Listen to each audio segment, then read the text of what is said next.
Signs and Portents. MenoPaws Mysteries Book 2. Written by Morgana Best. Narrated by Amy Soakes. Chapter 1. I stared at the dip. It was French onion. It was also green. Not a sweet, pale green that reminded me of the childhood fields I used to bike past on lazy summer afternoons with my friends. No, it was a radioactive, almost glowing green, a green that should not be witnessed by the unprotected human eye. "The dip is green," Daphne said. I felt my skin burn. "Did you ever stop to think that the dip was supposed to be green?" I asked, trying to keep my voice level. "Is the dip meant to be green?" "No," I confessed. "The one thing I needed to do with this book club meeting was to make the French onion dip. If I don't serve this, Edison will be furious with me." "I rather think Edison will be furious with you if you do serve the dip," Daphne said. Delilah poked her head around the kitchen door. "I think it's fun." "You would." Daphne turned up her nose. The three of us were standing in A Likely Story, my favourite place in the whole entire world. It was not my favourite place at the moment, as I wished I had sneaked store-bought dip into my home, with the book club attendees being none the wiser. I mentally listed everyone who was participating in tonight's meeting, just to get a feel for their personalities, if they'd take offence to a French onion dip that was more toxic than French onion. There was Victor Borisyukhin, a stately man who reminded me of a hawk or perhaps a falcon.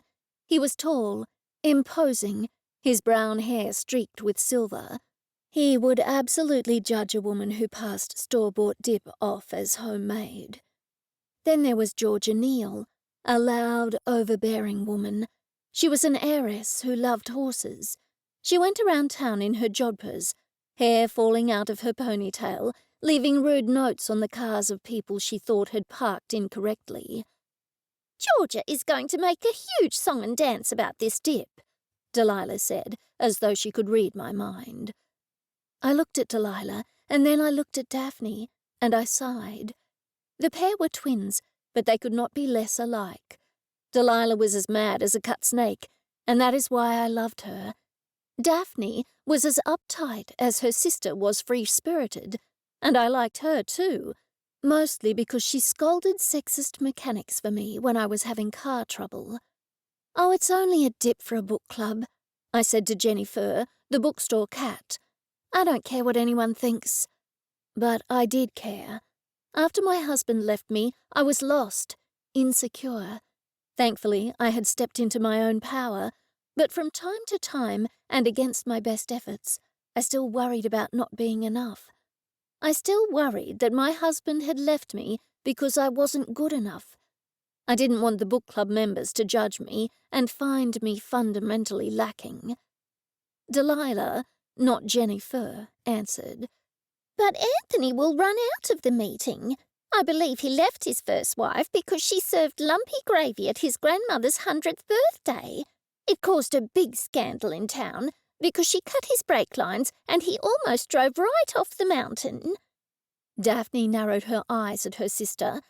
Tisk, Delilah, that was never proven." I shuddered. Anthony Evans, a rather unusual man. On first impression, he appeared mild-mannered and, if not sweet, calm. He wore checked shirts with a notebook in the pocket. He kept a pencil tucked behind one ear, and I would always see him walking around town with a pair of gigantic binoculars hanging around his long, thin neck. Any suspicion I had that he was calm had vanished when Anthony yelled at me. He had invited me bird-watching, and I did not want to go, but I could not think of an excuse at the time. In the car, he had provided me with a field guide, which I'd pulled out on our walk to try to identify the bird. He didn't say anything at the time, but afterwards he spread word around town that I should have made a note of the bird and checked my field guide later. After that incident, he had always treated me with startling passive aggressiveness. In fact, one time, I'd found a note on my parked car, supposedly from Georgia Neal, but it was written in Anthony's unmistakable handwriting. "How is the dip, chaps?" Now it was Edmund Elliott's turn to stick his head around the door. That dip. Why did everyone care so much about the dip? Daphne and Delilah had provided all manner of treats, like mini pizzas topped with mini pepperoni and delicious cupcakes, strawberry cream cupcakes, triple chocolate cupcakes, lemon tea cupcakes. They had brought bread slathered in marinara and topped with shredded mozzarella and pepperoni. "What about the mini pizzas?" I said. "Why is no one asking about the mini pizzas?" "Pizza is great," Edmund said, "but it is no French onion dip." Edmund read plays.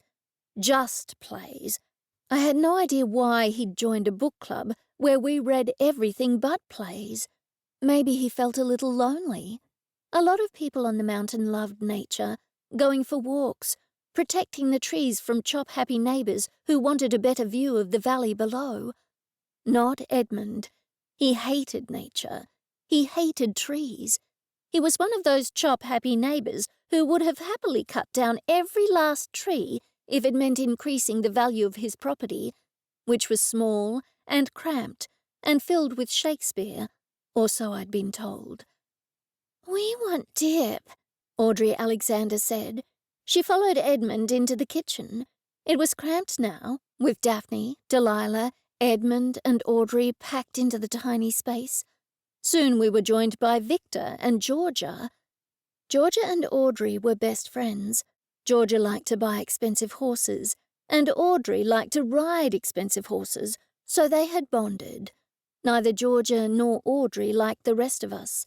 Edison had discovered the pair had created their own secret book club of two. Their club met at Georgia's sprawling Spanish-style mansion, where she served salmon trout tartare with caviar.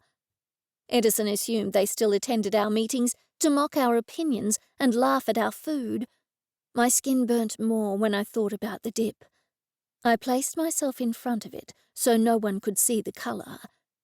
Georgia shot me an accusing look. "I'd love some dip." "I think we'd all love some dip," Victor remarked.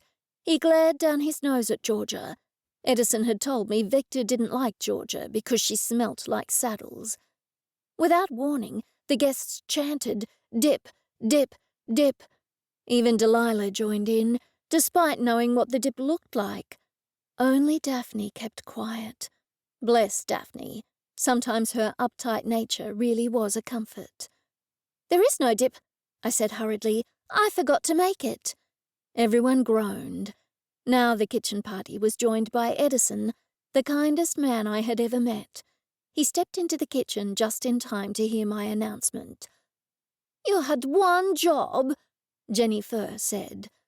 "What will Anthony say?" Georgia said, as she shared a conspiratorial look with Audrey. "What will Anthony say, indeed?"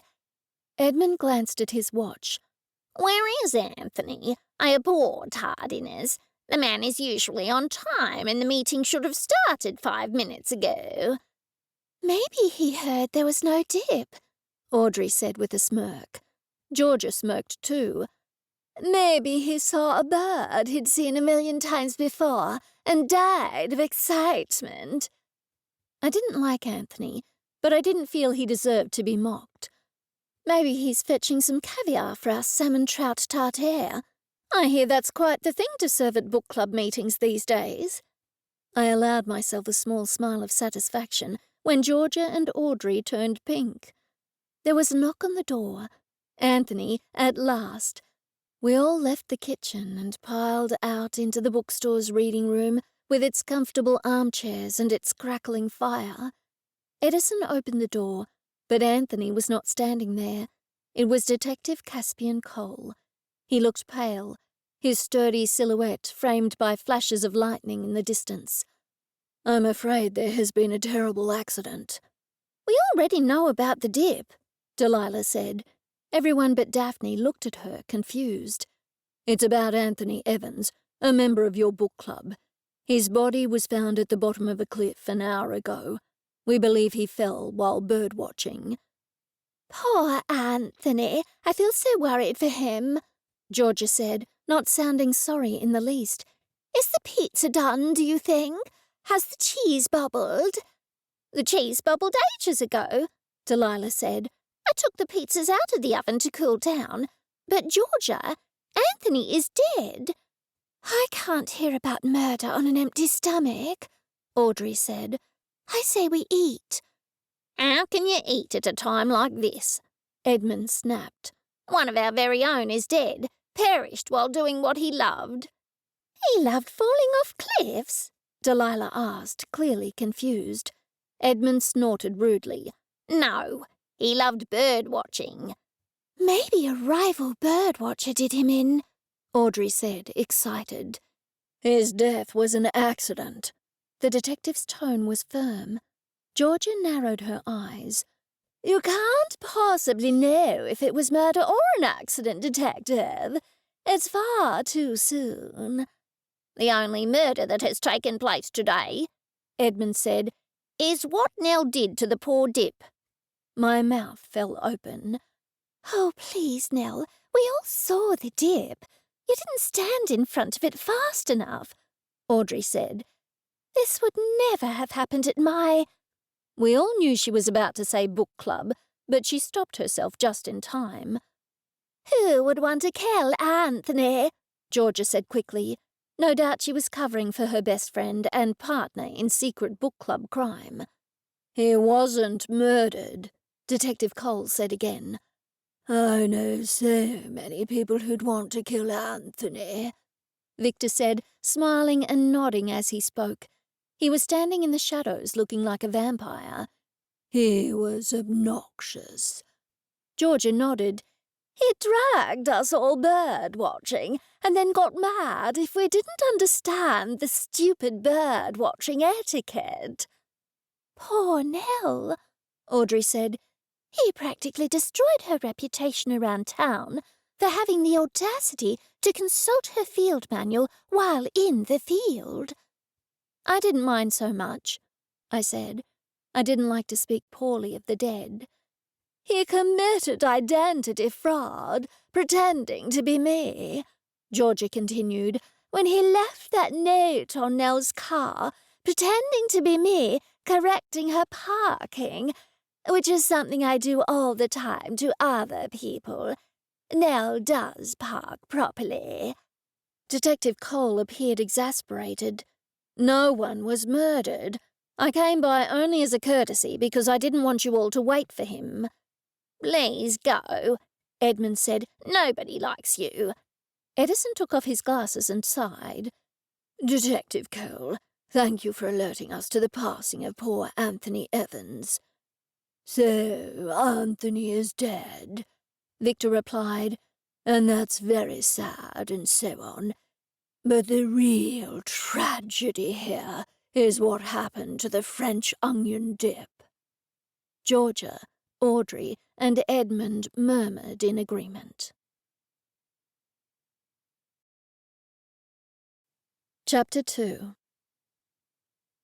I was in the kitchen having a conversation with JenniFur in whispered tones.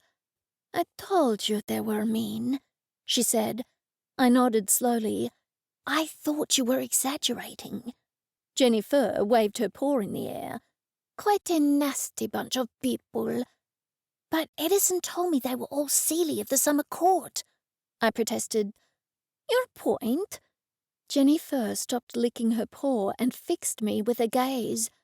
"But isn't the summer court supposed to be good, and the night court bad?" JenniFur's nose twitched. "Humans? I used to think things were so black and white when I was a human. No, wisdom has come to me since I've been a cat. There is no bad magic as such. It's just how you use it." I was confused. "What does this have to do with magic?" "Nothing. It's an analogy. The summer court has traditionally been, shall we say, the light side of the Seelie, and the night court has been, shall we say, the dark side of the Seelie. But that, of course, is going by the Summer Court's definition. If you ask someone from the Night Court, they would say something altogether different. I see, I lied. Anyway, all this philosophical talk is too much for me. It was bad enough listening to Edmund Elliot go on and on about plays, and Audrey go on and on about literary fiction. I read to escape, to have a good time. I don't want to second-guess what the author was trying to say, or worse still, trying to teach me. If I wanted to learn something, I'd read a non-fiction book. JenniFur pounced on a dustball that wafted across the room before turning her attention back to me. Did you ever meet Anthony Evans? Of course. I told you all about him. He wanted me to go bird-watching with him. JenniFur made a strange sound. At first I thought she was coughing up a furball, but then realized she was trying to laugh. I had never seen a cat laugh. Silly me. It must be low blood sugar. Would you feed me? But I fed you an hour ago, I said. I'm a cat. JenniFur made big eyes at me. I sighed and poured food into her bowl. Edison walked into the room. I can't believe they insisted on having their meeting after hearing that Anthony Evans died. They didn't seem the slightest bit upset, I remarked. I can't believe they're all so self-absorbed. Edison tut-tutted. They've been like that for years. We used to have more townsfolk in the book club, but the current members drove them away. Then why do we continue with the book club? I asked him. The energy is entirely toxic. Yes, I have to sage the place thoroughly after every meeting, Edison said. I use white sage smudge sticks and Palo Santo sticks, and I spray Florida water everywhere. Still, the book club does bring good business to the bookstore. I shrugged and sat down. In that case, I suppose it will have to continue. Would they object if we got new members? Yes, they would object to anything just for the sake of it, JenniFur said. Edison looked at me. What did JenniFur say? I repeated her words. Edison agreed. They would have something to say, but that shouldn't stop us. It would be good to introduce new people, but I think we should do it slowly. The current members are as thick as thieves, and they've been coming here for years. I rubbed my hand over my eyes. I can't believe they didn't seem to care that Anthony had died. Or was that just their way of covering grief? Edison shrugged. I'm no psychiatrist, despite having to sit through many hours of Anthony Evans talking at length about Freud and Jung. Poor Anthony. He wasn't a pleasant man, but of course it's terrible that he died. And falling over a cliff. How was that even possible? He has lived in this area for many years. He would have known all the unsafe areas in these parts. It must be the recent rain, I guessed. Maybe he was watching a particular type of bird and the ground gave way. I've been on several of those walking tracks around the cliffs, and some of the ground is a bit tricky. Edison looked doubtful. I suppose so. Anyway, come and say goodbye, Nell. It's almost time for the meeting to end. I walked into the room and listened to Victor talk about the Decameron. He was speaking in a loud voice to be heard over Georgia and Audrey, who were discussing a recent trendy literary fiction book which had been made into a film. And that is why the Decameron was banned in Australia from 1927 to 1973, apart from 2 years in the middle, or so a quick glance at Wikipedia on my phone tells me. I hope I have made a fitting tribute to our recently departed Anthony by discussing one of his much-loved banned books. And so concludes our evening's meeting, Victor said. I clapped loudly. Everybody turned to look at me. I realized I shouldn't have clapped, so plastered a smile on my face. I loved what you had to say, I lied. Truth be told, I couldn't remember when I had last been so horribly bored. Thankfully, I had managed to escape to the kitchen on occasion. Everybody stood up to leave. "I wonder when the funeral will be," Audrey said to Georgia. "Yes, but more to the point, where will it be?" Georgia said. "If it's local, we won't need to dress up. But if it's at the Gold Coast, I'll need to buy a new dress. At any rate, it will be a good opportunity to give my new perfume an outing. Would you like some, Audrey?" All the colour drained out of Audrey's face. "I've developed an allergy." Georgia narrowed her eyes. "To what in particular?" "To the types of things you have in your perfumes, especially horse sweat parfum, hay bale heaven, unbridled emotion." "But you ride my horses." "Yes, but I'm not allergic to actual horses, just things that smell like them."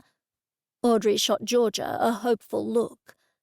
Georgia shook her head and strode for the door, with Audrey trotting behind her. When they left, I looked around to see if Daphne and Delilah were leaving, but they were nowhere to be found. I shut the front door and walked back into the reading room. Daphne and Delilah had taken off their shoes and were lying back on chairs. "I thought they'd never go," Daphne said. I shot Edison a querying look. "We always debrief after one of the bookstore meetings," he told me. "I can see why." I raised my eyebrows. "Wine, anybody?" "Yes, please," JenniFur said. I waved my finger at her. "No more wine for you, ever. You're a very cheap drunk." JenniFur hissed and ran out of the room. I was afraid she was going to think up a nasty surprise to leave me. I walked into the kitchen and fetched a bottle of Moscato from the fridge. Soon, the four of us were sitting around sipping our wine. "They were all horribly mean about Anthony Evans' death," I said. Delilah adjusted her tinfoil hat. "They're not very nice people, in case you hadn't noticed. Still, you need to keep the book club going because it brings business to the shop." I nodded. "That's what Edison said." Edison readily agreed. "They're probably your best customers, although poor Anthony Evans won't be buying any more previously banned books." "What do you mean?" Edison's bushy eyebrows shot skyward. "Didn't we tell you, Nell? Anthony only read books that had once been banned, such as Lady Chatterley's Lover, Naked Lunch, The Decameron, Forever Amber, and so on." JenniFur stalked back into the room and jumped onto a spare seat. "Something bad is afoot," she told me. "I feel it in my whiskers. There's going to be another death. You mark my words."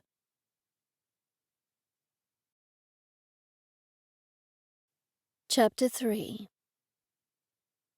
I felt a little sickly when I awoke the following morning, probably due to drinking 2 glasses of Moscato on an empty stomach. I had been too nervous to eat at the book club meeting the previous night, and I had been so busy preparing for it that I had forgotten to eat dinner. I was daydreaming when Edison thrust a book into my hands. "Victor Boris Yukon just called to ask if the special edition of Bridget Jones's diary he ordered has arrived. Actually, it arrived 5 minutes ago. Would you deliver it to him?" "Can he come in for it?" I asked. Edison shook his head. "Victor has been waiting on this for a long time. There was a mix-up with the orders, and he's such a good customer." He would have said more, but I interrupted him. "Sure, I wanted to have his sticky beak at his house anyway." Edison chuckled. "It's rumored to have been owned by somebody from the Russian Mafia. The talk around town is that Victor bought it from the Russian Mafia man who was here hiding out in Wild Lime Mountain." Well, I thought this was a sleepy little town. I'm learning something all the time. And that was the truth. I had only found out recently that the Seeley lived in Wild Lime Mountain, or that the Seeley existed at all. "You know where he lives?" I nodded. "The road runs off Flemington Lane. His is the house with the high brick fences and the huge iron gates." Edison thrust the book into my hands. "That's the one." I was excited to get a look at Victor's house, or rather, mansion. It was huge and looked just like one of those mafia mansions in a Hollywood movie. It was tall, imposing, and built of stone. Every time I drove past it, I craned my neck to get glimpses of it, and glimpses were all that were possible from the road. I stopped at the gate. I expected they would be electronic and would swing open, but they remained shut. I jumped out and looked for an intercom. Strangely, it was partially concealed behind a tangle of ivy. I pressed the buzzer. "Hello? Hello, this is Nell, darling. Victor is expecting me. I have his book delivery." Nothing. I tried again. I held my finger on the buzzer and spoke more loudly. Still, there was no response. I tried pressing the button on and off and then repeating my words, but the gates did not budge. Maybe Victor wasn't expecting me so soon. I was about to give up, but while walking back to my car, I noticed the iron gate was partially open. I pushed it a little, and it moved readily. I had no idea whether it had been like that, or if somebody had, in fact, released the gates and let me in. I shrugged and pushed the other gate open. As soon as I had driven around the small stone guardhouse building, the mansion loomed in front of me. I gasped. It was certainly not like the Queenslanders or the other houses in Wildlime Mountain. Large, sprawling, and dramatic, the mansion sat on a slight rise, giving its already imposing presence an added flair. I stopped the car and got out, the gravel crunching under my feet. I absently wondered how the gardeners, and I assumed there had to be several gardeners, managed to keep the weeds out of the gravel. I'd had a gravel driveway when I was married, and I had spent forever pulling out weeds. I walked up to the door and knocked, admiring the pungent fragrance of jasmine. I wouldn't have been surprised if a butler had answered. Again, there was no response. I noticed a huge brass doorbell as large as a teacup saucer to my right on the wall, partially obscured by a potted mandarin tree. Victor sure liked partially obscuring means of communication. I pressed it heavily, but there was no sound. I assumed it was reverberating somewhere in the house. When the doorbell elicited no response, I decided to leave, but paused for a moment, wondering whether I should leave the book on the porch. There was an ornamental metal seat to my left, so I placed the book on it. I was halfway back to my car when a woman's scream pierced the air. I spun around, trying to identify the source. It seemed to be coming from outside. I ran around behind the building and saw a woman bending over something on the ground. When she saw me, she straightened up. "He's dead!" she screamed. "He's dead!" I sprinted over to her, thankful I was wearing flats and not heels. When I drew close, I could see Victor lying on the ground. "Did you call 000?" I asked her. "Of course I did," she spat. "Should we give him CPR?" "He's dead!" Her tone was accusatory, almost as though I had been the one who killed him, but of course the poor woman was clearly in shock. "Was it a heart attack?" She shook her head and then slumped to the ground before bursting into racking sobs. Through her tears, she said, "It was a brown snake, I'm sure of it. I was out doing some gardening and Victor came to tell me to go inside. He said he was getting the shovel because he saw a large brown snake cross over behind the house." "An eastern brown?" I asked. She narrowed her eyes. "Yes, like I said, a brown snake. I told him not to go near it. I wanted to call the snake catcher, but Victor wanted to do away with it. They say that's when people get killed, when they try to hurt a snake or catch it." She burst into sobs once more. I wanted to say something, but had no idea what to say. Nanoseconds later, I heard sirens in the distance. After all, the ambulance station was only 5 minutes away. "I should open the gate for them," I said.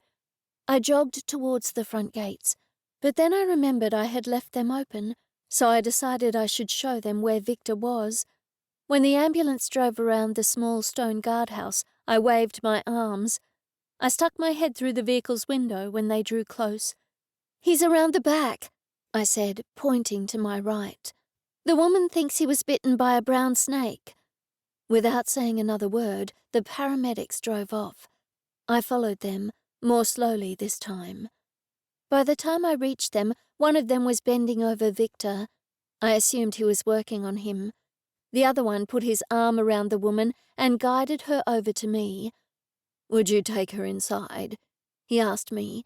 The woman resisted. "I don't know her," she snapped. "Why should I go inside? Is he dead?" The paramedic looked over his shoulder at the other paramedic, who was still bending over Victor's body, and then turned back. "Yes, I'm afraid he is." The woman's hands flew to her cheeks. "That stubborn fool!" she yelled. "I told him not to kill that snake, and now it's killed him. But it was only an hour ago. How could it happen so quickly?" The paramedic spoke in soothing tones. "It's entirely possible your husband didn't know he had been bitten. People often don't feel the bite of an eastern brown. Those snakes often do a dummy strike. That is, they give a strike with no venom as a warning. But baby snakes aren't able to do that, and they inject the full venom. Without treatment, the person will die in a short space of time, and some will die even with treatment."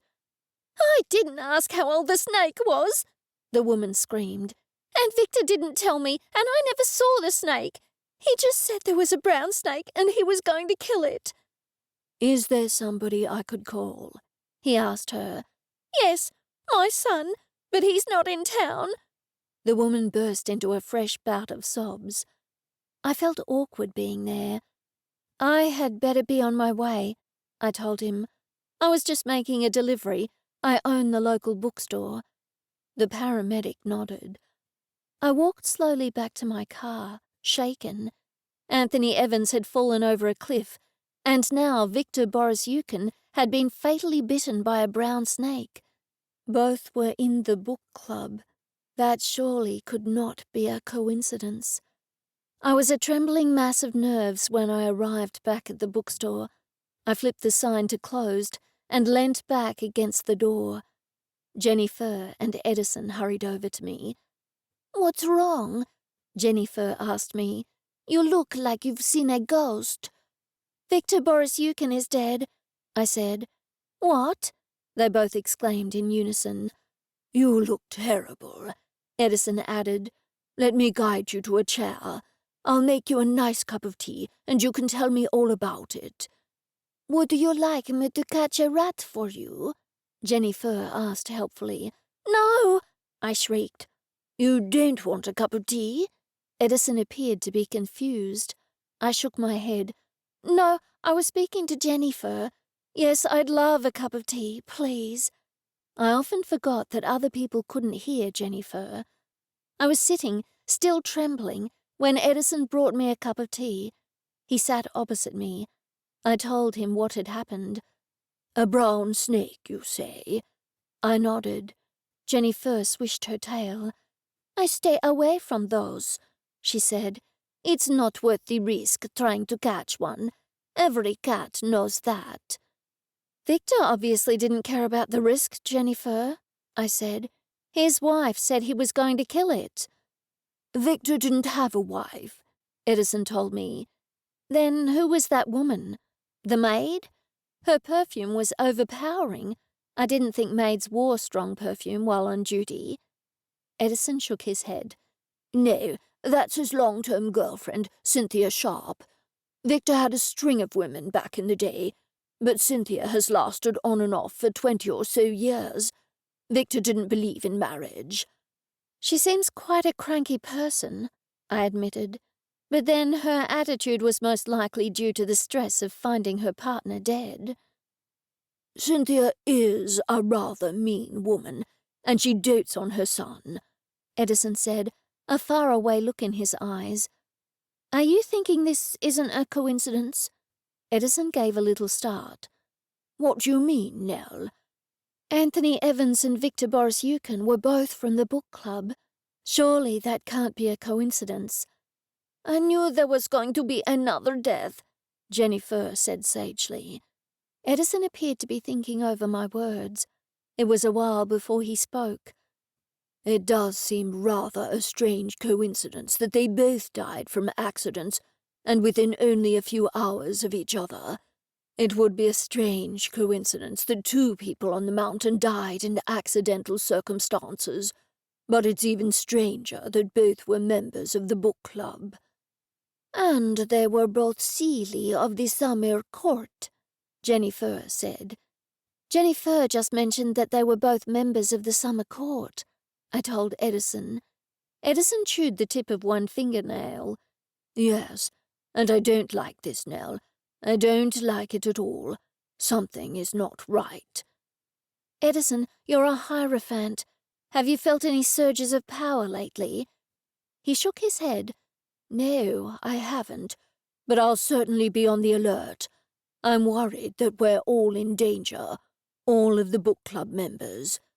Do you think somebody is going to try to murder all of us? I heard my voice come out as a squeak. But how will we know if we're in danger? JenniFur swished her tail. If somebody else from the book club dies, then you'll know somebody is trying to do away with all of you.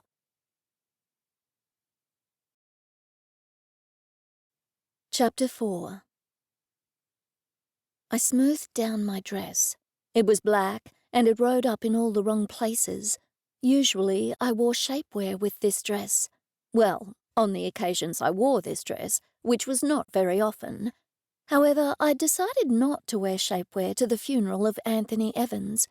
It seemed inappropriate, vain even. No one would be looking at my fat rolls, of which I had plenty. No, they'd all be sitting there in tasteful mourning, listening to Anthony's fellow bird-watchers talk about the Regent bowerbird, the Rufus scrubbird, or perhaps the Paradise riflebird. Of course, they'd not truly be talking about the Regent bowerbird, but Anthony. They'd say the males of the species were surprisingly inconspicuous, just like Anthony, and how they were smaller than other bowerbirds, just like Anthony. They'd talk about plumage, and I'd sit there confused as to how plumage related to Anthony, before realizing they were no longer talking about their departed friend, but simply talking about birds. When the dress was only half on, I realized I would need to wear shapewear after all. There was no other option, really. And then my car wouldn't start.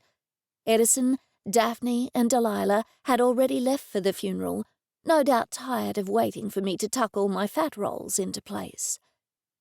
I couldn't miss the funeral. But why not? I asked myself. I could miss the funeral. No, I decided upon reflection, I couldn't miss the funeral. If I missed the funeral, I would want to spend the whole day in bed stuffing my face with cake, the way I'd stuffed myself into the dress.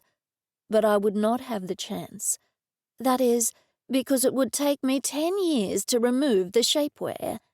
In fact, I was pretty sure I would have to cut myself out of the shapewear after the ceremony. So, it was decided then. I would have to call an Uber. It was going to cost a fortune to go all the way to the Gold Coast. I grabbed my purse out of the car and slammed the door. Need a lift? I froze. It was Detective Cole. He was hanging out of the window of his car, eyeing me with an apparent mixture of confusion and amusement. Does it look like I need a lift? I replied. Yes, he said, and I am offering you one. Thank goodness, I thought. A girl could only waddle so fast while wearing a glorified compression stocking around her waist. I suppose I shall grace you with my presence, I said as I hopped into his car. I tried to ignore how much the car smelt like Detective Cole, all woodsy and lime. Are you looking forward to today? I asked awkwardly. I didn't know what to say, but I hated the oppressive silence. To the funeral? I mumbled. Do you know much about birds? I hate birds. Why do they have talons and beaks and beady little eyes? Well, we could have asked Anthony, but, you know. Maybe a bird killed him, Detective Cole said. A bird pushed Anthony Evans off a cliff. I wouldn't put it past a bird. Alfred Hitchcock knew what he was doing when he made The Birds. He was trying to warn us. I was beginning to regret accepting a lift from Detective Cole. I decided to attempt to change the conversation. How do you feel about snakes? Love them, he replied. He tapped his fingers against the steering wheel. Spiders? Adorable. I said. We sat in silence, which I had decided was maybe not so terrible after all, until we arrived at the funeral. After Detective Cole parked and stepped from his car, I opened my door, only I couldn't get out. The shapewear had limited my ability to move. I had zero articulation in my waist. I was like a Barbie from the 80s, only without the Malibu dream home and tan. Are you coming? Detective Cole called out. There was nothing left to do. I threw myself out of the car and onto the ground, like my ex-husband had thrown sausages onto the grill. Then I managed to wiggle myself into a standing position. Thankfully, Detective Cole didn't notice my gymnastic efforts, although he did pull a twig from my hair, frowning, as I walked to his side of the car. Look at all these suspects, Detective Cole said as he escorted me to the entrance. He was dressed in a suit, and I knew I should not have glanced at his perfectly pert bottom, because this was a day of great sadness. But can sadness not be interspersed with light? Can an adult woman not simply glance at the bottom of an attractive man without feeling guilt that such a glance took place at a funeral? I hadn't been overly fond of Anthony, so why did I feel bad about wanting to lean in to catch a whiff of Detective Cole's cologne, which was masculine and spicy? Are you smelling me? Detective Cole said, raising an eyebrow. I stopped leaning into him and feigned innocence. What a thing to say at a funeral! Detective Cole frowned. I looked around at the seats scattered with mourners. All of the bird watchers on the mountain were here. How easy, I thought with sadness, simply to push Anthony over the edge of that cliff. Why are they all wearing binoculars to a funeral? Detective Cole muttered to himself. Maybe they have poor eyesight, I said. Not everybody is blessed with perfect vision. The funeral went for 5 hours. Several people fainted. One person pretended to go into labor, which was concerning, seeing as their stomach was flatter than my mood after having to sit through 5 hours of sobbing birdwatchers talk about the rufous scrub bird. I hope no one ever dies again, Detective Cole said as we finally filtered out of the funeral. I cannot attend another one of these dreadfully long funerals. Also, it is sad when somebody dies, I scolded him. Do you want to go through McDonald's on the way to the wake? Detective Cole said. On second thoughts, this is not a question. Let's go. Delilah came up behind me. I want McDonald's too, she said. Edison has already left for the wake. Where's your car, Nell? I told Edison you would drive us. It broke down. Detective Cole gave me a lift. Delilah frowned. Daphne did not think my attire was appropriate, she said. I had to change. She was dressed as a bird, Daphne said. A bird? You can't tell me this crowd would not have liked it, Delilah replied. Don't talk about them. Don't talk to them. Don't make eye contact. Let's go before someone passes us their binoculars and starts pointing up to the treetops. Detective Cole grabbed my arm and escorted me to his car. I rode shotgun, while Daphne and Delilah sat in the back amongst boxes of files. When Detective Cole pulled up to the drive-through window, he ordered 4 black coffees with no sugar and then drove off. He did not ask if we wanted anything else. Do you mind? I said, perplexed. Is something wrong with black coffee with no sugar? He responded. I do drink other things. I could have ordered something else, I said. No, there's nothing in this car but black coffee. I don't want anyone thinking I eat anything else. What if they find a wrapper? He replied. What if they think I eat Happy Meals? I wasn't going to order a Happy Meal, I replied. I was, Delilah said. So was I, Daphne added.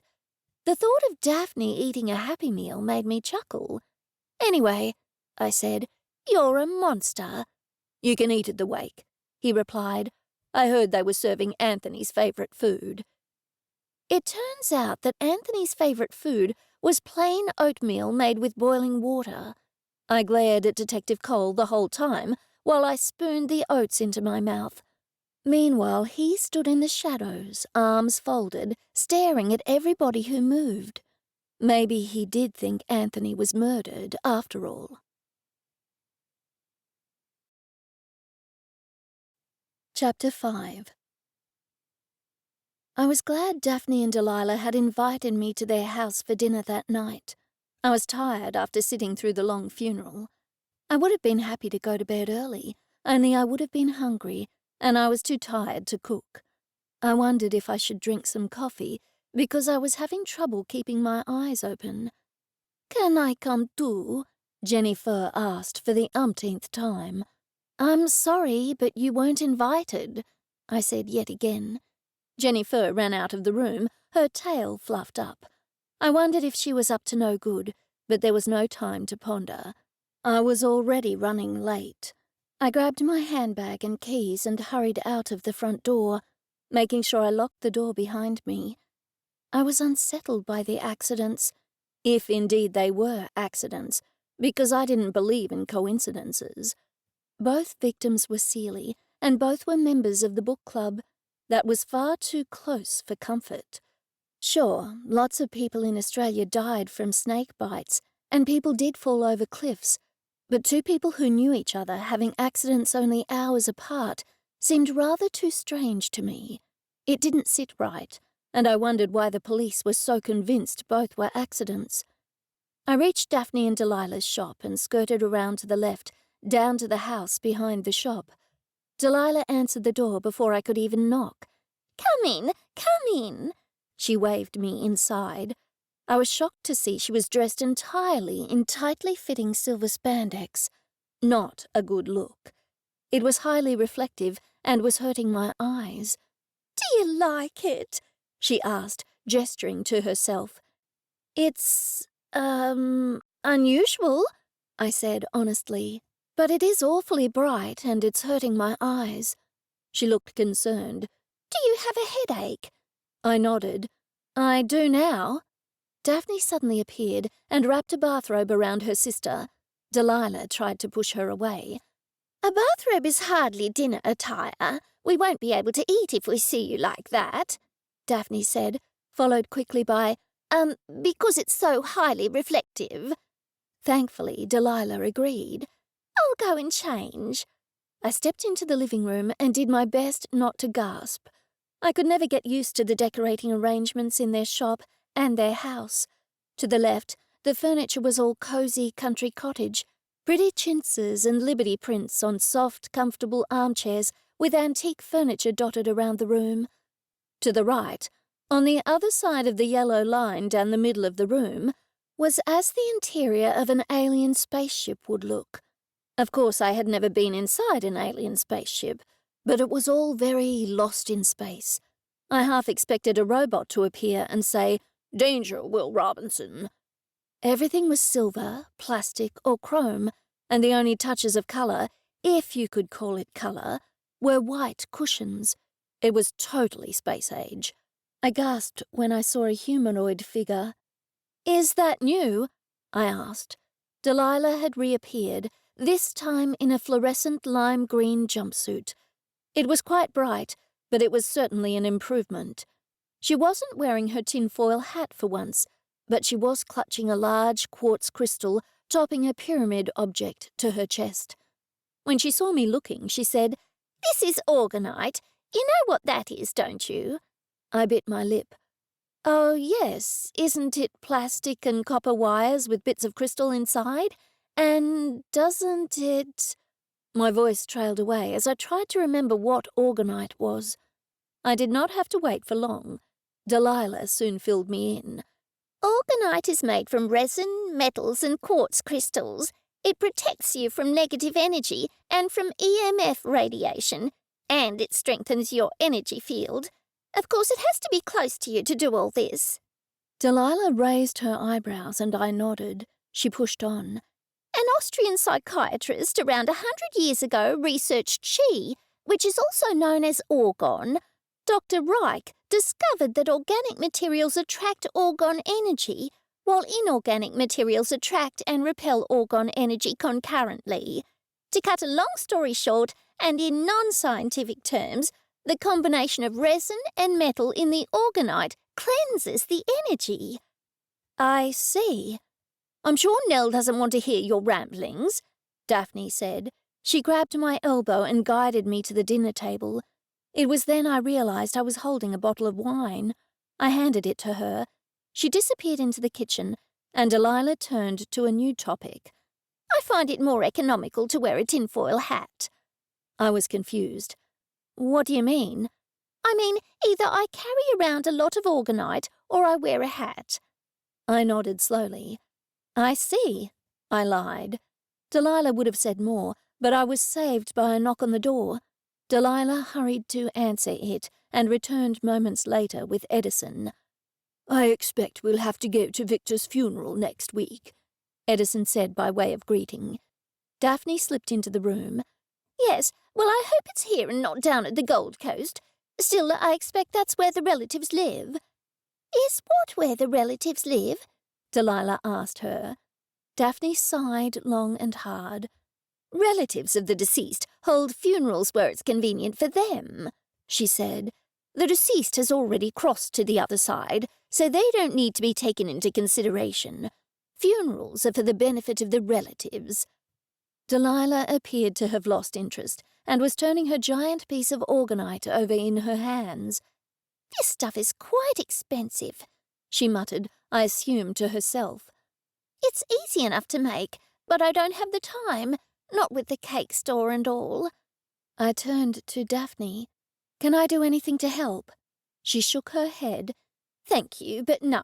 Delilah and I got everything ready. Still, we were running a little late because of the funeral today. Perhaps you should all go into the living room and have some champagne. The three of us hurried into the living room before Daphne changed her mind. Daphne didn't like making small talk or doing anything irrelevant. She was a multitasker and very efficient, so when she invited people to have dinner with her, she liked to serve dinner straight away. I was glad Edison had gone into Daphne's side of the living room, as that meant we could all sit in comfortable chairs. Delilah's side of the living room was rather sparse and uncomfortable looking. A sad business today, Edison said. And why was Detective Cole at his funeral? I asked. Do you think that the police really do suspect murder after all? I think he fancies you. Delilah winked at me. I shifted uncomfortably in my chair. Edison shrugged. Maybe, but he did know Anthony Evans. He was probably there as a civilian rather than as a police officer. I tapped myself on the side of the head. Oh, silly me, I forgot that. But all that aside, do you think these two accidents were really accidents? Daphne thrust a champagne flute into my hands. I gave a little jump because I hadn't noticed her coming into the room. Thank you, I said as she filled my glass. We might as well tell her, Daphne said to Edison. My stomach clenched. Tell me what? Edison shot Daphne a look. There really isn't anything to tell, he said. We don't know for sure. I was growing more apprehensive by the second. Know what for sure? Please tell me, you're making me anxious. There really isn't anything to tell, Edison said again. But we do think the two deaths are suspicious. Is that all? He nodded. We didn't want to upset you, given that they might have been accidents. Still, it does seem strange. I agreed. They were both in the book club. Were they both very wealthy? Motives, Delilah said. I jumped. Excuse me? Motives, she said far more loudly this time. Victor was extremely wealthy. Maybe his son did him in.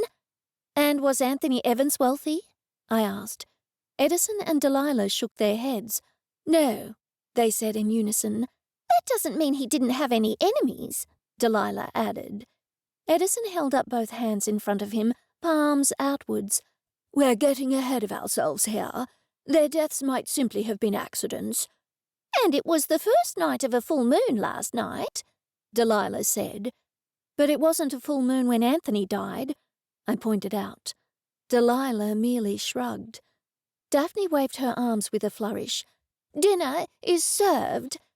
We walked into the dining room. The smell of curry was heavenly.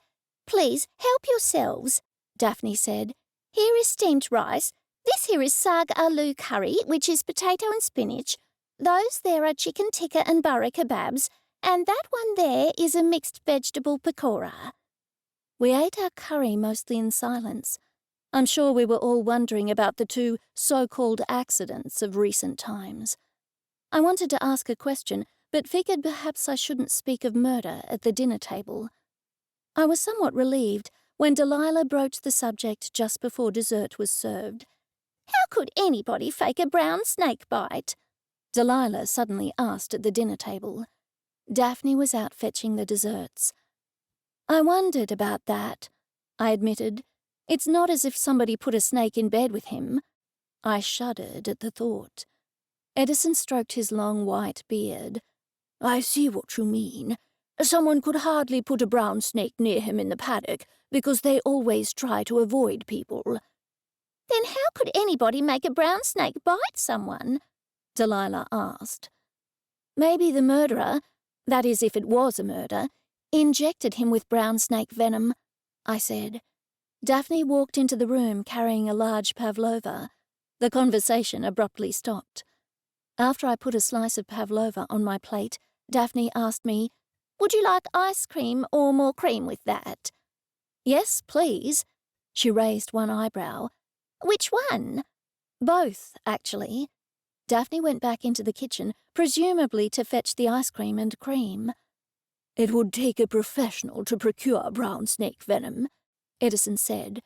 "An eastern brown is the second most deadly snake in the world. Nobody untrained would risk extracting the venom." "Where would they store the venom?" I asked him. "I know the Australian Reptile Park milks venom from funnel web spiders and snakes." "I'm sure plenty of places do," Edison added.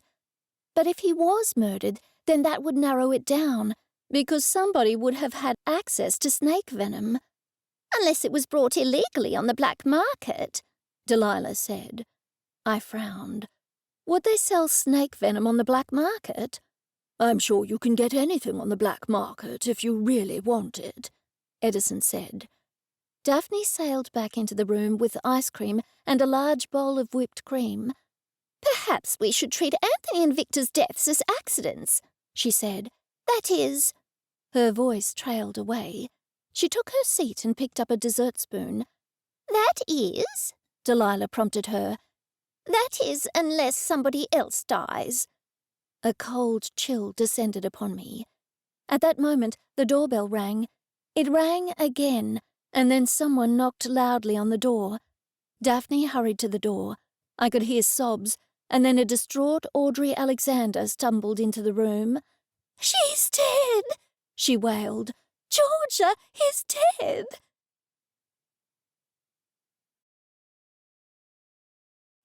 Chapter 6. Dead?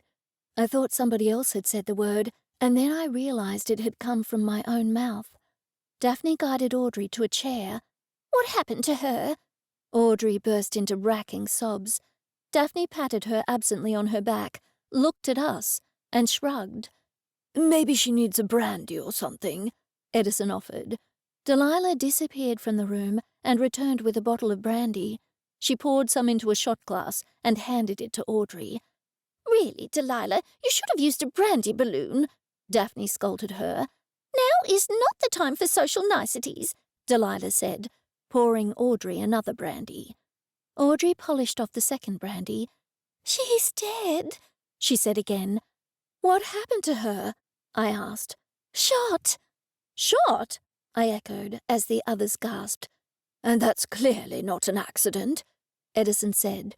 Audrey shook her head and burst into another round of sobbing.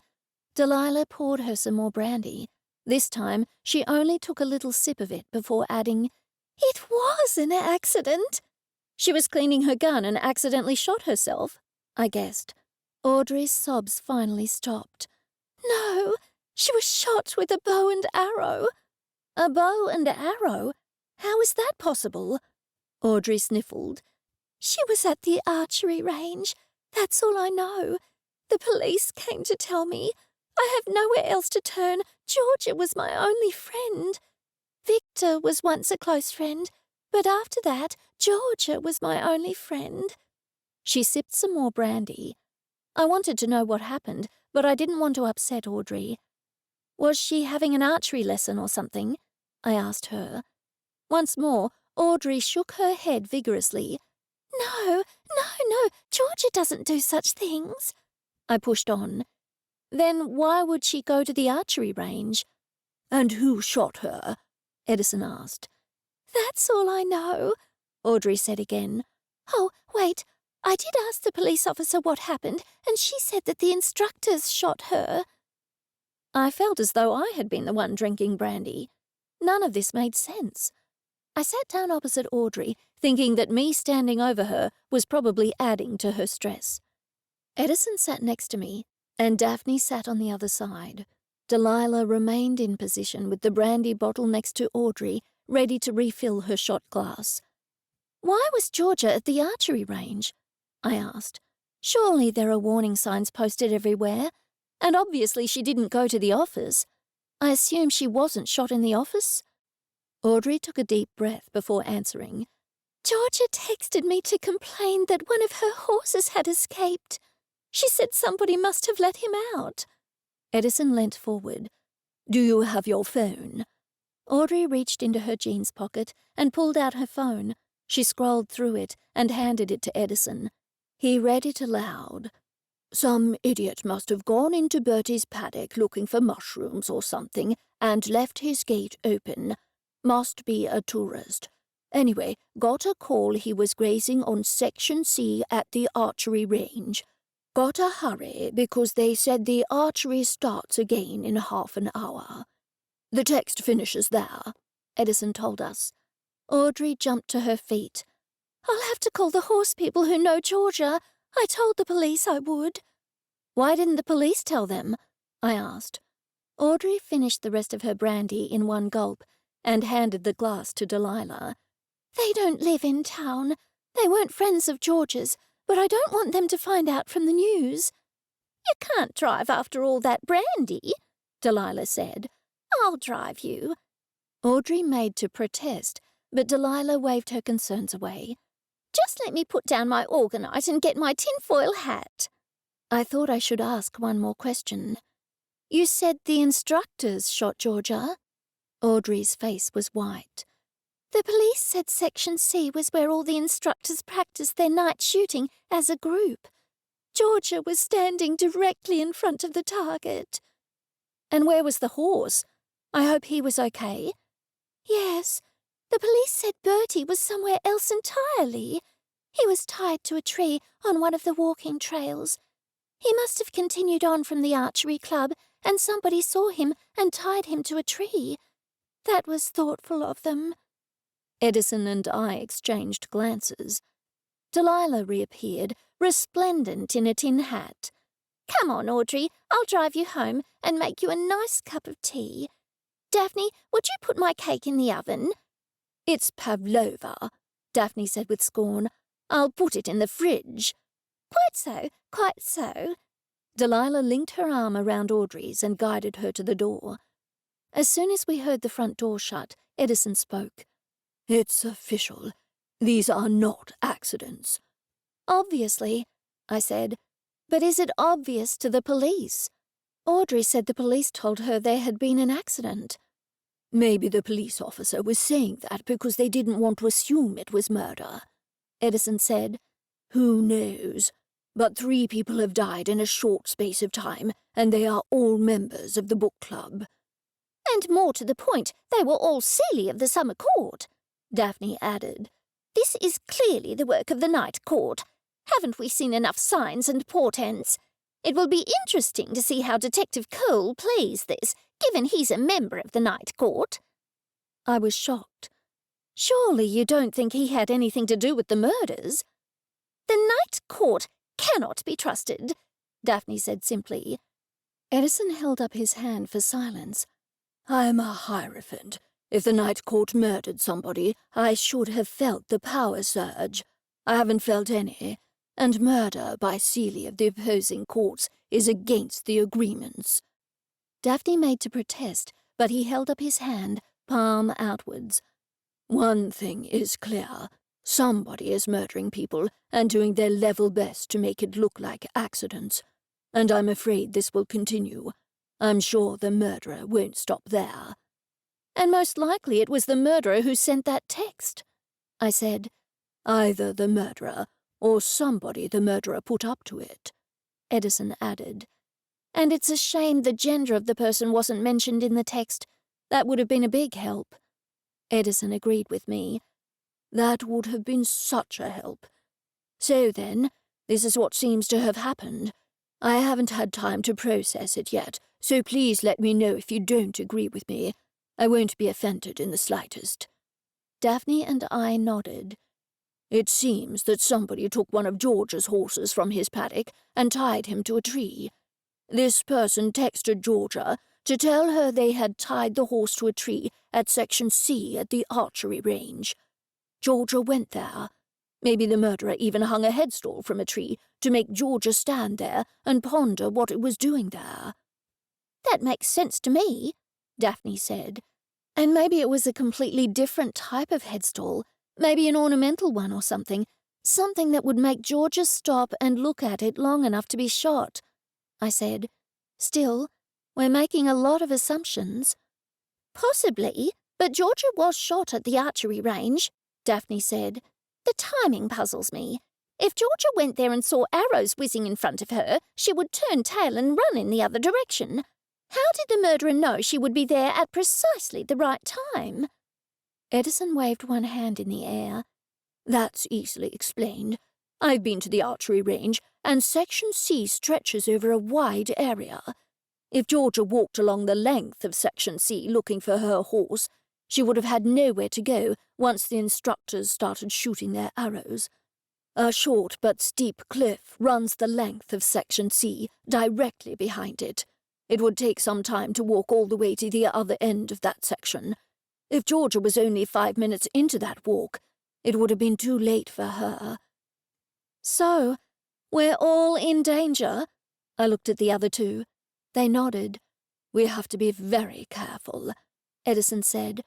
But what possible motive would somebody have to murder these 3 people? I mean, what do they have in common, apart from being members of the book club and being Sealy? I doubt it's because they're members of the book club, Edison said. Edison's right, Daphne said. It's because they're Sealy of the Summer Court. The Night Court is responsible. You mark my words. I drew my hand over my forehead. But we don't know that. There could be something else connecting them all. Edison yawned widely and then said, Excuse me, it's been a long day.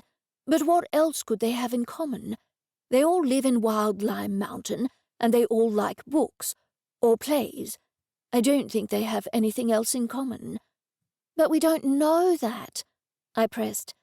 Maybe they all murdered somebody years ago. Or maybe it was like in I Know What You Did Last Summer. Maybe they all hit somebody with their car years ago and think they killed them, but the victim is out for revenge. I think you've been watching too much TV, Daphne said, although not unkindly. No, Nell, I think you don't want to face the facts. I scratched my head. What are the facts? This is a direct attack on the Summer Court, and that means the Night Court is involved. And this means, Nell, that you cannot trust Detective Cole.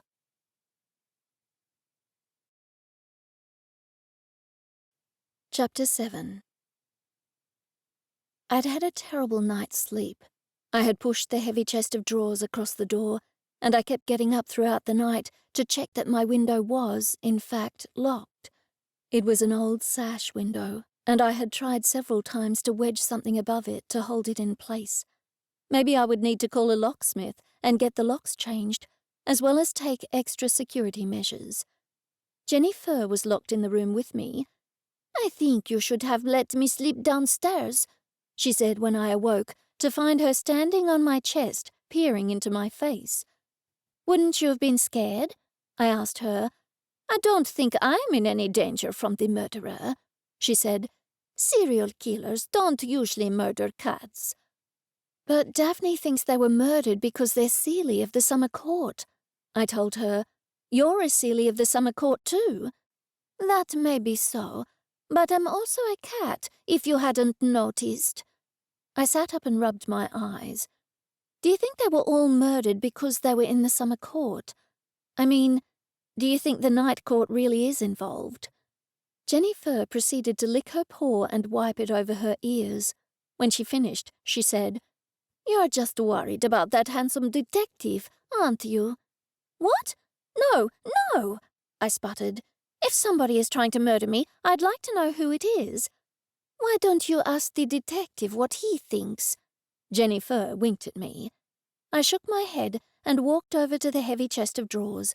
I had moved the items on top to the center so they wouldn't fall off, but when it wouldn't budge, I gave it a mighty shove. One of my bottles of perfume fell on the floor. I picked it up, but the top had dislodged, and perfume ran all over my arm. "You smell disgusting," JenniFur hissed. She slipped through the door as soon as I opened it. I peeked around the door, but JenniFur hadn't reported seeing anybody in the house, and I figured murderers wouldn't come in broad daylight. At least, I hoped so anyway. I went to the bathroom and showered. I was making coffee when there was a knock on my door.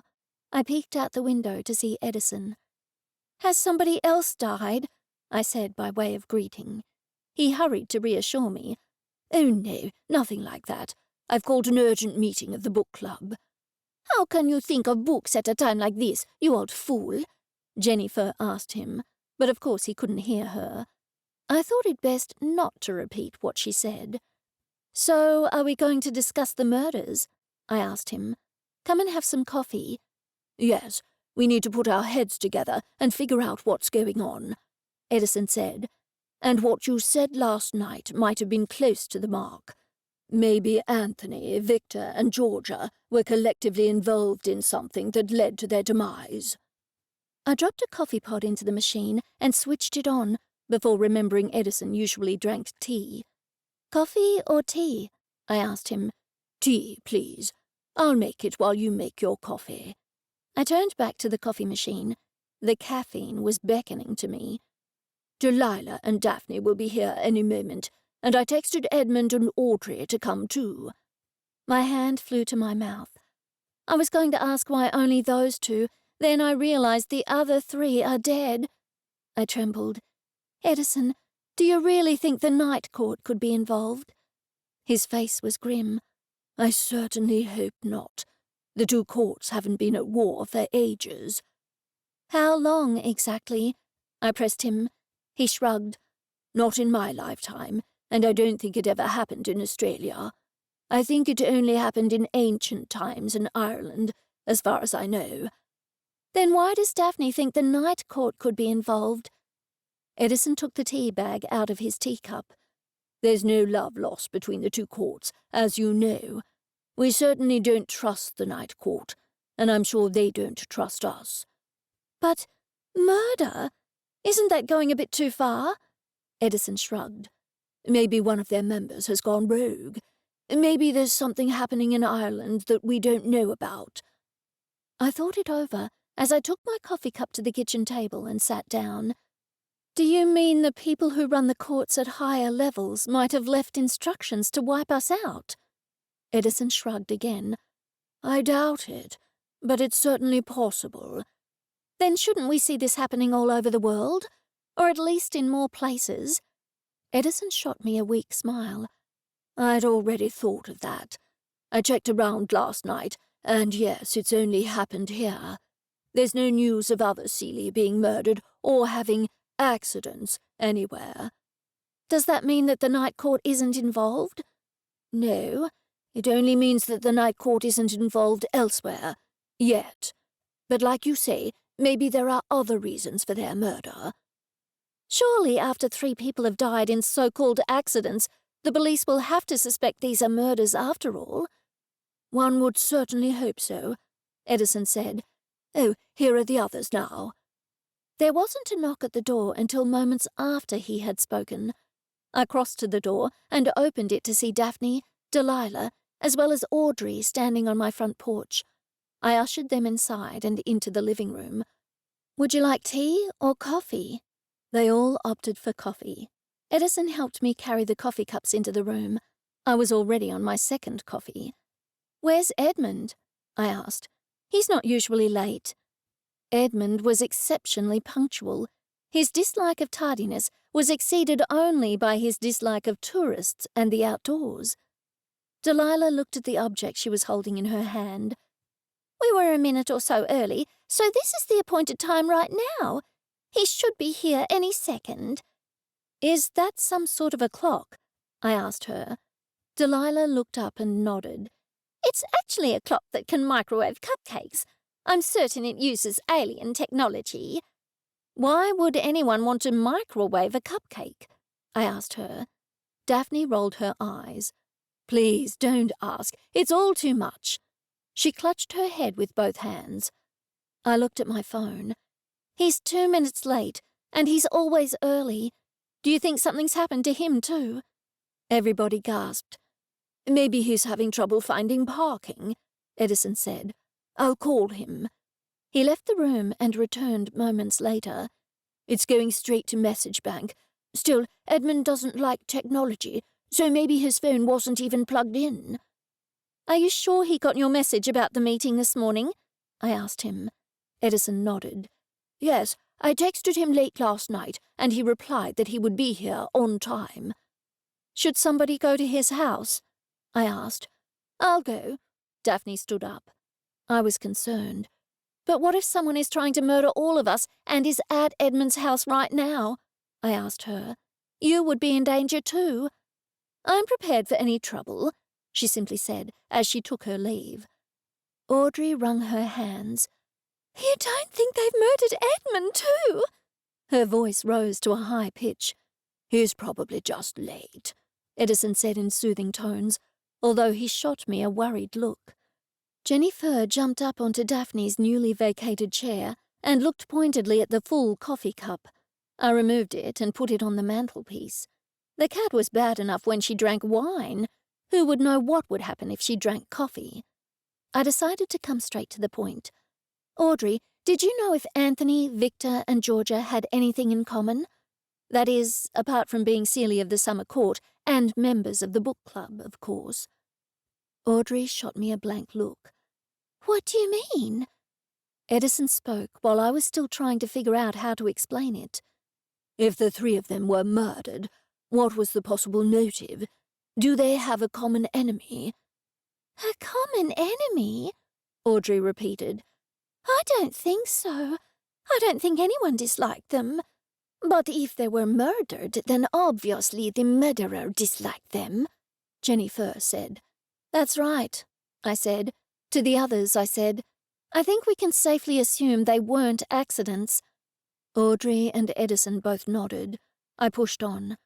Then what possible motive is there? What are the usual motives for murder? Love? Money? Revenge? Audrey, I don't know how to put this nicely, but were all of you ever involved in anything bad?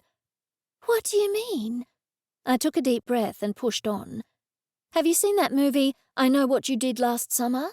Several friends were in a car that hit somebody. They thought they had killed him and disposed of his body, but then he came back to take revenge. Audrey nodded. That was a good movie. I've seen it several times. Yes, but did anything like that happen?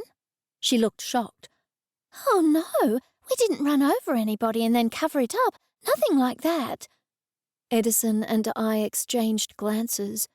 It's probably like Daphne said. It's the night court trying to kill us all. Audrey burst into tears. I hurried to the kitchen to fetch a box of tissues and took them back in to Audrey. She grabbed a handful and covered her face with them. But the night court surely wouldn't try to murder anybody, Delilah said. Still, that does seem the most likely option. The Night Court does have the motive, and all the victims were Summer Court Seelie. I shook my head. I'm new to all this, as you both know, but surely the Seelie of the Night Court aren't murderers.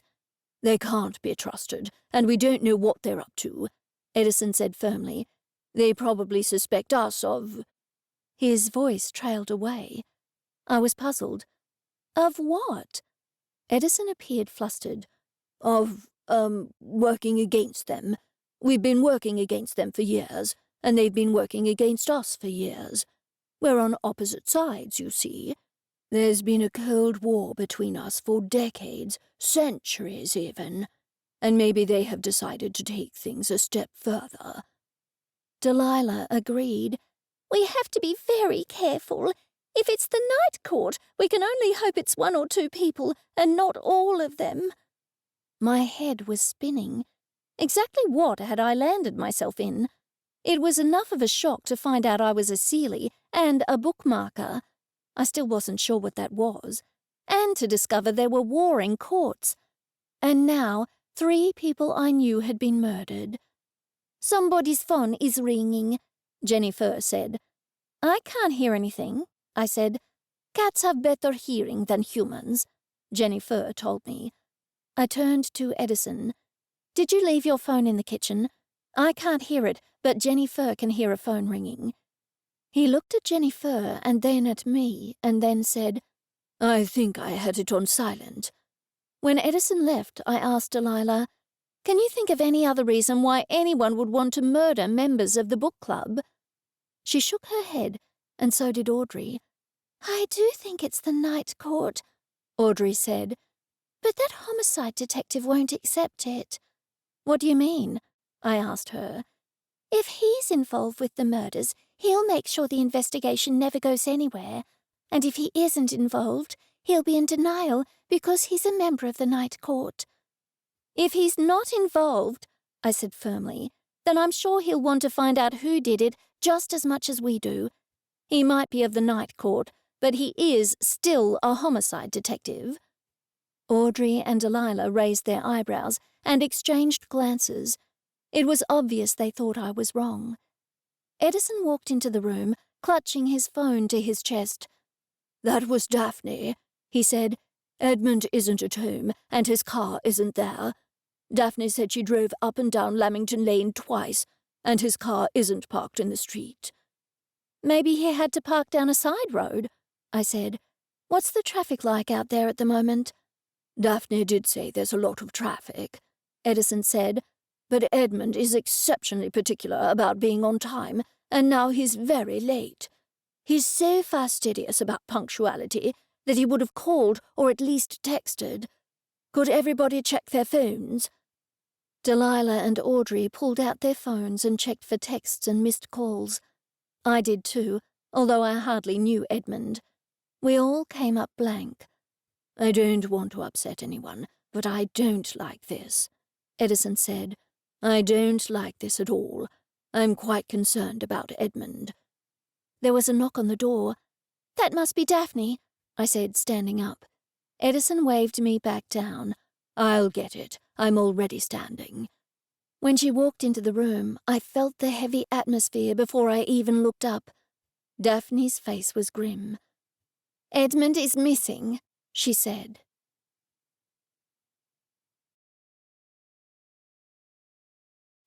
Chapter 8. Audrey's hands flew to her throat. But that doesn't mean he's dead. I stood up. Did you ever hold the book club meeting anywhere else? Could he have gone there by mistake? They all shook their heads. No, Daphne said. The meetings are always held here. Maybe his car has broken down. Audrey shook her head vigorously. No, he would have called. Maybe his phone was out of battery, or maybe he left it at home. Calls have been going straight to Message Bank. Edison agreed with me. Nell is right. And wouldn't Daphne have seen him when she drove to his house and back? He tapped his head. Or maybe he took a detour. Perhaps he had to do something first. Something occurred to me. You don't think he's the killer and he's made a run for it? I thought everybody would disagree with me, but my words were met with silence. Edison was the first to speak. Let's drive to his house and to both supermarkets first, in case he popped in there to fetch something for our meeting today. I was happy with the plan. Yes, let's drive around town first before we come to any conclusions. Soon, the 5 of us were uncomfortably crammed into Edison's car. He wasn't the best of drivers, driving quite slowly, and then all of a sudden accelerating. I hoped it wasn't too far to Edmund's house. First of all, Edison drove to the small supermarket on the eastern side of town. We all kept a lookout for Edmund's car, which I had been informed was an unremarkable white sedan. Unfortunately, there were plenty of unremarkable white sedans in Wild Lime Mountain, so we made plenty of unnecessary detours. After we drove to the second supermarket and then drove around the parking area looking for any sign of Edmund's car and finding none, we drove to Edmund's house. Edison brought the car to an abrupt halt. I was sitting directly behind Edison and had to throw up my hands to stop myself from hitting the back of his seat. We all tumbled out of the car. "See, his car isn't here," Daphne said, stating the obvious. Is it in his garage? Edison asked her. Daphne crossed her arms over her chest and looked decidedly put out. "Obviously I looked through the garage window, and it isn't there. We should look through the house windows to make sure he isn't home and sick or hurt," Delilah said.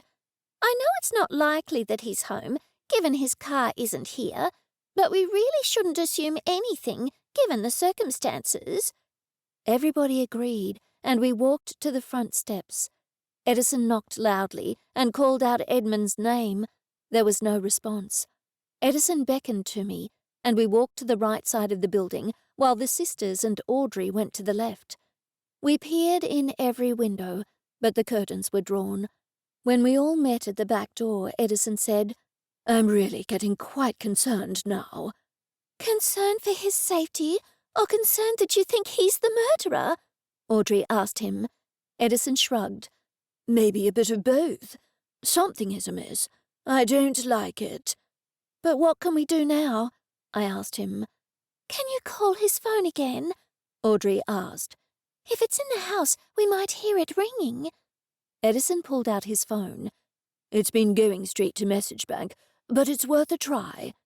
He swiped his phone and seconds later said, "It's still going to message bank." "We can't file a missing persons report with the police yet, can we?" I asked. "Does somebody have to be missing for a certain amount of time?" Edison nodded slowly. "I do believe so, but given the circumstances that 3 people in our book club have been murdered, the police might be more inclined to do something." "Then what do we do?" I asked. "Shall we drive to the police station now?" As an afterthought, I said, "It's almost time for the shop to open. Edison, why don't you take me back to the shop, and then you can drive to Coomera to speak with the police?" I had no desire to be in Edison's car as he drove down the steep, winding mountain road. Edison thought that was a good idea, but the sisters and Audrey also urgently asked to be taken back as well. We were piling into the car when a police vehicle pulled into the driveway. I went cold all over. 2 police officers walked over to us. Before they could speak, Edison asked, "Has something happened to Edmund Elliot? We've been looking for him because he was supposed to come to a meeting this morning and he didn't show." "Are you relatives?" the police officer standing closer to us said. We all shook our heads. "We're friends of his," Edison said. "We were worried when he didn't show and his phone's going straight to message back." "I'm sorry to have to tell you this," the police officer said. "There's been a terrible accident. Mr. Elliot's body has just been discovered." Audrey stepped forward. "But where? Where?" "At the waterfall pool at Dingo Falls," the officer said.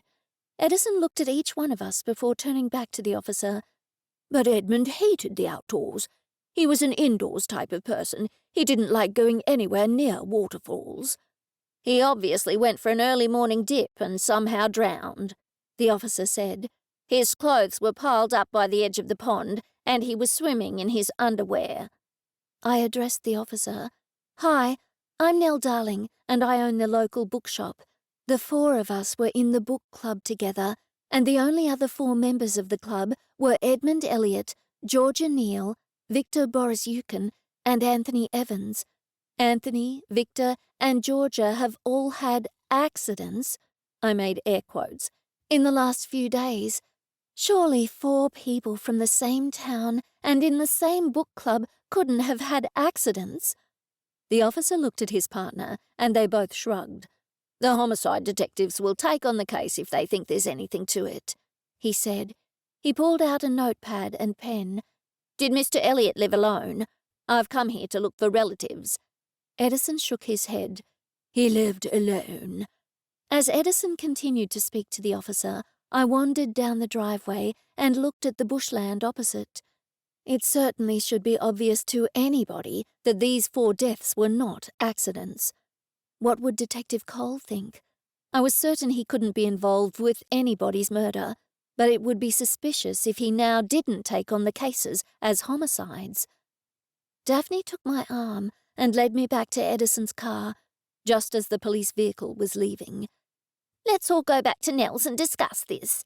She pointed to the sky. "It's just about to rain heavily, so the tourists won't come up the mountain today. The forecast is for large hail as well. Tourists never come out on a day like this, and that will give us time to discuss the case." "Take me home! Take me home!" Audrey wailed. "I'm next on the list. I know I am. I have to call a locksmith. We're all in terrible danger." Delilah patted her shoulder. "Calm your farm, Audrey. We're all going to have a meeting about this and see if we can't come up with something. But yes, you're right to be cautious. Is there anybody you could stay with for a few days?" "I'm not going to be driven out of my own home," Audrey snapped. "Come to think of it, if I get scared, I'll go and stay at George's house. I have a spare key, and she's left everything to me in her will. Her horse farm and her horses, everything. I'll have to visit there anyway, because I'll have to look after her horses until they all legally come to me." "Would you like me to drive you straight to George's house?" Edison asked her. "Maybe you should stay there now." She shook her head. "No, drive me home, but would you wait until I searched the place?" Edison said he would, and soon we were making our way to Audrey's house. It was on the western side of town, a large, sprawling house set back well from the road. We waited in the car while Edison went in to make sure nobody was hiding inside the house. When he got back in the car, he said, "I have a theory which might sound strange." "Then out with it," Daphne said. "Wait until we get back to the bookshop. I'll feel better discussing it in front of a nice fire." "It's certainly cold enough to put the fire on," I said, "and there's a nasty storm coming this way." I checked my email on my phone, and there's a severe weather warning for Wild Lime Mountain. I was intrigued, wondering what Edison's theory could possibly be. I didn't have long to wait, because 5 minutes later we climbed out of Edison's car behind my bookshop to be greeted by pelting rain. We sprinted for my front door and tumbled inside. JenniFur was sitting in front of the fireplace. The fire had not yet been lit. "You took your sweet time," JenniFur said. "I would have lit this fire if I could. Hurry, hurry, I'm freezing my tail off."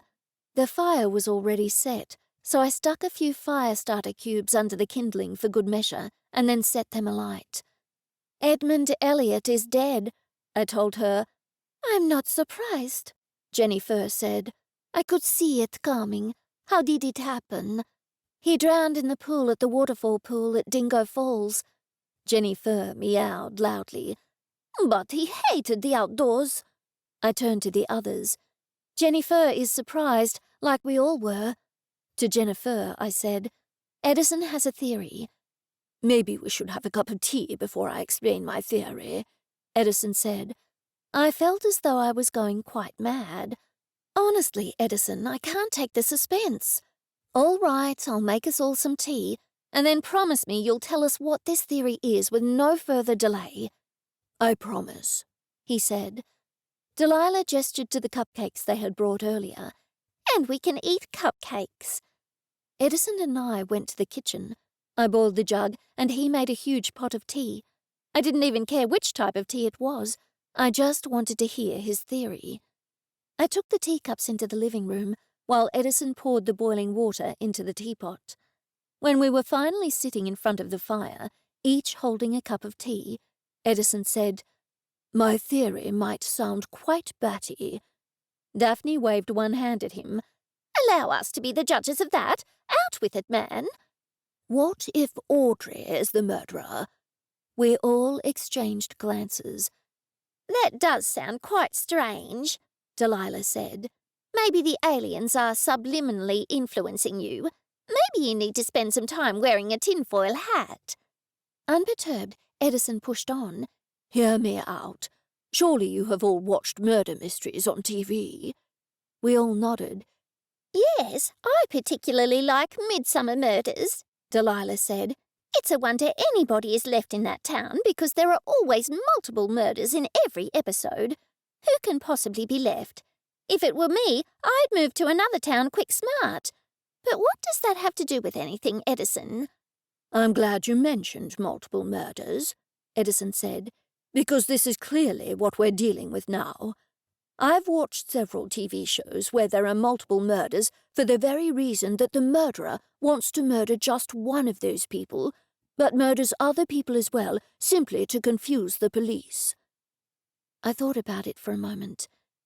Because by killing the other people, the police are looking for a motive for everyone, and not just for the intended victim, I concluded. Edison waved one finger at me. Precisely, he exclaimed. It confuses everything. It certainly confuses me. Delilah stood up and walked over to the fire, then jumped a little when a small lump of coal fell out at her feet. She turned back to Edison. So, are you saying that Audrey wanted to murder one person, but to cover her tracks, she murdered the other three? Before Edison could respond, she asked, But which person was her main intended victim? It was Daphne who said, Georgia. You heard Audrey say that Georgia has left her everything in the will. Georgia was a very wealthy woman, and her place is nicely set up for horses. Audrey would love to own horses like that, but she's never been able to afford one. But would somebody commit murder just to get horses? I asked. Edison set down his teacup with a thud. People murder for money all the time, and Georgia was a very wealthy woman. If Audrey is the sole heir, then yes, she certainly has the motive.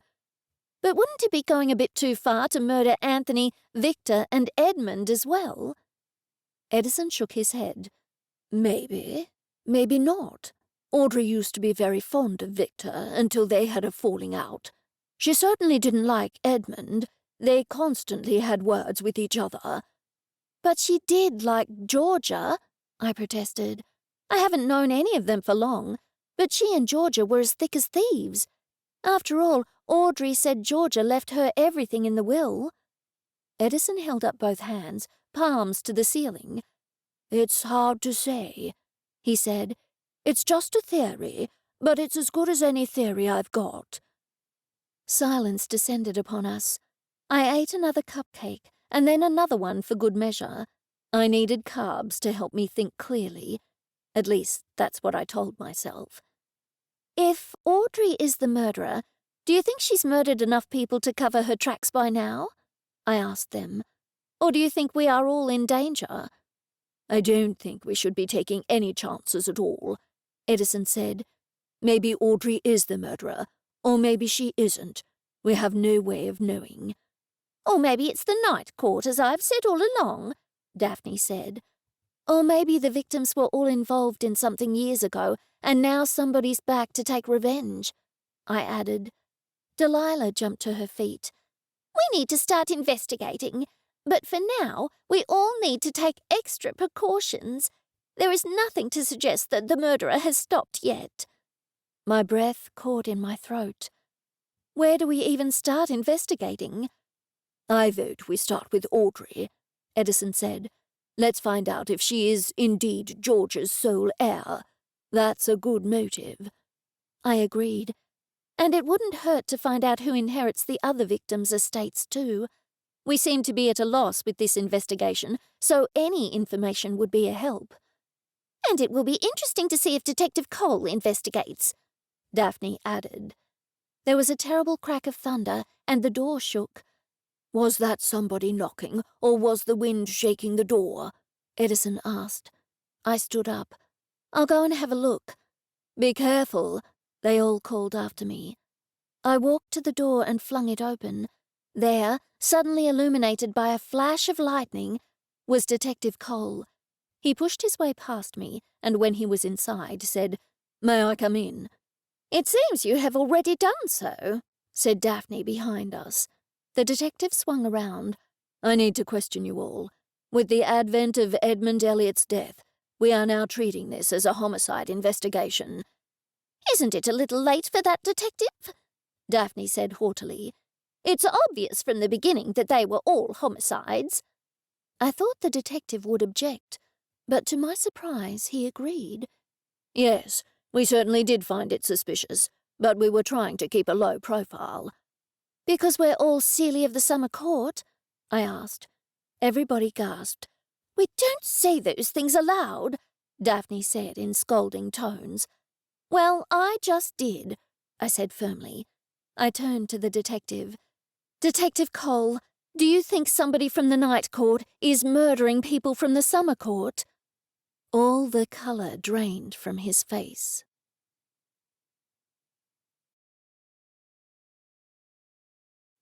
Chapter 9. Detective Cole appeared to be struggling to gain his composure.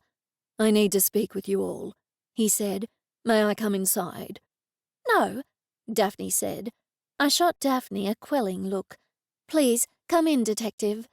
Delilah pulled a huge crystal from her handbag and clutched it to her chest. The detective crossed to stand in front of the fire.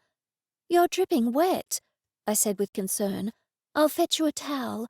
"No, I'm fine," he said. "Maybe Nell doesn't want you dripping all over her Persian carpet," Daphne snapped. "It isn't a Persian carpet," I said. "I'll be right back." I hurried to the laundry room and fetched a freshly washed towel. I hurried back to hand it to the detective, not wanting to leave him alone with the others for too long. He took it and thanked me. As he did, our fingers touched slightly, and I was unprepared for the jolt of electricity that ran through my body. JenniFur was purring loudly. "How nice that the handsome detective is back," she said. "Shush," I said. The detective appeared confused. "I haven't said anything." "I'm sure you're about to start." Daphne's tone dripped with venom. "I just got a call from the uniformed officers about Edmund Elliott. Detective Stevens and I have been keeping an eye on this case. Anthony Evans's death was one thing. After all, several people have fallen from that cliff over the years. But Victor Borisyukhin being allegedly bitten by a snake a few days later made us suspicious. And then there was Georgia Neal, and now Edmund Elliott. As they were all members of the book club, I'm concerned the rest of you are in danger." "Why are you concerned?" Delilah asked, her tone even. "I'm sure you wouldn't worry if something happened to us." Daphne muttered something rude, but I didn't quite catch what she said. "I'm a detective. My job is to solve homicides, and hopefully to prevent more homicides from happening. Now I need you to tell me the events of the morning as pertaining to Edmund Elliott." Edison stepped forward. "We expected him here for the meeting, but he was late." I interrupted him. "Edmund is never late. He is obsessed with punctuality. Or rather, he was." Edison pushed on. "His phone went straight to message bank, so Daphne drove to his house to look for him." "I also drove up and down Lamington Lane twice looking for his car," she said. Edison nodded. "But he was nowhere to be found. We were concerned because of what had happened to the others, and we went to his house. His car wasn't there, so we were mystified. But that's when the uniformed officers turned up and told us that his body had been found." "Detective Cole," I began, "Edmund Elliott hated the outdoors. There's no way he would have gone for a swim, especially not in this weather. He wouldn't have gone for a swim even on a bright sunny day, Daphne added.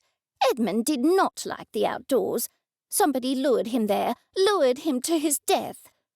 Would you have any idea who? Daphne shook her head. No, Detective. I mean, who would want to kill any of the book club members? Are you aware of anything that the victims had in common? Detective Cole asked. He looked rather discomfited, and then added, apart from the obvious. Yes, the obvious, as you put it, and the fact they were all members of the book club are the only two things I can think of that they had in common, Edison said. That's what we've been discussing, I told the detective. I wondered whether I should tell him our suspicions about Audrey. After thinking it over, I decided I might as well speak up. Audrey happened to mention that she inherits all of George and Neil's property, I told him. Apparently, George and Neil was quite wealthy. Audrey liked to ride George's expensive horses, but she couldn't afford one. The detective nodded slowly. And can you think of any other reasons anybody would have to murder one or all of the victims? We all shook our heads. Do you think it's possible that Audrey murdered Georgia and then murdered the others to throw the police off the track? Delilah asked the detective. He frowned deeply. I'm sure it's possible. Daphne appeared quite put out. It would not be the most obvious solution. Would the night court have suddenly decided to murder members of the summer court? The detective was visibly annoyed. Of course not, he said, irritation flooding his tone. That sort of thing hasn't happened in centuries. Maybe it has, and we just don't know about it, Daphne persisted.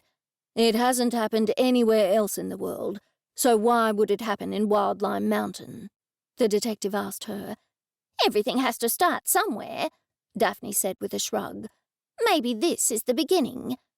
Well then, I hope you will put your prejudices aside and help with my investigation. And by help, I don't mean doing any investigating of your own. I mean, if you think of anything, please let me know. With that, he strode to the door. I followed him outside into the rain, but then stood back on the little porch. The detective swung around to me. It isn't the night court, he said. I'm certain. The victims had nothing else in common, I told him, apart from the fact they were all members of the book club. Detective Cole, I'm concerned. Daphne, Delilah, Edison and I are also in the book club, and we are also of the summer court. He nodded slowly. I'm aware of that. I'll have a uniformed vehicle drive past here on a regular basis, night and day. But for now, don't take any chances. I would suggest changing the locks on your door. Is there anywhere out of town you could stay for a week or two? I shook my head. This is my home now, and I don't want to leave it just because I might be in danger. I understand that, the detective said in a tone that suggested he did not.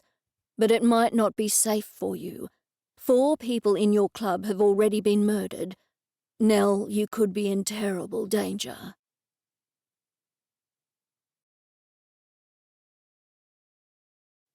Chapter 10. I stuck an open sign on the door 5 minutes after opening time. I didn't think many tourists would drive up the mountain on such a rainy day, but I figured some of the locals might venture out. The others had left.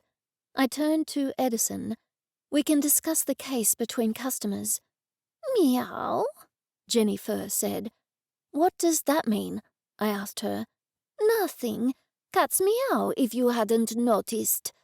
Edison and I sat at the back of the reading room in chairs that would give us a line of sight to any customers walking through the front door. What do you think about the theory that Audrey murdered Georgia to get the inheritance? I asked him. Edison shook his head slowly. I'm not sure, to be honest.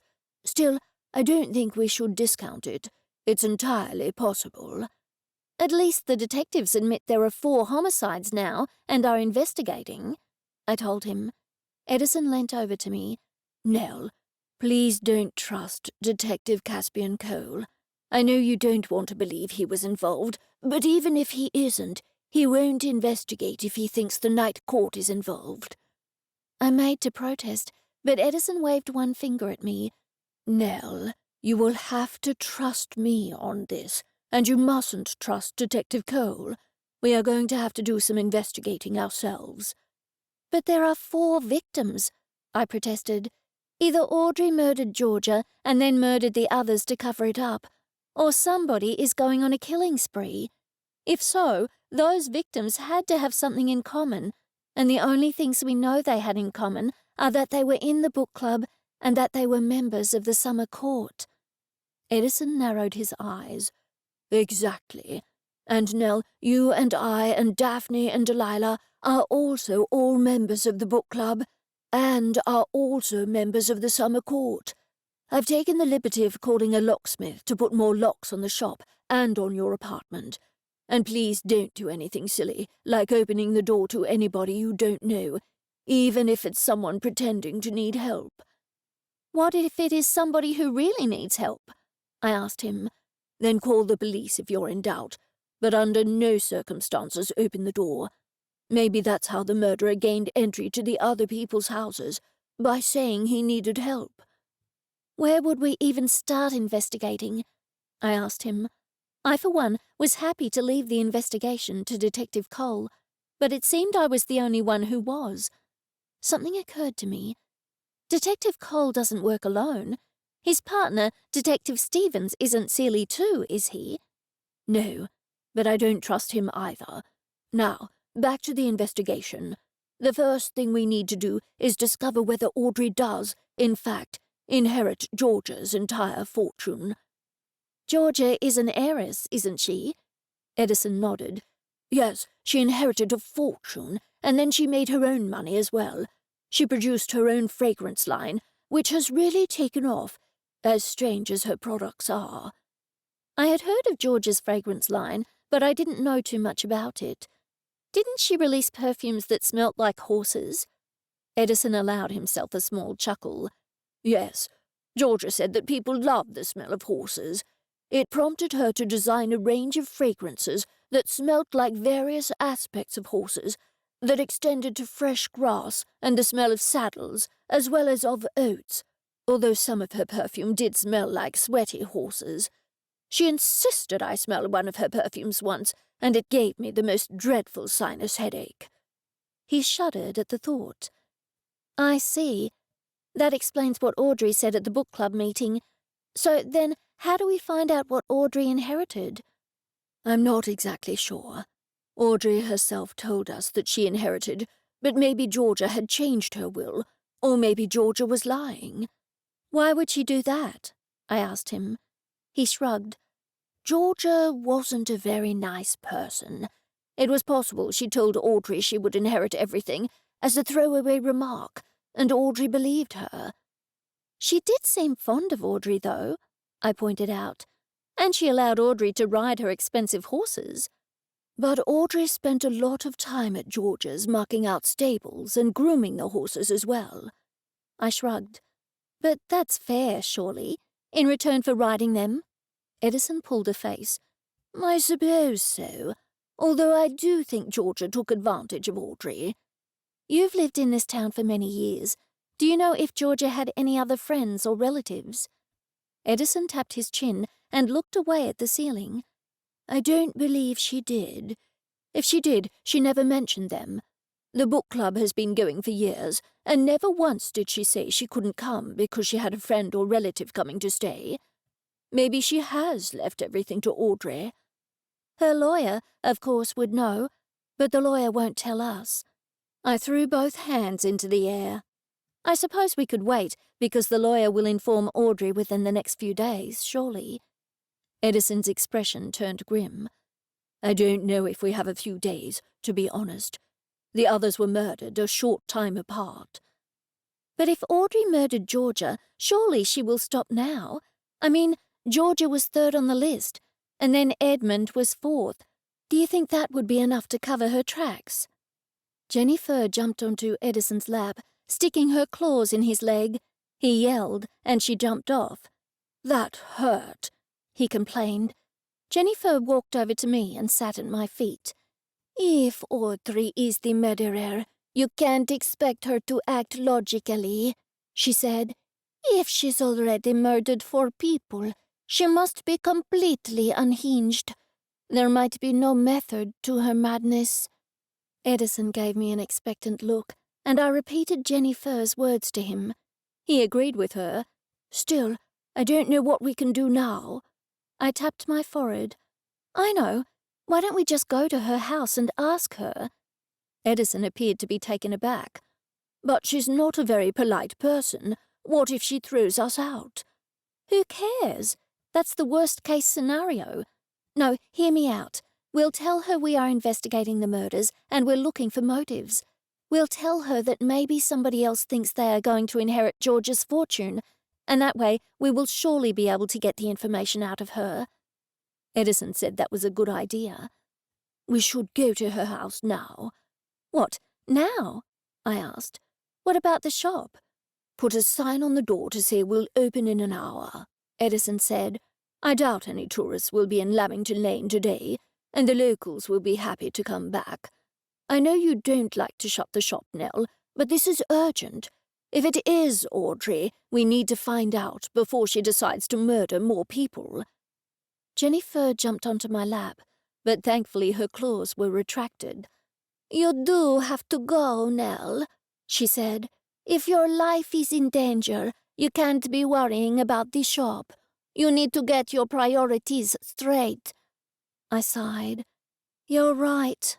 I locked the shop once more and stepped out into the driving rain.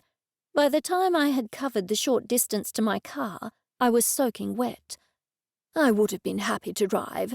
Edison said, No, I said, followed by another no in a softer tone. I'm happy to drive. Edison directed me to Audrey's house, even though I had just been there as a passenger. Keep your wits about you, and don't take any food she offers us, Edison said. We can't take any chances. Audrey's car was parked outside, so I knew she was home. We sprinted to the house through the rain. We knocked on the door, and she answered at once.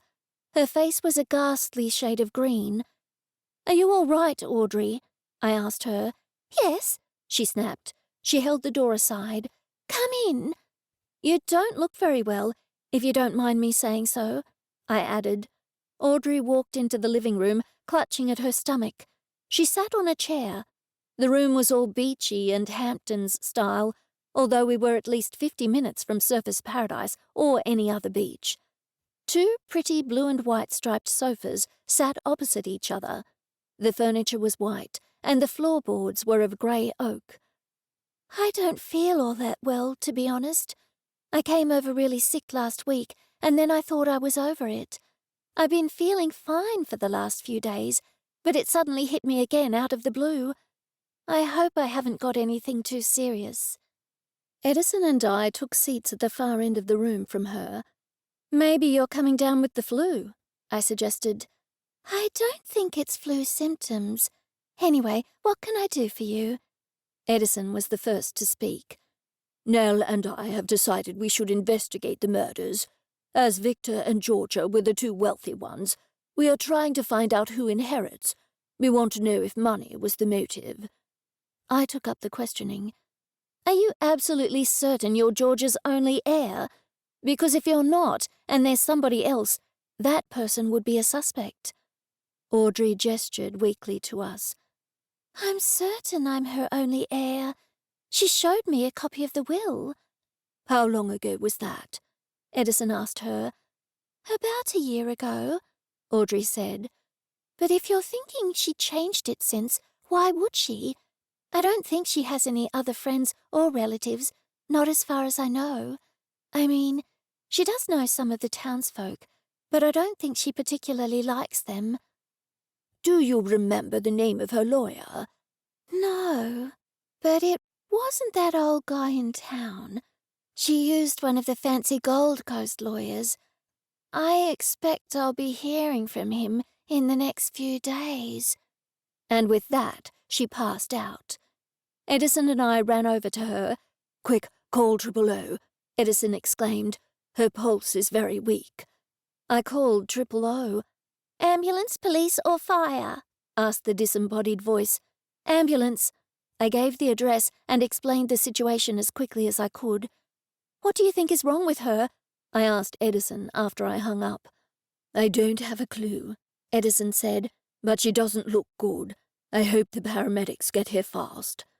I opened the front door and looked out for them.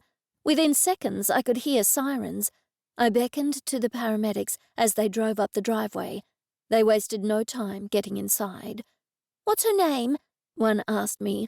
Audrey Alexander, I said. The paramedics were calling Audrey by her name, but there was no response. One of them worked on her, while the other one walked over to me. Can you tell me what happened? She asked. We only got here about 10 or so minutes ago, I said. Audrey was looking terrible, but we saw her earlier today and she looked perfectly fine then. This is very sudden. Would you happen to know if she has any medical conditions? I shrugged. I don't know her very well. I'm just in a book club with her. Is there anything you can tell me? Or was she like this when you found her? I shook my head. No, she answered the door when we got here, but she looked terrible. Like I said, she looked fine when we saw her earlier today. She did say that she had felt awfully sick a week ago, but then had felt fine for a few days, and she suddenly came over sick again just then. We had better get her to intensive care, the other paramedic said. He hurried out to get the gurney. As they were putting her on it, the male paramedic nodded to the kitchen island. She eats mushrooms. I shrugged, but Edison said, Yes, I know she loves gathering mushrooms. The paramedics exchanged glances. The male paramedic hurried over to look at the fresh mushrooms on the kitchen island. Those ones are fine, he said. Do you think she accidentally ate some poisoned mushrooms? I asked him. They were wheeling Audrey out to the ambulance by then. I ran into the rain after them. Her symptoms are consistent with ingestion of the deathcap mushroom, he said. But I think she's very experienced with mushrooms, Edison protested. The paramedics didn't answer. They drove down her driveway with their sirens on. Then Audrey isn't the murderer, I said. I was in shock. Not if it's deathcap mushrooms, he said. However, some other mushrooms can make people quite sick, but they don't prove fatal. If it turns out to be those mushrooms, then it's possible she made herself sick to look like she was an intended victim. My head is spinning, I admitted. Edison, you won't like this, but we need to call Detective Cole. He appeared to be thinking it over. I suppose we should. He is a homicide detective, and we have to abide by the agreements. I nodded. I didn't know much about the agreements, only that they instructed Seeley to abide by the laws of the land. I had Detective Cole in the contacts on my phone. He answered at once. Detective Cole, this is Nell Darling. Edison and I just now came over to Audrey Alexander's house and found her quite ill. We called the ambulance, and they've taken her away. What happened to her? He asked. They think her symptoms are consistent with deathcap mushroom poisoning, I said. Don't touch anything. Stay where you are, and I'll be right there. Is anybody with you? Edison. The detective hung up. Did he say how long he would take? Edison asked me. I shrugged. I have no idea if he was at the police station or nearby. He told me to stay here and not to touch anything. Edison and I sat on the chairs, but we weren't there for long when I heard a car coming up the driveway. I looked through the window. That's him now. Detective Cole asked me to tell him everything that had happened from the time we arrived. And why did you visit her? He asked, narrowing his eyes. We wanted to make sure she was all right, I said. I don't know if he believed me, but he walked over to look at the mushrooms on the kitchen island. The paramedic said those ones are okay, I told him. Still, the detective had a good look at them. And you say she's experienced at collecting mushrooms? Edison nodded. Yes, Audrey always mentioned how she loved collecting mushrooms. She was always happy after the rain because the mushrooms would come up. Detective Cole looked in her fridge and took out some containers of food. I'll have these analyzed, but she's probably consumed or thrown out anything from a week ago. Still, it's worth a try. She said she was really sick a week ago, but then she felt fine for the last few days, I told him. And she was fine this morning. The detective nodded solemnly. That's what happens with death-cap mushroom poisoning. The person gets quite ill, then appears to recover completely. But during that supposed recovery phase, serious damage is happening to the liver. It usually proves fatal. I gasped. You don't think they can save her? Deep creases formed in his forehead. I have heard that some people have recovered, but they have been given intensive treatment immediately after eating the mushrooms. It might be too late for Audrey, but I don't know. He walked back over to me. Now, if Audrey doesn't make it, this will be 5 members of your book club who have met their deaths. You will have to be extremely careful. And you too, Edison, he said as an apparent afterthought. I know I've asked you before, but I'm asking you again. Did these people have anything in common? Apart from the obvious, Edison said, his tone cold, and apart from all being in the book club, but nothing else as far as I know. This isn't good, Detective Cole muttered. Not good at all. Chapter 11. The open sign was on the bookshop door, but Daphne, Delilah, Edison and I were setting up camp on my living room floor. We had decided it wasn't safe to be separated, given that one of us was surely next on the list. JenniFur walked over to me.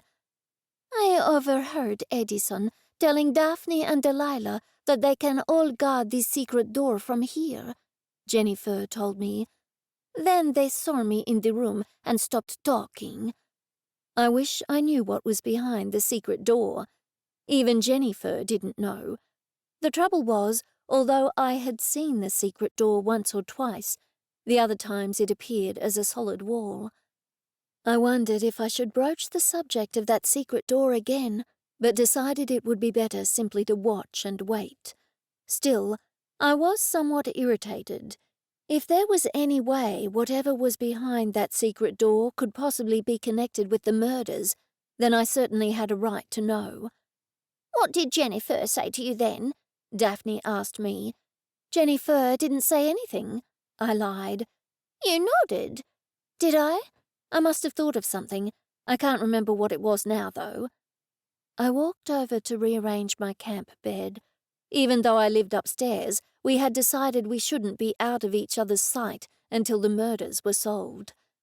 The locksmith has put extra locks on all the doors and windows, I told Daphne. I looked at Delilah, who was now wearing a pink and green striped helmet that was bigger than a motorbike helmet. When she saw me looking, she said, "This is a special device to help protect me from aliens who are trying to snatch my thoughts. But it will also help if somebody tries to drop something on my head.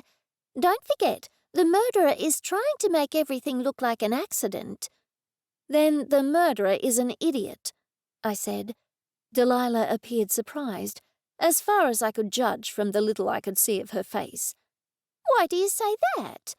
Because one would look like an accident. If Anthony had fallen off a cliff and nobody else had died, people would have thought it strange, but nobody would have thought it was murder. And people are bitten by snakes all the time and die. Nobody gives it a second thought. But you put those two deaths together in that short space of time, and it starts to look highly suspicious. Edison joined the conversation. And then there's George's death. Somebody lured her to the archery range. There's that text, hard physical evidence. By now, everyone's realized there is a murderer on the loose. I agreed.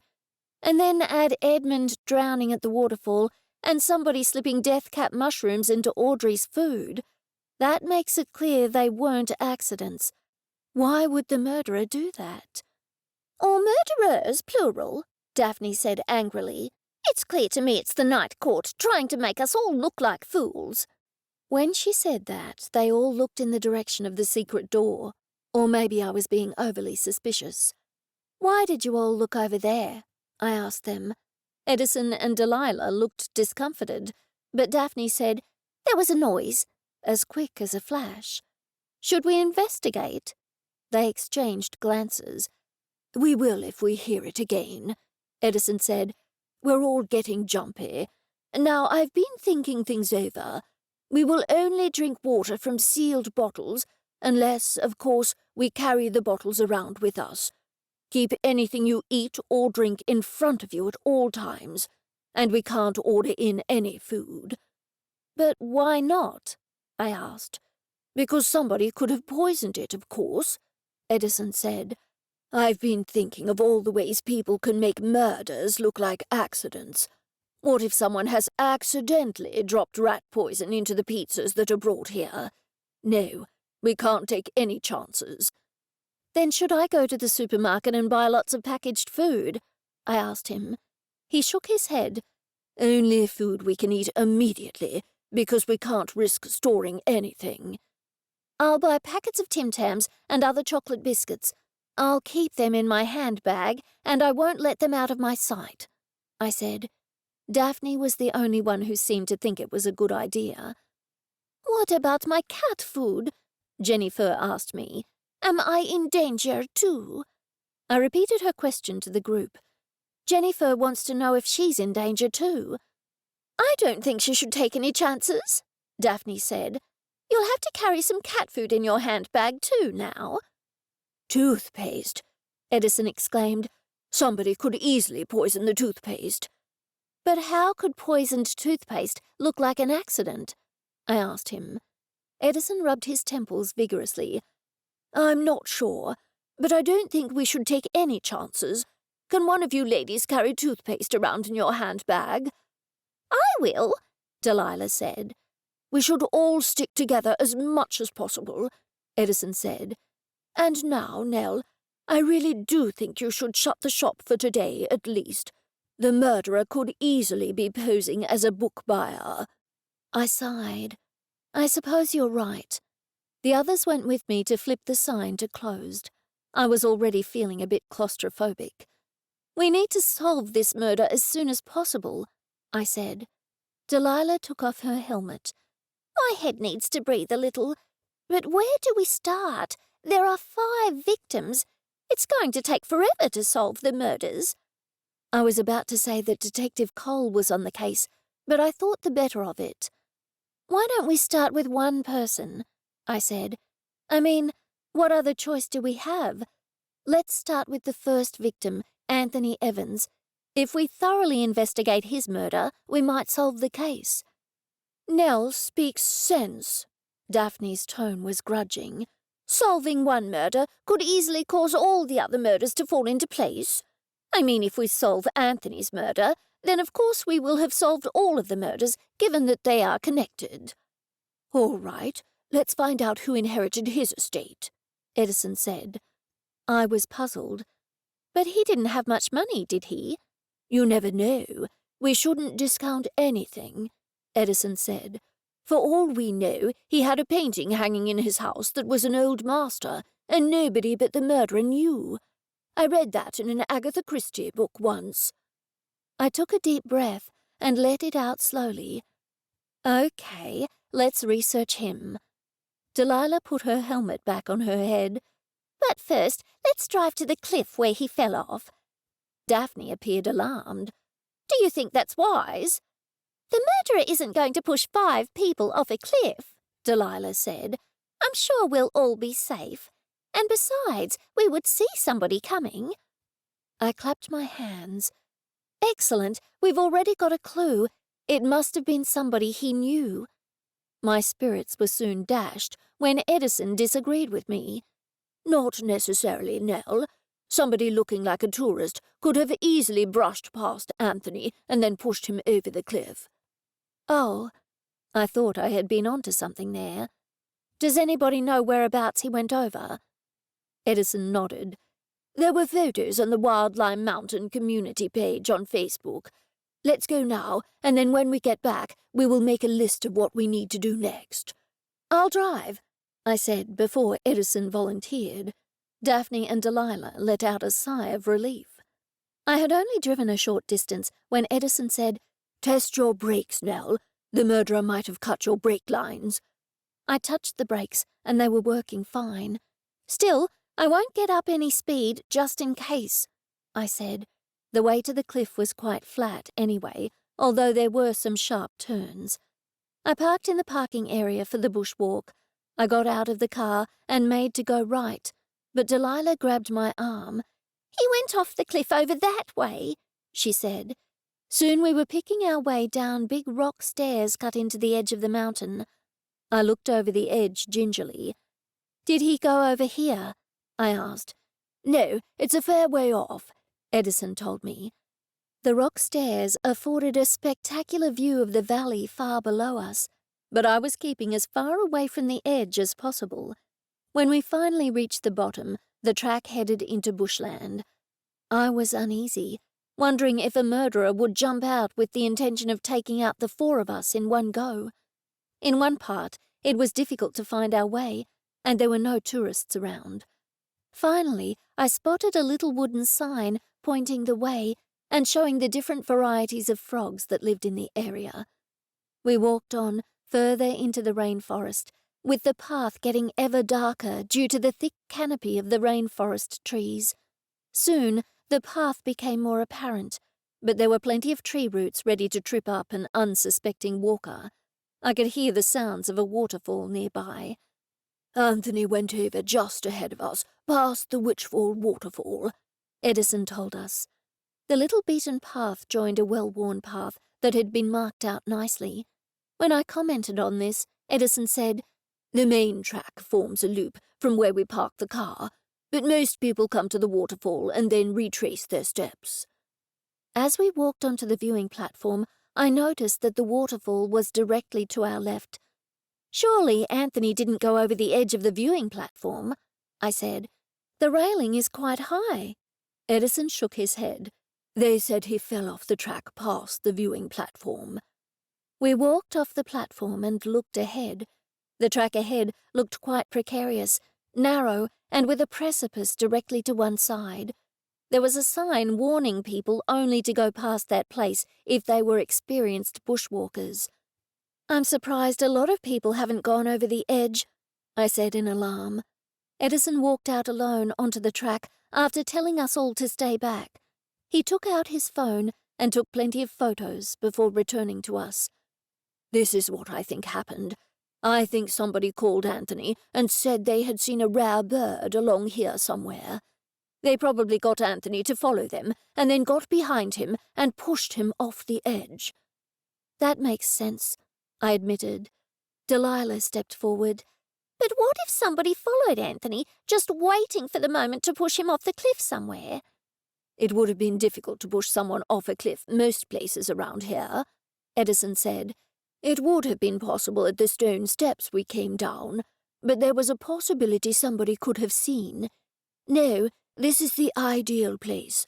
Of course, at Dingo Falls on the other side of town, where Edmund drowned, it would be possible to push somebody off an edge there, although the drop to the bottom is nowhere near as far as it is here." "What do we do now?" I asked him. "We'll head back to the bookstore," Edison said. "Make sure we stick close together. Daphne, you lead, and I'll bring up the rear. If we see any tourists, let's all bunch together and stand still, and whatever you do, when we go back to the stone steps, stay as far away from the cliff edge as possible, and do not let anybody come between you and the safety of the side of the mountain."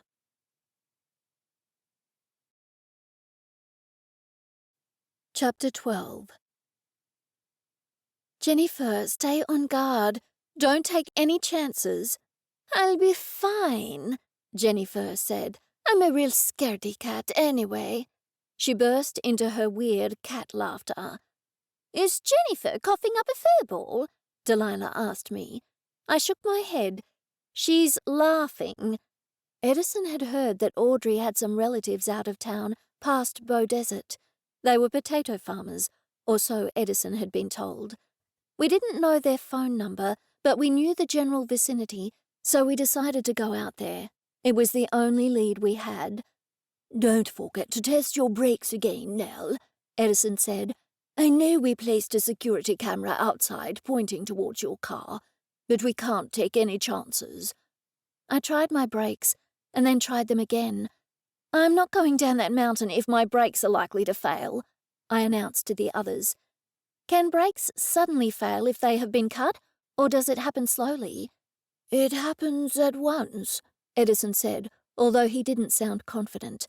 "Anyway, I checked your brake lines. They looked okay, and you have plenty of brake fluid." "But you don't know much about cars," Daphne protested. "That's why I'm telling Nell to check her brakes," Edison countered. I made my way down the steep, winding mountain road in the direction of Bow Desert. It wasn't too bad going down because it was away from the cliff edge, but going up was a different matter. There were several hairpin bends, and the guide rail was missing in lengthy sections. It was a sheer drop over the edge, and I wondered why more people hadn't gone over. A horrible thought struck me. What if someone follows us on the way back and forces us off the road over the cliff edge? I asked them. Daphne was sitting next to me. "What a horrible thought," she said. "Maybe you should go the long way around." "How much further is it?" I asked. Edison piped up from the back seat. "Maybe an hour," he said. "Maybe more, but I think it's worth it." "So do I said, as we passed some police tape where the latest car had gone over the edge. "Edison, what do we know about these potato farmers?" "Nothing at all. I only know that they're potato farmers, and I know the name of one of them, Tom Ford. We'll have to head out to their town and ask around." "It would be good to get a break in the case," I said. "Georgia and Victor were the only two wealthy ones, so we should focus on those two because money is the most likely motive." "Of course the motive isn't money," Daphne said. "It's the night court, I tell you. They want retribution."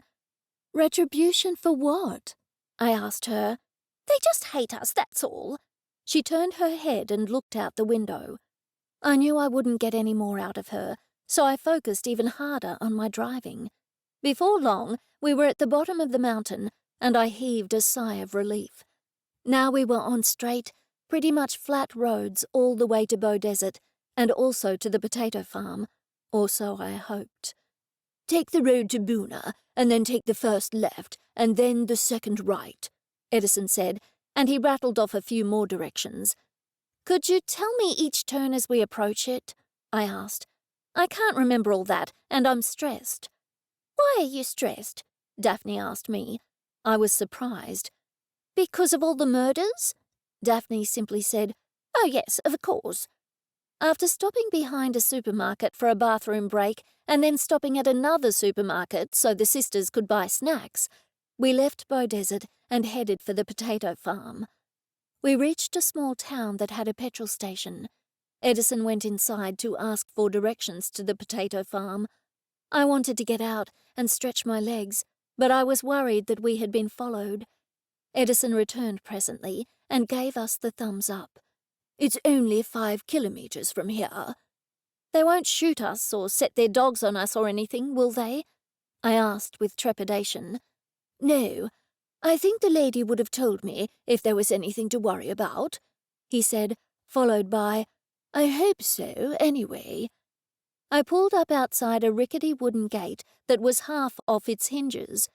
Edison got out and tried to open it. It squeaked and shuddered as he dragged it. However, he wasn't able to open it wide enough for the car to get through. A large car rattled down the driveway towards us, and an elderly woman and a small child, I guessed about the age of 4 or 5, got out. The child glared at us. "Hello," the woman said with a wide smile. "Hello," Edison said. "Would this be Tom Ford's place?" "Yes, he's my son. Would you like to buy some potatoes?" "Maybe later," Edison said. "I'm Granny Smith, like the apples. Even though we grow potatoes, it's a nickname, you see." We all smiled and nodded. "We are friends of a relative of yours, Audrey Alexander," Edison said. The woman's face broke into a scowl. "She's his cousin by marriage, related to Tom's deceased wife. She's no blood relative of mine. Anyway, the police just informed us that she died." We gasped. "She died?" we all said in unison. The woman's face turned white. "I'm so terribly sorry. Didn't you know?" "I was with her when she took ill," I said. "I called the ambulance and the police to her. The paramedics thought she had eaten death-cap mushrooms, and the detective said he didn't think she'd make it, but this is quite a shock." Granny Smith's eyes narrowed. "Were you friends of hers?" "I own the bookstore up at Wildlime Mountain, and she was in our book club," I told her. Daphne pushed between Edison and Delilah. "I'll come straight to the point. 5 of the book club members have been murdered. Audrey was the 5th. We are the only remaining members of the book club, so we wanted to ask Tom if he had any idea who would have done away with Audrey, because we're all scared we're next." "I see." Her eyes glinted with excitement. "I see," she said again.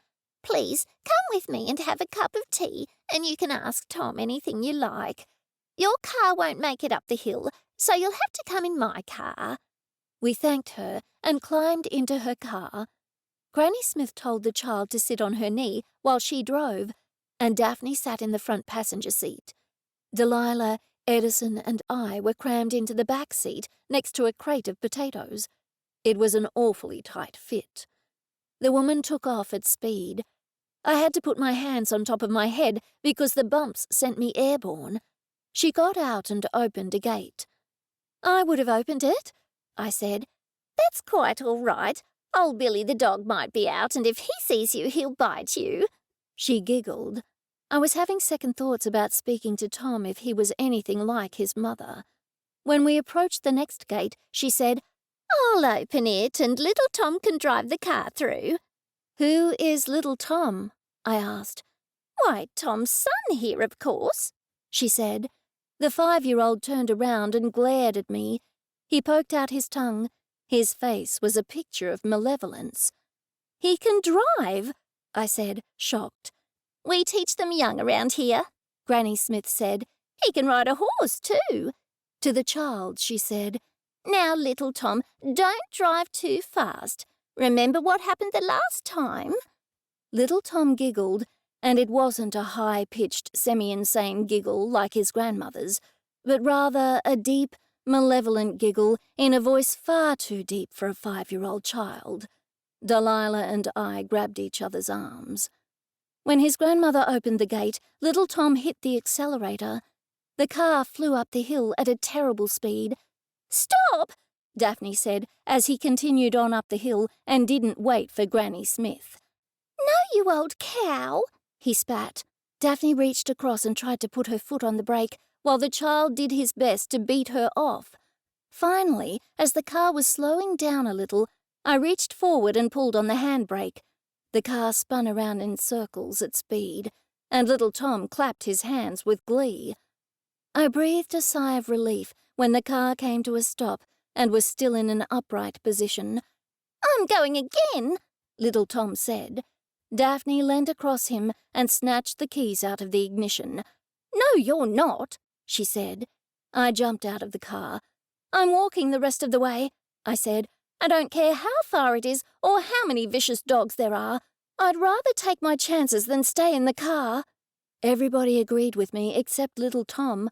I had no idea what he was doing, as he was behind me. I wouldn't have been surprised if his head was rotating 360 degrees. Finally, Granny Smith made it up the hill to us. I expected she would scold Tom, but she said, "He can drive fast, can't he?"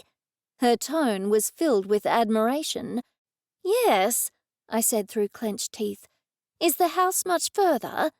"Just over that hill," she said. "I'll walk," I said.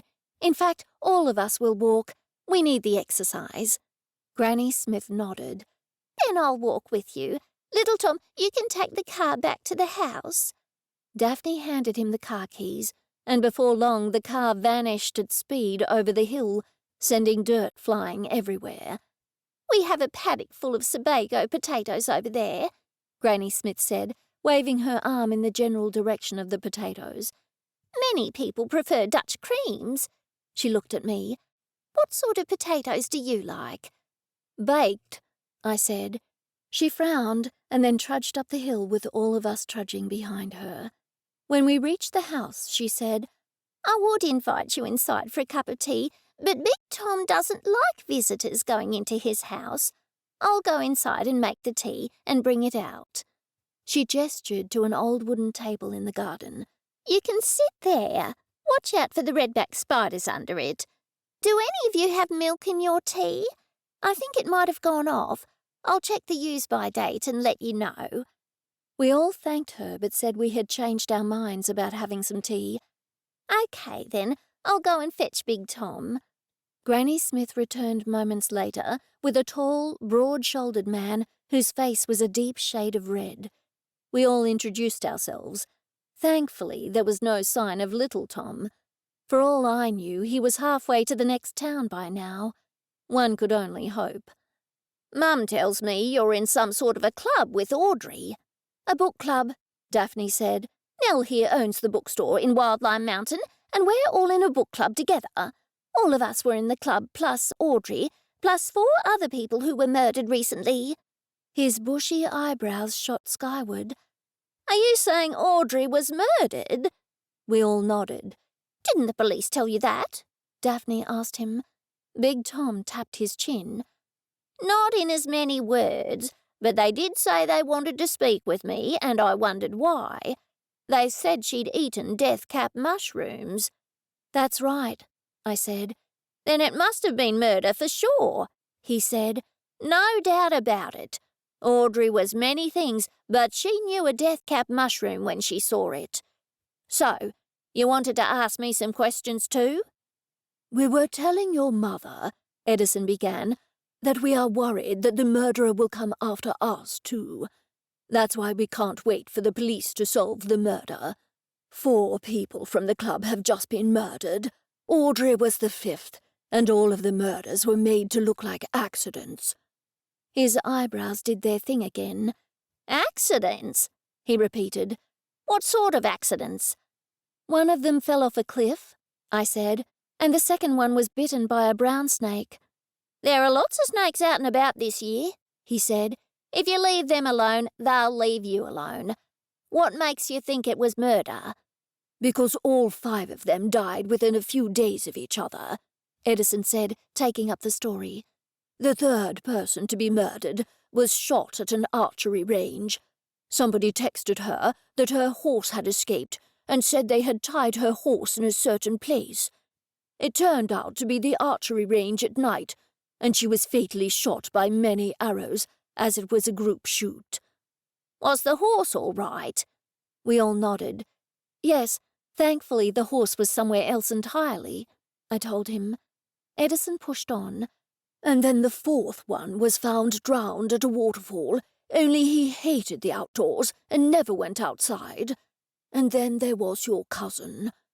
Big Tom stroked his chin. "Yes, that is suspicious. And Audrey was very careful with mushrooms. How did somebody make her eat them?"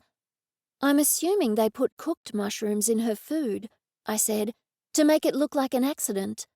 He took off his wide-brimmed hat and scratched his head. "I'm about to have a beer. Can I offer you a beer?" "Do you have any wine?" Delilah asked hopefully. "Wine?" he said, as though she had asked for something bizarre. "I do have goon." Delilah clapped her hands. "I love goon." I hadn't had any goon since my student days.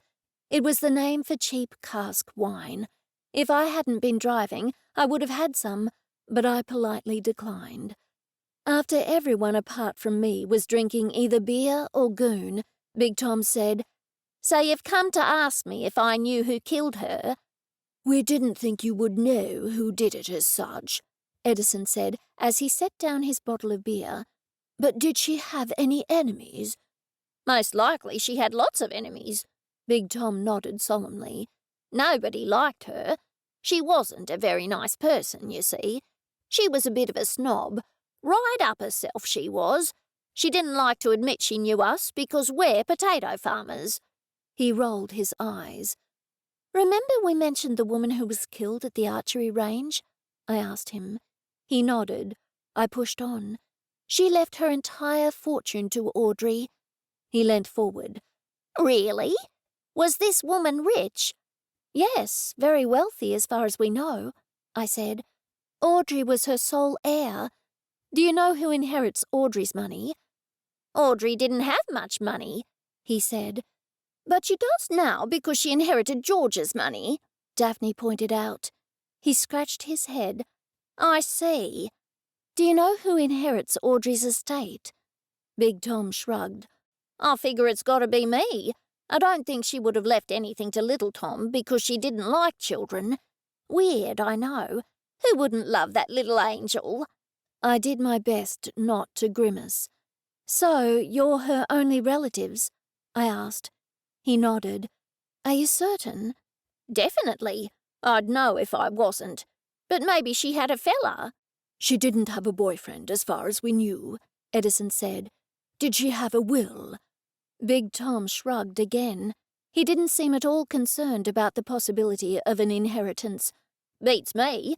I don't have a clue what she did. She was a weird Sheila, that one. I took a deep breath and let it out slowly. Would you happen to know her lawyer's name? No. Why would she need a lawyer? For her will, I said. He chuckled and took another swig of beer. Of course. Maybe she didn't have one. If she did have a lawyer, you will be hearing from them soon, Edison told him.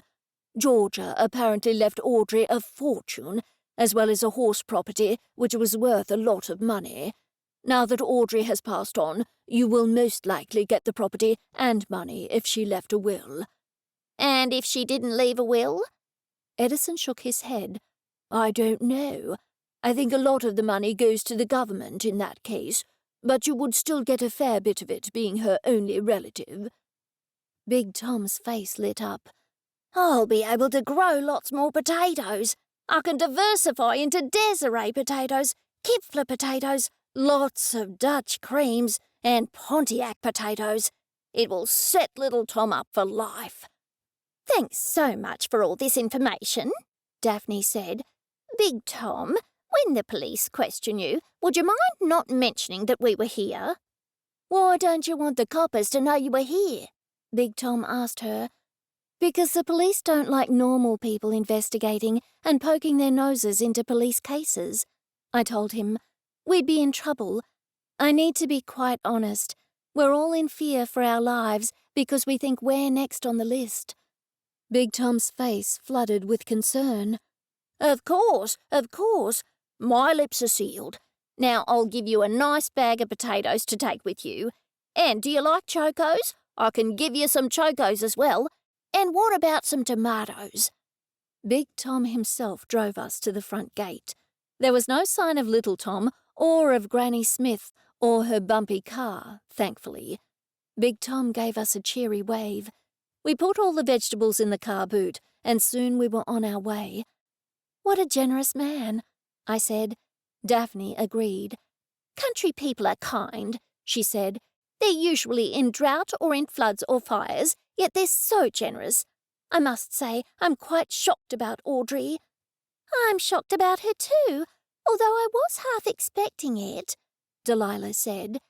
And that proves it wasn't a case of her making herself a little bit sick to pretend she was one of the victims. Poor Audrey, I said. Death kept mushrooms and she had no idea. Who would do such a thing? Well, that's the $6 million question, isn't it? Edison said.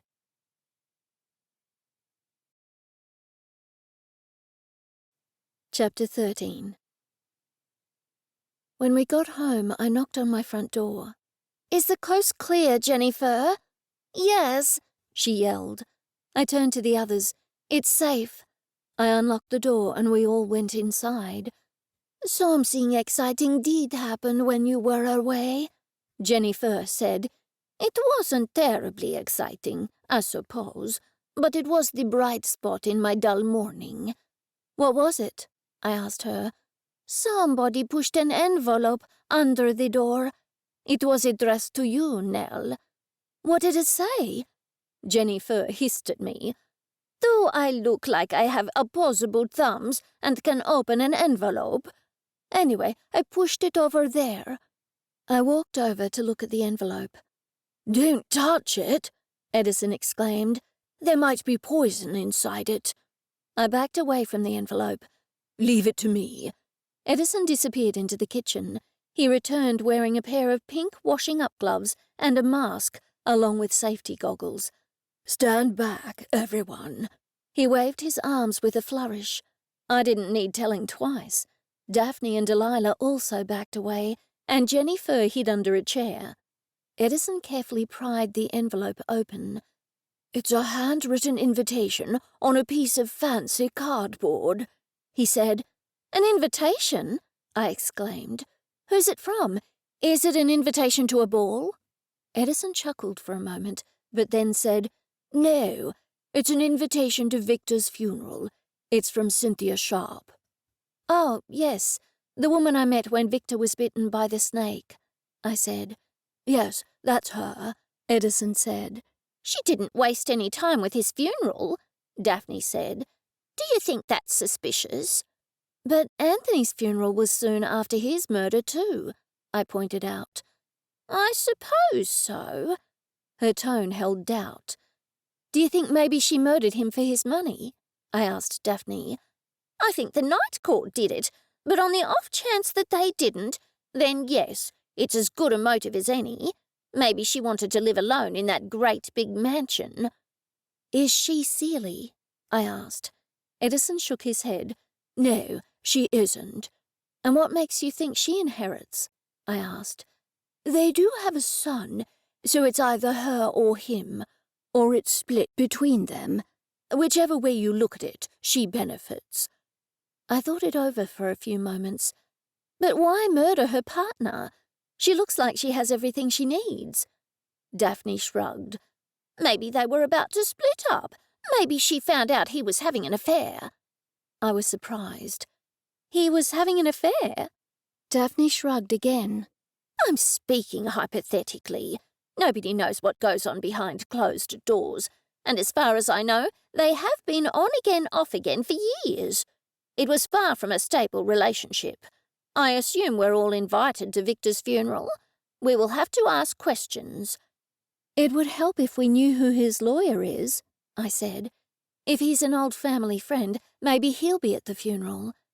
"It's a possibility," Edison said, "but it's too much to hope for, really. Still, the funeral might provide some information one way or the other. The murderer will likely be there." My hand flew to my mouth. "That means the murderer would have been at Anthony's funeral too," I squeaked. "Not if it's somebody from the night court," Daphne said. "We are overlooking the obvious. The correct solution is usually the simplest." A dark cloud of silence settled upon us, to be broken moments later by Delilah, who asked, "You said his funeral was soon. When is it?" "This afternoon," Edison said. "What?" the rest of us shrieked. "That is soon," I admitted. Hours later we were at the Gold Coast. The funeral was held in a small glass chapel near Sanctuary Cove on the waterfront. The setting was beautiful, the expanses of glass overlooking the water and the ocean-going yachts making their way past us. Red roses, pink roses, and white irises, along with small purple flowers I could not identify, lined the aisle, and a huge framed oil painting of Victor sat on an imposing gold-embossed stand at the front. It seemed Cynthia had sunk a lot of money into the funeral. I wondered how she had done it at such short notice. We had all decided not to arrive early, figuring it would be better to stay within a crowd. Edison had warned us several times not to eat anything at the reception afterwards, apart from tea and coffee from urns. By the time we arrived, the place was already filled with men in suits and women in sombre but elegant dresses. Cynthia must have spotted our arrival, because she hurried over to me and clasped both my hands in hers. "Thank you for coming," she said. "I never had the opportunity to thank you for being there when Victor passed." I was taken aback. "Thank you, but I didn't do anything," I muttered. Still, it was good somebody else was there. I'm absolutely devastated." With that, she left to greet somebody else. It was an open casket, and people were filing past, but I could not bring myself to look. Still, Daphne and Delilah went forward. As I watched, they seemed to be having a bit of a tussle. Daphne grabbed Delilah's arm and pulled her away from the casket. "What happened?" I asked when they returned. Daphne rolled her eyes. "Delilah was trying to look for syringe marks on Victor's neck." Delilah looked quite pleased with herself. "Actually, I was pretending to kiss him," she said. Daphne rolled her eyes again. "And were there any syringe marks?" Delilah glared at her sister. "I didn't really get a chance to look. And of course we don't know where he was injected with the venom." "We'll have to find out where somebody can acquire snake venom," I said. "There would be a limited number of places, and that would give us a lead." "I researched it last night," Edison said. "You can actually buy snake venom online. However, I assumed there would be a documentation trail. I also found lots of videos on how to extract venom from a snake." "That would be horribly dangerous, though," I said. "Would an untrained person risk it?" Edison shrugged. "Nobody in their right mind, that's for sure. But venom can be readily extracted from newly dead snakes, too. That is a far safer method, but the person still has to be careful not to touch the fangs." "That's interesting," Daphne said. She would have said more, but a man stood behind the pulpit. He did not look like a priest. He wasn't wearing any priestly garments or one of the dog collars that the Uniting Church ministers wore. "Welcome, one and all," he began. "We're not here today to mourn the death of Victor Boris-Yukon, but rather to celebrate the life of such a great man." "How cliché," Delilah said a little too loudly. The people in the row in front of us turned around to glare at her. "Hush, Delilah," Daphne hissed.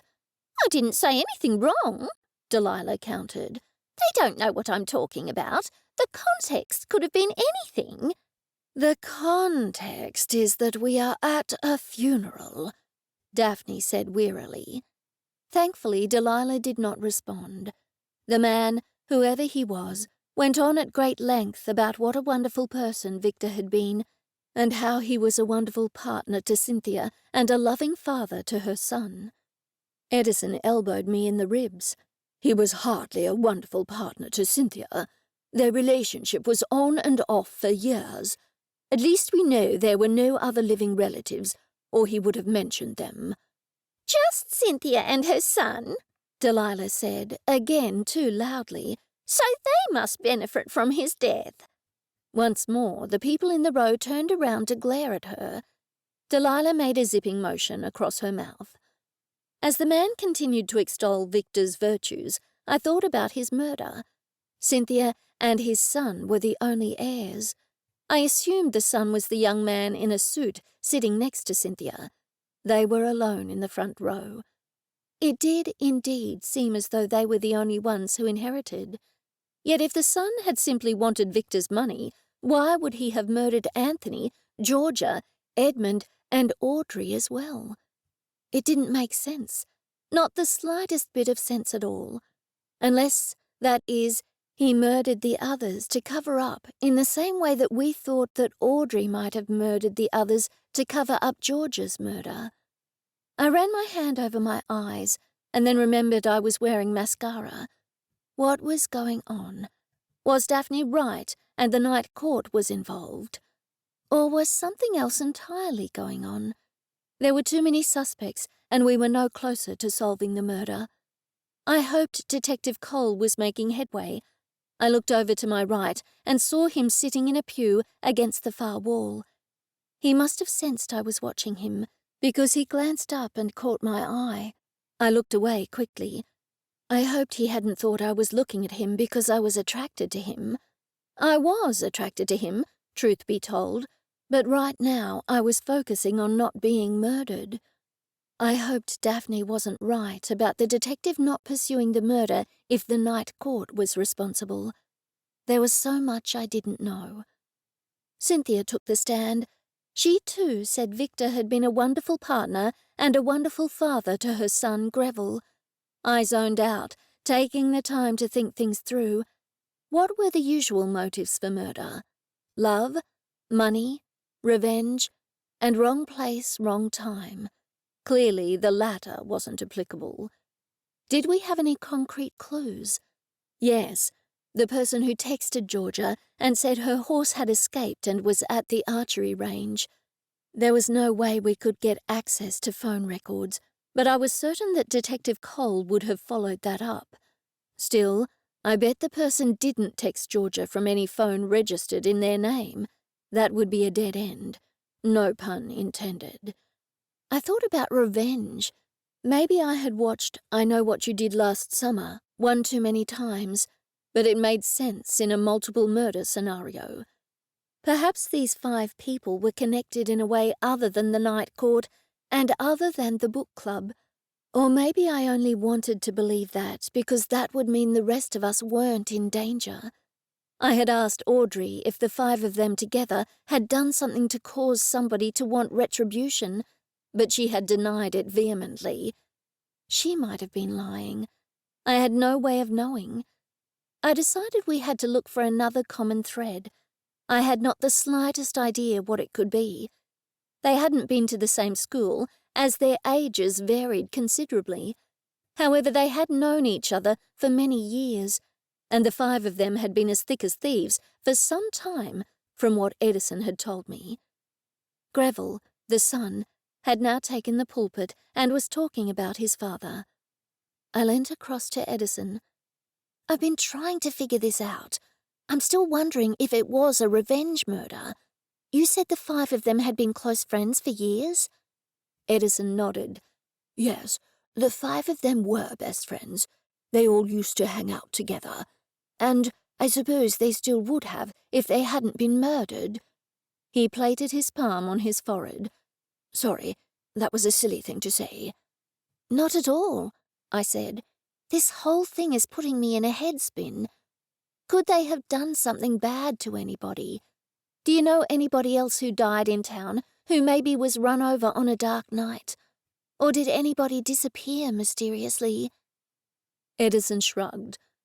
"Probably, but I can't think of anybody in particular. You think they were all involved with something like that?" "It could have been an accident," I said, "and a relative has come to town to take revenge." "Well, I've never heard any hint of such a thing, but I suppose they would have kept it covered up. I think the only thing we can do is investigate each murder, one at a time." "I was thinking the exact same thing," I told him. The service had now come to an end, and we all sat there as Victor's favourite song, or so Cynthia announced, was playing. I didn't recognize the song. When it came to an end, people went into the cabin next door. It was in the form of a log cabin, quite rustic and beautiful, and the inside was luxurious. "Remember not to eat anything," Edison cautioned. "Don't worry, I've got supplies." Daphne patted her large handbag. "I made these cupcakes this morning, and I even ate one to test it. I'm still alive, so I assume nobody slipped poison into the flour or the sugar." "Keep your ears open, everyone," Edison said.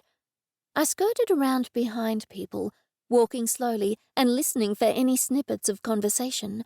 I spotted Victor's son, Greville, pouring himself some coffee, so I went over to him to introduce myself. "Hi, you must be Victor's son?" He turned around. His eyes were red-rimmed, and his expression was fallen. "Yes," he said in a small voice. "I was with your mother just after Victor passed," I told him. "I'm Nell Darling. I recently bought the bookstore, and Victor was a keen member of the book club." His face brightened somewhat. "Dad loved that book club. In fact, we're cremating a special edition of Bridget Jones's diary with him." "Cremating?" I said, rather too loudly. He didn't appear to notice my surprise and pushed on. "I know Dad enjoyed the book club. He spoke of it often. He loved books so much." He sniffed. If only I was in town when he died. I haven't seen him for 6 months. He pulled a tissue out of his pocket and wiped his eyes. You live elsewhere? I said. He nodded. I work in New Zealand on films. I've been there for the past 6 months. I'm an assistant producer. He would have said more, but a woman I didn't know came over to offer her condolences. I turned around and saw Daphne, Delilah, and Edison watching me. I walked over to them. Good job speaking to Victor's son, Daphne whispered to me. What did you find out? That he had an ironclad alibi, I said. He was in New Zealand at the time of Victor's death. And I found out something too, Daphne whispered. Victor was worth millions. Then we need to check whether Greville really was in New Zealand at the time of Victor's death, I said. Edison nodded. And am I the only one who finds the cremation suspicious? Suspicious indeed, Delilah said. Yes, I thought it was awfully suspicious, I said.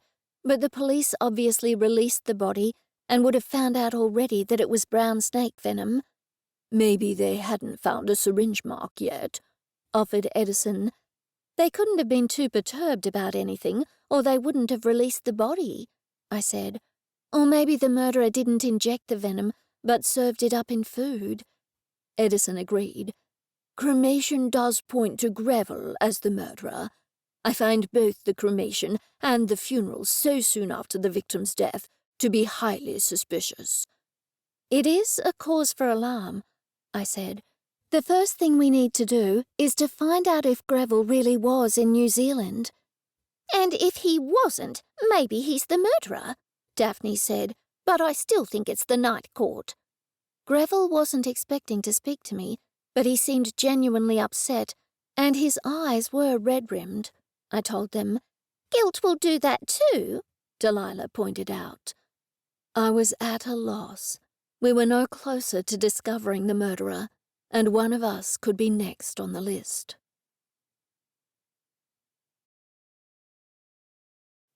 Chapter 14. I walked out into the garden between the glass chapel and the cabin. Some people had already drifted out here and were standing, talking beside the flower beds. It was a beautiful and tranquil setting, and I stood in the breeze watching a yacht go past. I heard footsteps and turned around to see Detective Cole walking towards me. I didn't know whether to be pleased or alarmed. Hello, Nell. Hi. The tips of my ears were burning, and it wasn't from a hot flash. I had suddenly become shy, and I silently berated myself. Did you know Victor well? Only because he was one of the members of the book club, I told him. 5 of those members are now dead. Anthony, Georgia, Edmund, Audrey, and Victor. He raised his eyebrows and took a half-step closer to me. You wouldn't happen to be investigating his death, would you? Why would I, when you're on the case? I stared at him, and he held my gaze. When he didn't respond, I added, I must admit I'm worried that I might be next on the list, or Daphne, Delilah, or Edison. Then please don't take any chances, Nell. If the perpetrator suspects you're investigating, then you will be in danger. I could be in danger regardless, I said. Detective Cole, my only hope is that you find the murderer quickly before he or she has time to strike again. I'm doing my utmost best, he said, and please, call me Caspian. I heard a woman's voice. Nell.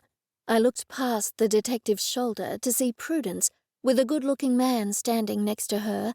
Prudence, I exclaimed. I've been missing your coffee. Prudence laughed. The cafe will open again next week. Levi whisked me away on another holiday, and we gave the staff the time off too. Nell, you haven't met my husband, have you? This is Levi. I stared at him. I had heard all about him, how he had appeared as a ghost to Prudence, who used to be a well-known clairvoyant medium. They fell in love while both of them thought Levi was a ghost, but they later discovered he was in a deep coma. It was such a romantic tale. Levi and Detective Cole obviously knew each other, and at once chatted. I knew Levi was a retired detective and was now a police consultant, so that didn't surprise me. Prudence took me by my arm and led me away, closer to the waterside. I'm sorry if my timing was bad. My cheeks burned. Oh, no, nothing like that, I sputtered. Well, I'm glad, she chuckled. I thought you needed rescuing. Levi didn't like me investigating either. I nodded, at a loss for words. I didn't see you at the funeral service. Prudence shook her head. Oh, goodness me, no. I can never go to funerals. The deceased always wants to have a word with me. It's too stressful. Oh, I hadn't thought of that. Still, it would be good if Victor could tell you who murdered him, I said as an afterthought. Prudence laughed. I wasn't serious when I said the deceased always want to have a word with me. It's just that I receive impressions. I don't hear whole sentences or anything like that. I have to interpret the impressions, and sometimes I'm wrong. But you still can't go to funeral services? Prudence nodded. It can get overwhelming at times. I'm sure it would. We walked alongside the water's edge. I cast a glance over at Detective Cole. I couldn't bring myself to call him Caspian, not quite yet, and saw he was looking at me. I quickly looked away at the water. Prudence was still talking. However, I did receive an impression from Victor. I was puzzled. But you weren't at the funeral. No, Levi and I were waiting in the cabin, she said. Clearly that was enough. I wanted to get you away from both my husband and Caspian so I could tell you the impressions I received. I stopped. What were they? I asked. Nothing too concrete, she said. Only that his death was to do with family. With family? I repeated. Prudence nodded. I had a flood of impressions about his family, but nobody in particular. I thought it over for a moment. Does it mean that his family murdered him? Or does it mean something else? That his death was due to family. That's puzzling. That could be taken a few ways. It could mean that his family murdered him, or that the motive for murder had something to do with his family. Prudence chuckled. Welcome to my world. I hope it's of some help anyway. Thanks. I'm sure it will be, I said. Once we put a few more pieces together, I'm sure that will become invaluable. I hadn't heard Detective Cole and Prudence's husband, Levi, walking over to us. It seemed neither had Prudence, because we both gave a little jump. Putting what pieces together? Detective Cole asked us. Prudence and I do jigsaw puzzles together, I said, doing my best to keep a straight face. Levi's eyes twinkled, but he remained silent.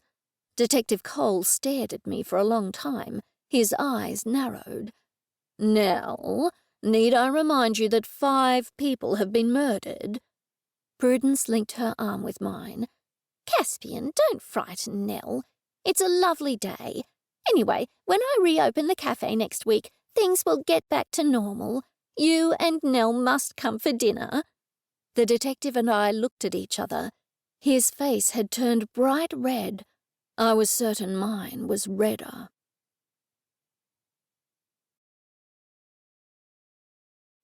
Chapter 15. We had decided to investigate each murder separately and to try to establish a link between the victims while at the same time taking the utmost care for our own safety. The next person whose murder we were going to investigate was Edmund's. After the bookshop closed for the day, the 4 of us drove to Dingo Falls, once more leaving JenniFur to guard the house. It was a sunny afternoon, and the weather was warm. It was a good day to go to Dingo Falls, but being a weekday, I figured there wouldn't be too many tourists, and the more people around, the safer we were. Still, we didn't have time on our side. The murderer could strike again at any moment. That is, unless the murderer had finished with Audrey's murder. I was relieved to see the parking area was half full, although some of those were patrons of the cafe on the edge of the falls.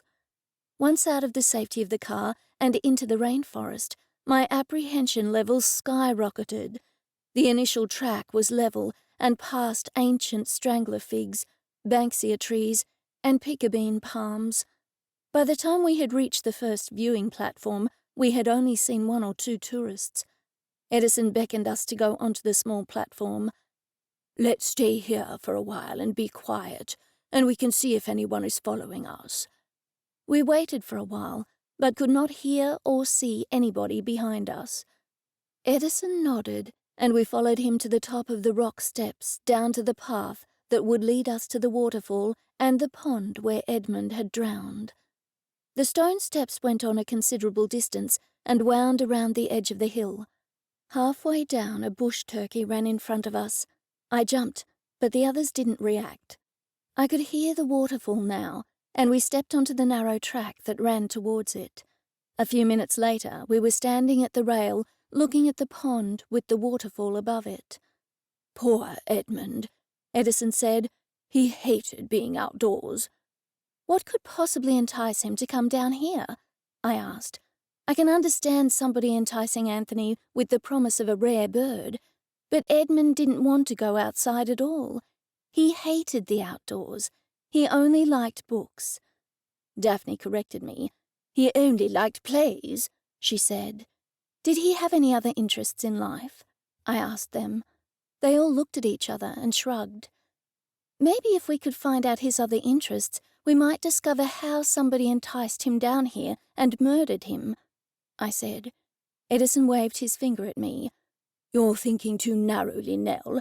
You're assuming somebody enticed him here the way we assume Anthony was enticed by the mention of a rare bird. It could have been something else." "Like what?" Delilah asked him. She was wearing a tinfoil hat, the one she usually wore outdoors. It didn't quite match her hiking boots or her pink fluorescent ripped jeans and oversized puffy white blouse. "Here is one possible scenario. The murderer was a man known to Edmund, possibly a friend.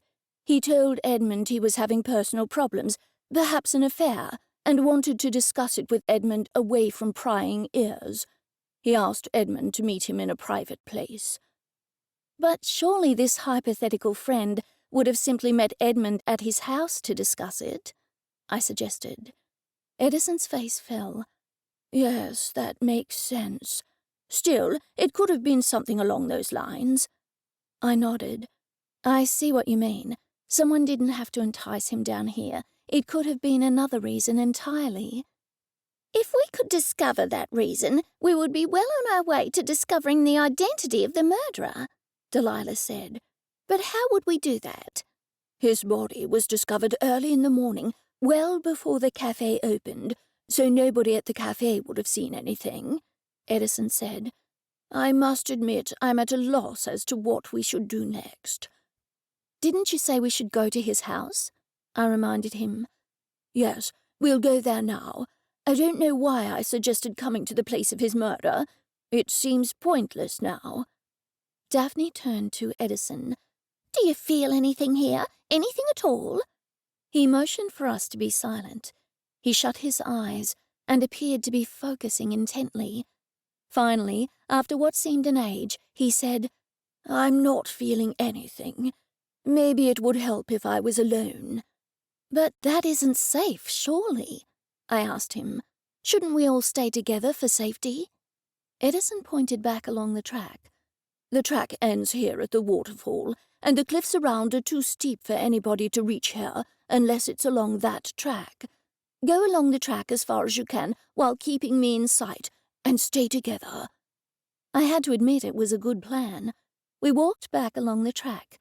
Daphne suggested I watch Edison, while she and Delilah faced the other way, looking back along the track. After several minutes, Daphne said, "Is Edison doing anything?" "No, he hasn't moved at all," I told her. "Actually, at first he walked up and down, but he's been standing still ever since." "I don't think he'll sense anything," Delilah said. "If he was going to, he would have by now." "He's coming this way now," I told them. When he reached us, Edison said, "Nothing. I didn't pick up a thing, not a single power surge." "Does that mean he wasn't murdered by someone of the Night Court?" I asked him. I would think so, yes, he said. Daphne shook her head. Don't be so hasty to jump to conclusions. Something had occurred to me on occasion, but I had kept forgetting to ask about it. I took the opportunity to do so now. You know how you said earlier that Seeley of the opposing courts murdering each other was against the agreements? They all nodded. What of it? Daphne asked. Then who legislates this? I mean, are there Seeley police or something? Can you report these murders to somebody and have them look into it? Delilah, Daphne, and Edison all turned a ghastly shade of white. It doesn't work like that, Delilah said, her voice trembling. Daphne nodded vigorously. We don't want to upset anybody. Or draw attention to us, Edison said with a shudder. We lead a peaceable life in Wild Lime Mountain, and we don't want to draw the attention of the powers that be. But aren't the powers that be on our side? I asked them. They all exchanged glances. They are, Daphne said, her tone filled with hesitation. Still, it's not like they're your best friends or anything. It's best to keep well out of their way and not draw their attention. I don't understand, I protested. You will in time, Edison said. I crossed my arms over my chest. I won't if nobody ever explains it to me. Some things are best absorbed over time, Daphne said. Well, we shouldn't be standing around in this deserted place. We had better get back to the car. And then we'll drive to Edmund's house, Edison said. Would you like me to drive this time, Nell? No, we all exclaimed. The walk back to the car passed without incident, much to my relief. We soon arrived at Edmund's house, which wasn't far from Dingo Falls, just around the corner, in fact. It was a quaint little cottage backing onto the tropical rainforest. We parked outside and made our way down the short, steep driveway. There was another car there. At first, I assumed it was Edmund's car, but another man got out of it. "Hello," he said, looking us up and down. We were friends of Edmund's, Edison said. We were hoping one of his relatives would be here, and they could tell us when the funeral would be held. The man broke into a smile. I'm Edmund's friend from Byron Bay. We were friends since childhood. I haven't decided about the funeral yet. I guess this man was the heir, but I didn't know how to ask politely. There are no other friends or relatives here? Edison asked him. The man shook his head. Edmund didn't have any. I'm Cuthbert Cardinal. We introduced ourselves. We were all in the book club with Edmund, I told him. Cuthbert nodded slowly. Did you study plays as well? Edison chuckled. On occasion. Edmund only liked plays. That he did. Would you all like a cup of tea? Yes, please, if it would be no trouble, Daphne said. No trouble at all. I've only just arrived here and am in need of a cup of tea. He produced a set of keys and waved them at us. I have a spare set of Edmund's keys. He unlocked the door and showed us into the cottage. The first thing I noticed were the beautiful wooden floorboards in a shade of dark pine. I'm afraid it smells a bit musty, he said. Things get so mouldy here if there's no ventilation. He hurried over to a white remote lying on the coffee table and switched on the air conditioner. It at once roared into action. You make yourself comfortable and I'll make a cup of tea. How do you have it? Cuthbert disappeared into the kitchen. He seemed to be in there for a long time. When he returned, he placed a cup of tea in front of me. I thanked him, but I couldn't help but wonder if it was poisoned. By the looks on the others' faces, I suspected they were thinking the same thing. I'm sorry I can't offer you a snack, he said. I've brought snacks, Delilah said, producing a package of cupcakes from her handbag. Cuthbert pounced on one and ate it in a flash. Have another one, Delilah offered. He wasted no time eating the second. Have the police been in touch with you? He asked us. Daphne was the first to speak. Yes, I hope you already know this and it doesn't come as a shock to you, but have the police told you that Edmund was murdered? Cuthbert shook his head but said, Yes, but who would do such a thing? It makes no sense. Edmund didn't have any enemies. He was a loner. He didn't like leaving the house.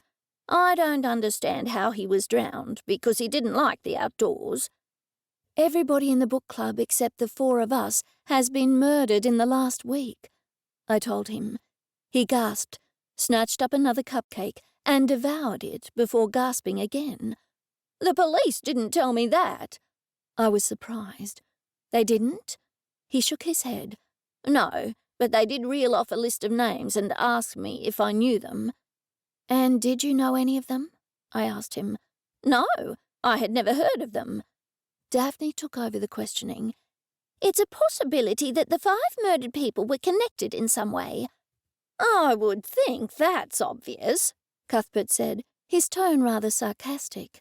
I had taken him for a quiet, mild-mannered man, and his sarcasm surprised me. We are trying to solve the murders, I told him. Shouldn't you leave that to the police?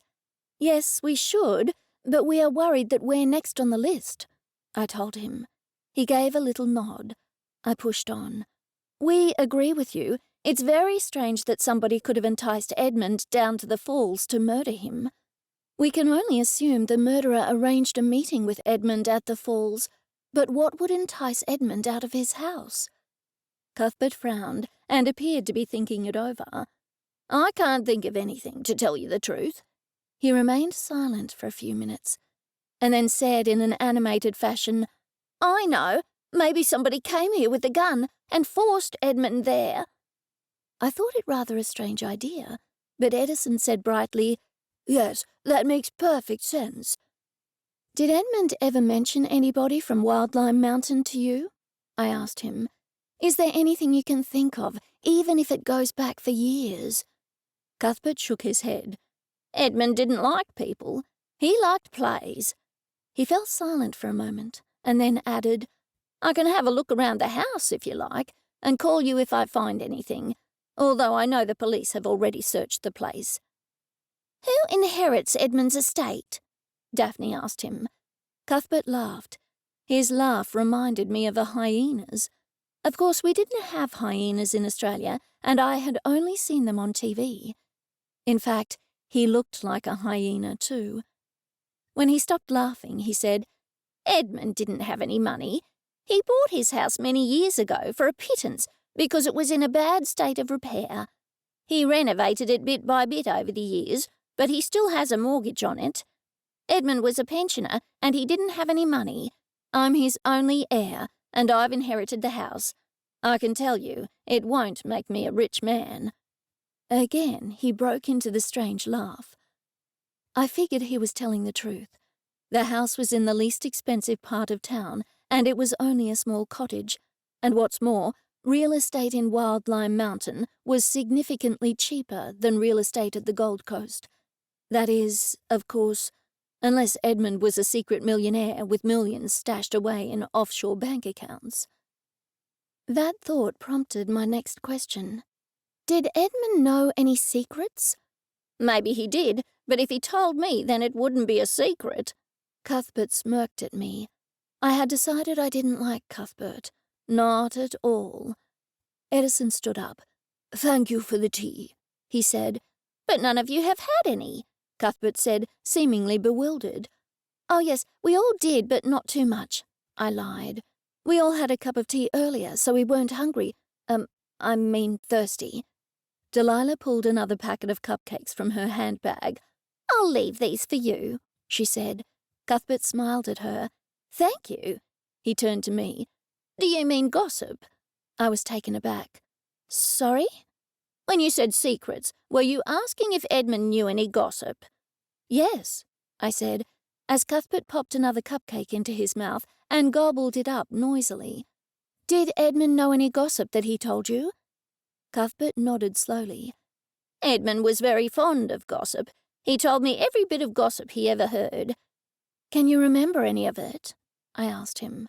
Yes, he did tell me gossip on occasion, and he swore me to secrecy. But it could be important, Edison said. Maybe Edmund knew something he shouldn't, and that's why he was murdered. Maybe you telling us the gossip will help solve his murder. Cuthbert appeared taken aback. I don't think he knew any gossip as important as that. He scratched at his comb-over. In fact, I can only think of one piece of important gossip. What was it?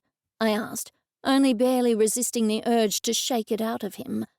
He said a friend of his had an illegitimate child about 20 or so years ago, and the child was the heir to a fortune. We all gasped. Did he mention the name of his friend? Daphne asked him. Cuthbert shook his head. Do you know if his friend was a man or a woman? No, said Cuthbert, only that it was a rich person, a very rich person, and nobody else knew this rich person had an illegitimate child. Only Edmund knew.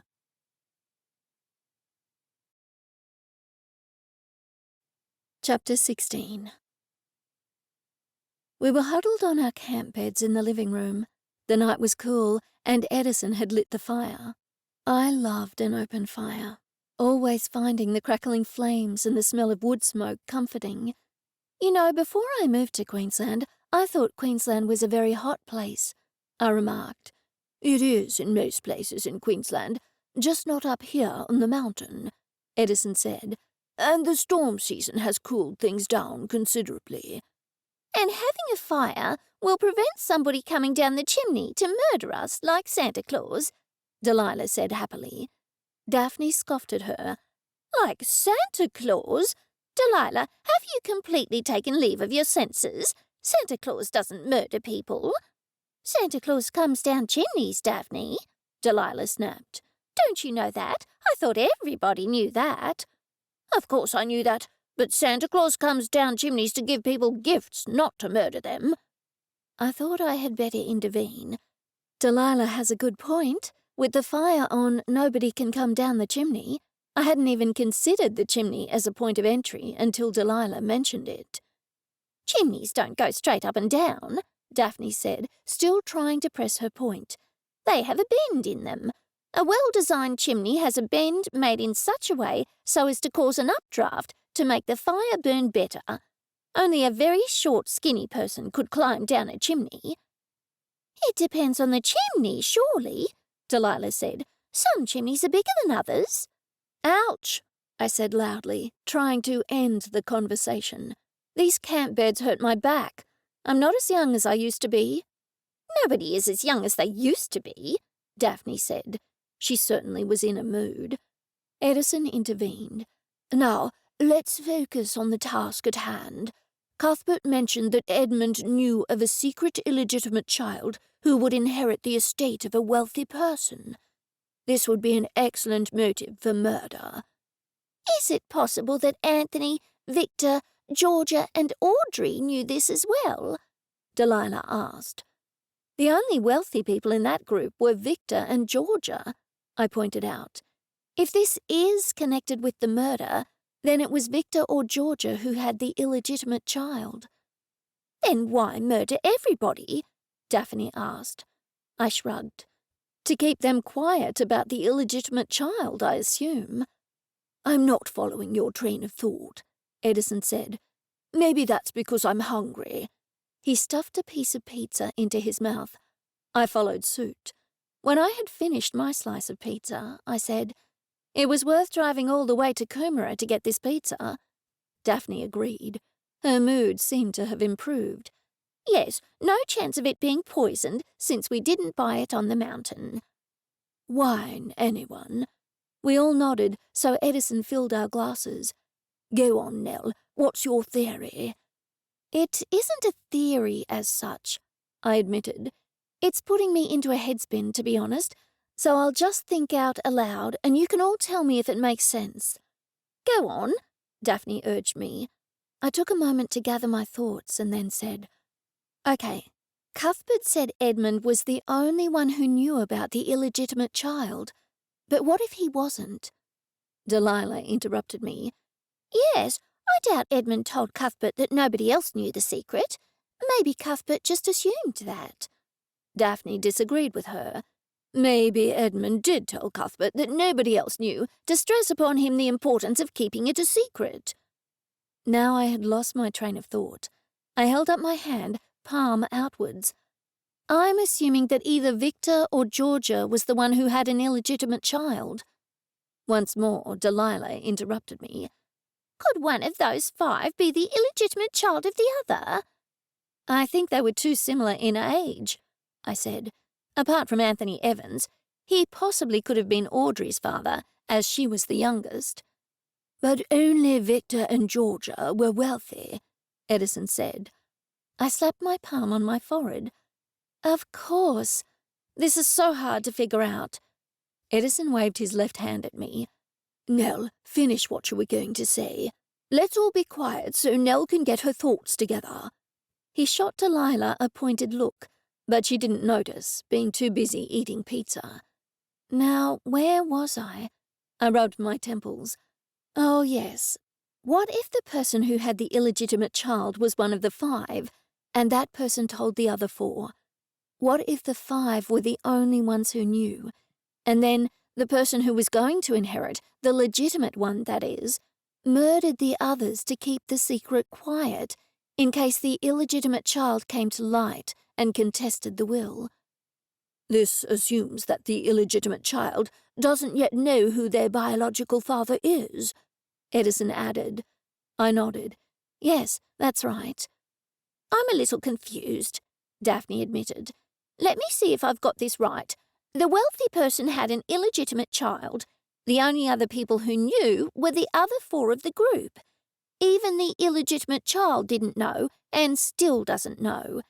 If the identity of the illegitimate child is revealed, then some of the fortune of the wealthy person will possibly go to that child. I nodded. Yes, that's what I was thinking. Edison opened another box of pizza. But what about the will? The illegitimate child couldn't be named in the will. What do you mean? The 3 of us asked in unison. If the illegitimate child was named in the wealthy person's will, then all the money would go to that child. There would be no need to murder the people who knew about the secret. It would all be out in the open once the will was read, and there would be no point to murdering anybody. My temples were throbbing, and I hoped I didn't have a headache coming on. I already had a sore neck from sleeping in the horribly uncomfortable camp bed the night before, and the stress wasn't helping. It has to be Victor, then, I blurted out. I was beginning to think the same thing, Edison said, and Daphne nodded. Why does it have to be Victor? Delilah asked me. Because we have already spoken to Audrey's supposed heir, Big Tom, and I really don't think he is capable of murdering anybody. Edison jumped to his feet, startling me. No, but Audrey isn't the wealthy person. It's Georgia. We were assuming she left everything in her will to Audrey. But what if Georgia had the illegitimate child and left everything in the will to the child? Daphne spoke up. But that still brings us back to the question of the will. Let's say Georgia was the wealthy person who had the child. If she left all her money to her illegitimate child, then she would have named that child in the will. No, this whole scenario only works if the wealthy person stated in the will that the estate goes to an unnamed, maybe oldest child. But that wouldn't be legal. There must be another solution. I clapped my hands. That's right. And that means it has to be Victor, and that means Greville is the murderer. Think about it. The will has to specify Greville as the heir, and Greville is afraid that the illegitimate child will discover their identity, come forward, and contest the will.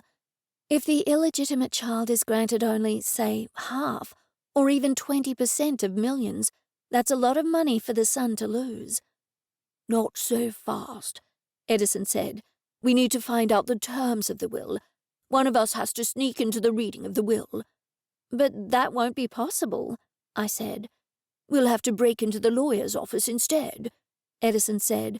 We will have to find out when the reading of the will is, and if we can't find a way to sneak in, then we will have to break into the office. I didn't like the sound of that. I reached for my wine glass and put it to my lips, but my glass was empty. Now I really am going mad, I said. Edison, I could swear you filled my glass with wine. But I did, Edison protested. Everybody held up their wine glasses, and they were all empty. A trickle of apprehension ran up my spine. "Where's JenniFur?" A strange chortling sound emanated from under the Victorian grandfather chair in the corner. "JenniFur, come out here right now!" I exclaimed. A ball of fluff rolled out from under the chair. JenniFur was well and truly plastered. She rolled the entire length of the floor, making strange sounds as she turned. She came to rest by the fireplace, hiccuping, all four legs in the air, and a glazed look on her face. Chapter 17. I slept in until 7 the following morning. It was quite a shock when I looked at my phone moments after I awoke. I had been certain I wouldn't be able to sleep at all for another night in the uncomfortable camp bed. Daphne and Delilah both yawned and stretched. "I wonder where Edison is," Delilah said. "He must be an early riser." "He's most likely taking the first turn in the shower," I said. JenniFur crawled out from under the couch.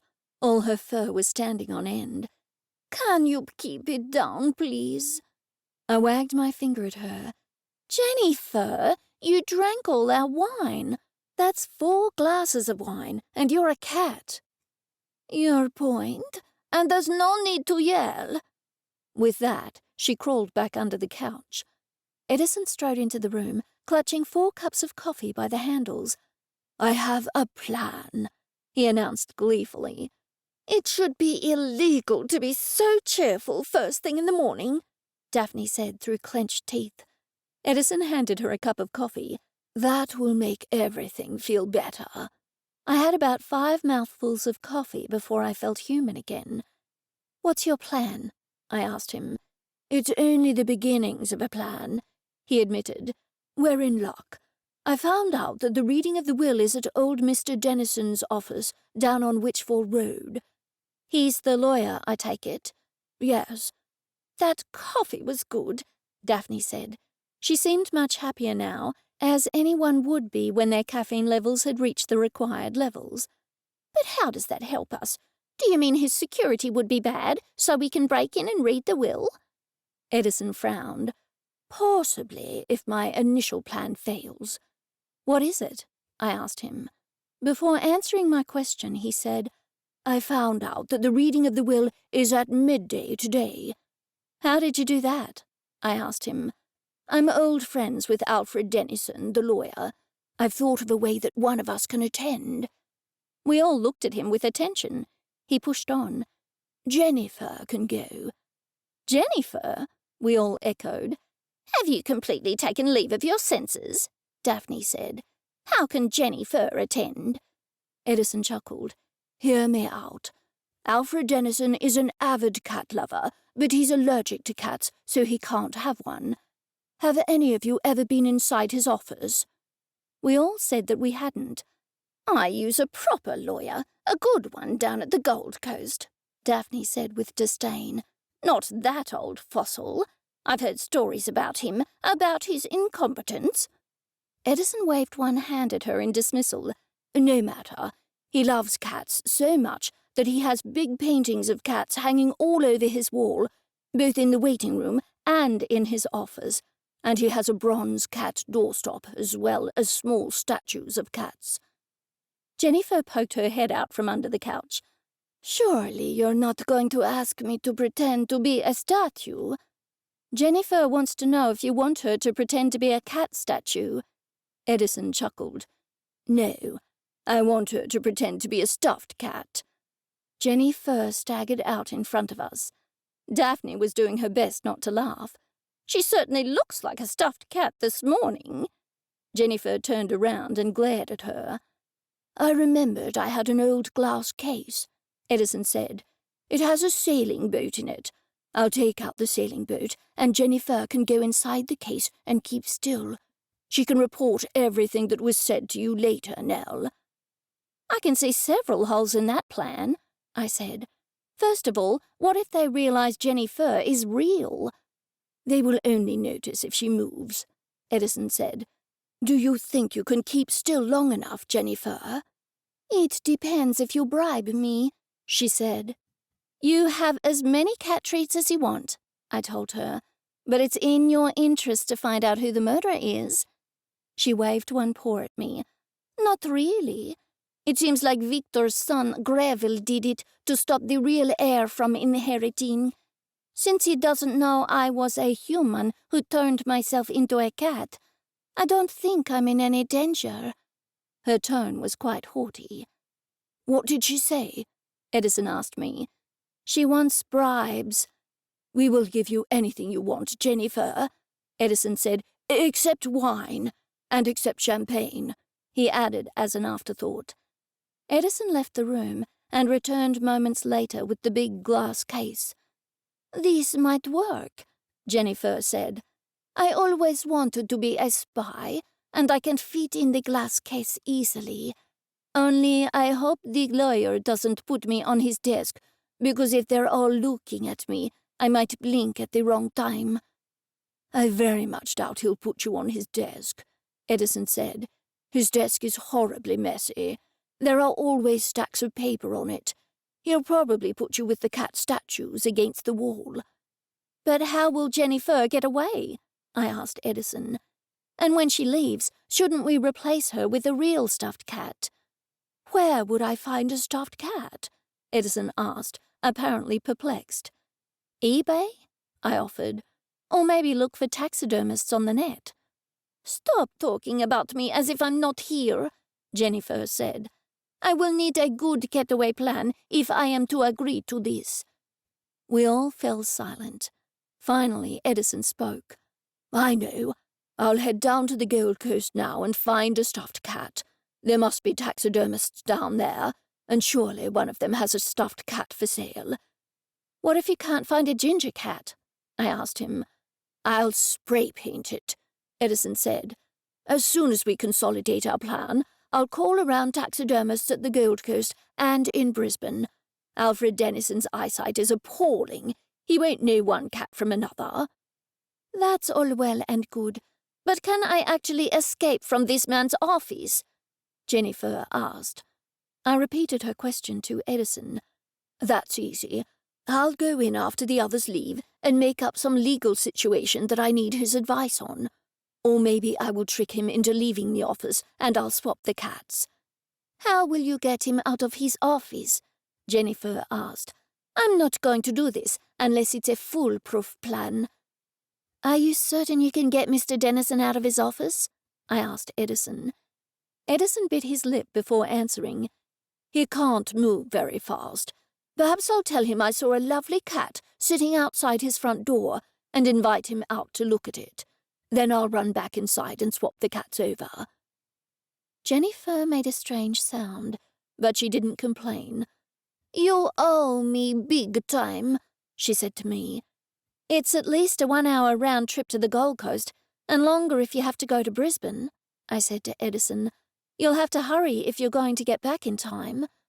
And how will you get JenniFur to Mr. Dennison in the first place? Daphne asked him. I was surprised I hadn't thought of that. Edison was unperturbed. I'll take her there as a gift this morning. It will have to be after you come back with the stuffed cat, JenniFur said. I'm not going to stay stock still for hours. I agreed with her. To Edison, I said, take her there at the last possible minute. Edison nodded slowly. Of course. And if I have time, I'll buy a surveillance device that will attach to a collar. Are such things readily available? I asked him. His face fell. Probably not. I'll see if I can get a surveillance device that will fit under the base of the glass case. He turned the glass case over, and indeed the underneath was recessed. It will fit in there. So if JenniFur speaks, I will be able to hear her through that microphone? I asked him. I thought you could hear JenniFur's thoughts, Delilah asked. I shrugged. I don't know how it works, but given that I hear her thoughts as actual words, I'm sure a microphone will work. Besides, we will be able to hear what the others are saying. Edison, I thought you were stark raving mad at first, Daphne said, but now I think your plan might have some merit.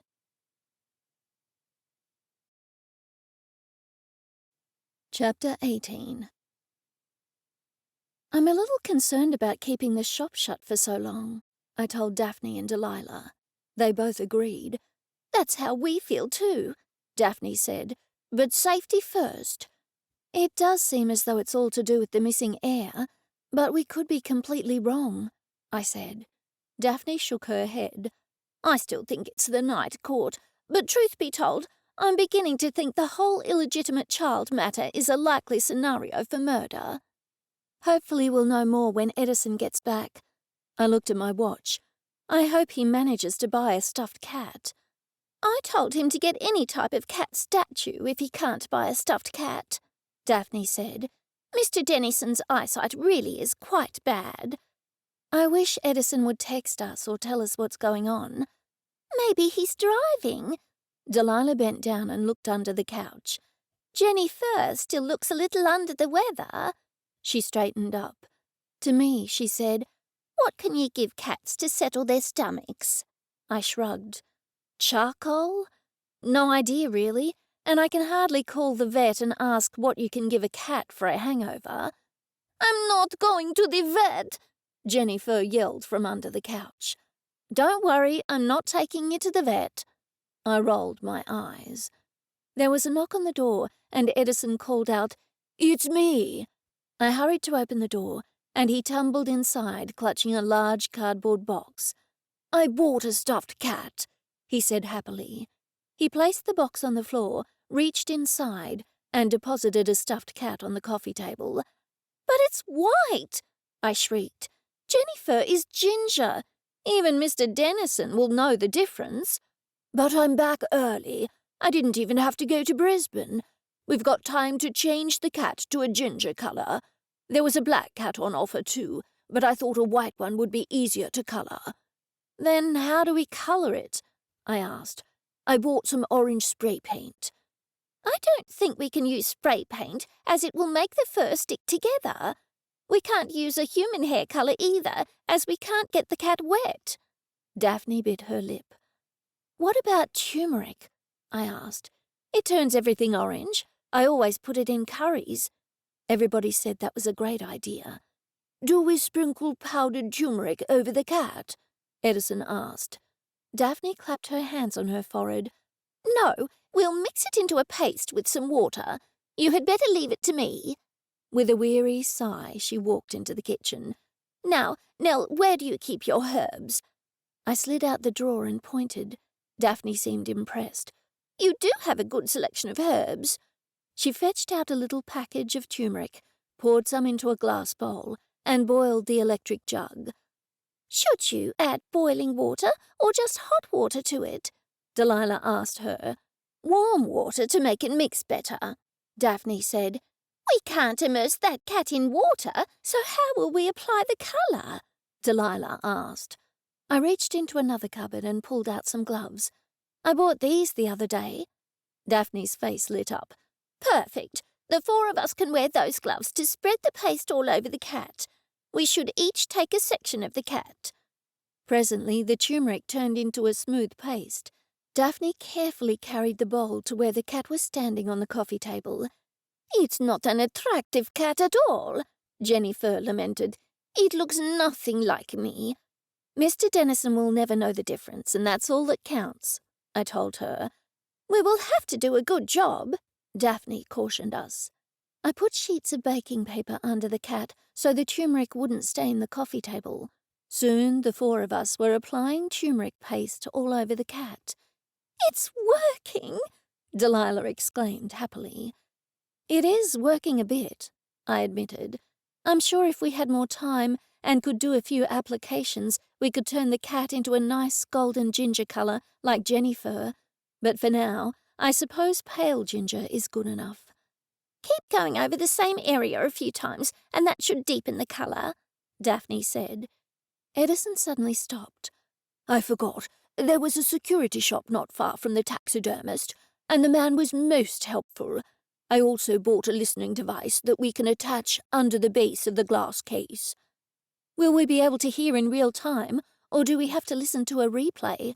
I asked him. In real time, he said.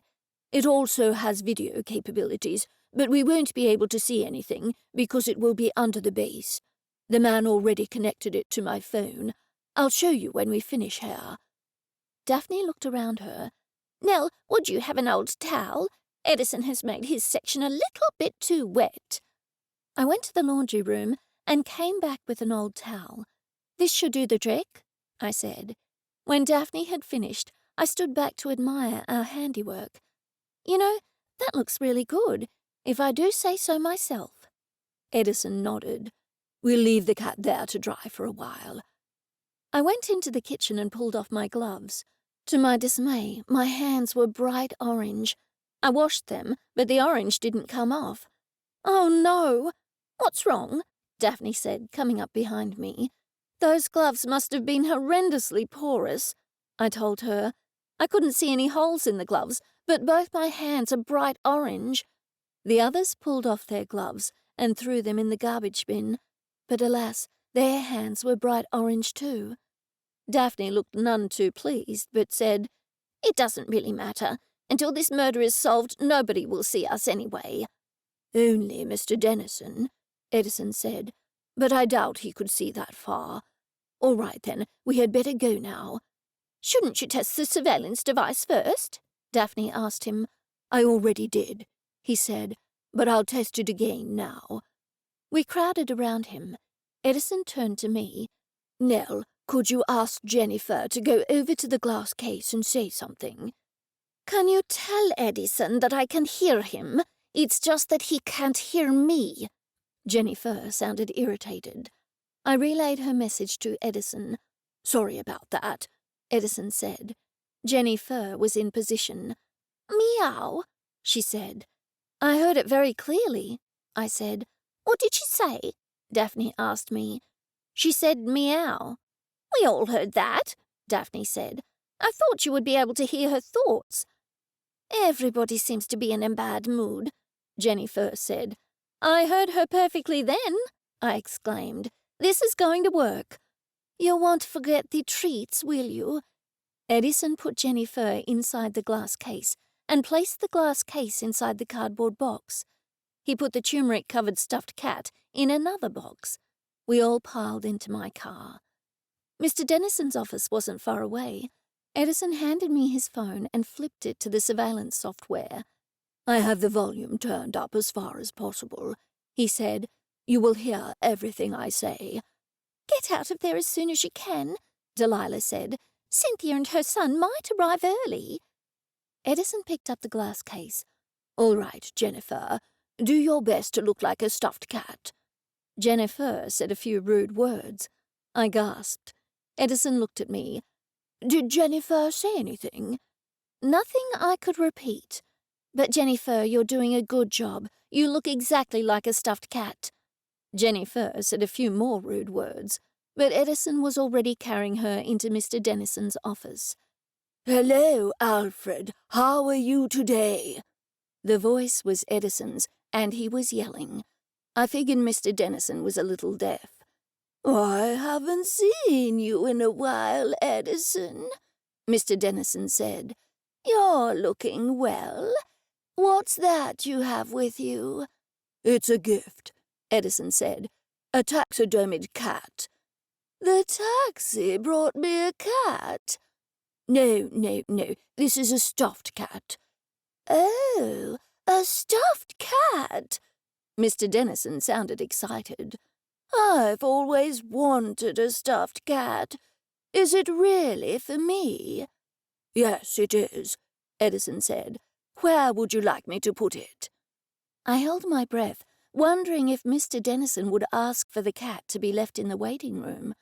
But thankfully he did not. "Oh, put it in my office so I can see it all the time," Mr. Dennison said. "How thoughtful of you, Edison, remembering that I've always wanted a stuffed cat." I heard a door creak open and then shut loudly. The sound was coming through nicely, and Daphne gave us the thumbs up. "I'll clear the mess away, and you can put it on my desk," Mr. Dennison said. "Wouldn't it be better on this filing cabinet over here? That way you'll see it when you're at your desk, and you'll be able to keep all these necessary papers here." "Yes, that's a good idea," Mr. Dennison said. There were more footsteps, and then a metallic sound, which I assumed was the glass case being put on top of the filing cabinet. "I had better be going," Edison said. "It's good to see you again, Alfred." "Thank you so much for the thoughtful gift," Mr. Dennison said. Edison had only just climbed back in my car when another car pulled up and Cynthia got out. I was glad I owned an everyday type of car and that I had tinted windows. She didn't so much as glance our way. She walked into the office, followed by her son, Greville. "I forgot to ask, does the sound go 2 ways?" I whispered to Edison. "Can they hear us?" Edison shook his head. "No, I disabled the microphone for 2-way communication," he said. I could hear a loud knocking sound coming from the listening device. "Mr. Dennison doesn't have a receptionist," Edison told us. "He doesn't make enough in his business to pay one. He should have retired many years ago, but he enjoys the work." I heard Mr. Dennison's voice through Edison's phone. "Cynthia, what a pleasure to see you. And you too, Greville. Please, come in." The door creaked again, and the next sound I heard was a woman shriek. "That cat looks so real," Cynthia said. "Yes, it was a gift from an old friend," Mr. Dennison said. "Let's get to the reading of the will. Would you like a glass of water, or maybe a cup of tea?" Cynthia and Greville declined, and I could hear footsteps moving over to the desk. It was a clever move of Edison to position JenniFur behind Cynthia and Greville. She would be able to relax a little when she was only in Mr. Dennison's line of sight. Mr. Dennison read out a lot of legalese at length, and in a booming voice. I was almost drifting off to sleep when he read aloud, "Apart from the exclusions mentioned herein, I bequeath all my possessions and all my worldly goods to my oldest son, Harrison O'Culligan." Edison, Daphne, and Delilah all gasped loudly. Their faces turned a sickly shade of green. "That must be the illegitimate child," I exclaimed. Before they could respond, Cynthia screamed, "What? Are you certain? Can you repeat that?"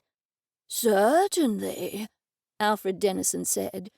"It says, 'I bequeath all my possessions and all my worldly goods to my oldest son, Harrison O'Culligan, so named on his birth certificate.'" "I've never heard of him," Cynthia screamed. "Victor never mentioned him to me. He only said he had a child. He bragged that he'd told his book club friends all about it, and he refused to tell me anything." "Mum, calm down," came Greville's voice. "Why didn't you tell me?" To Alfred he said, "I've had a brother all this time, and I didn't know." "Cynthia's off her face," JenniFur reported. "She's standing up and waving her arms around. She looks like a drunken windmill." To the others I said, "JenniFur told me that Cynthia's not taking it well." "I'm sorry for the shock, Cynthia," Alfred said. "Would you like a glass of water?" "No, you idiot! I want gin or tequila!" Cynthia screamed. "That makes 2 of us," JenniFur said. "Her shouting is hurting my delicate cat ears." "I need the address of this Harrison O'Culligan."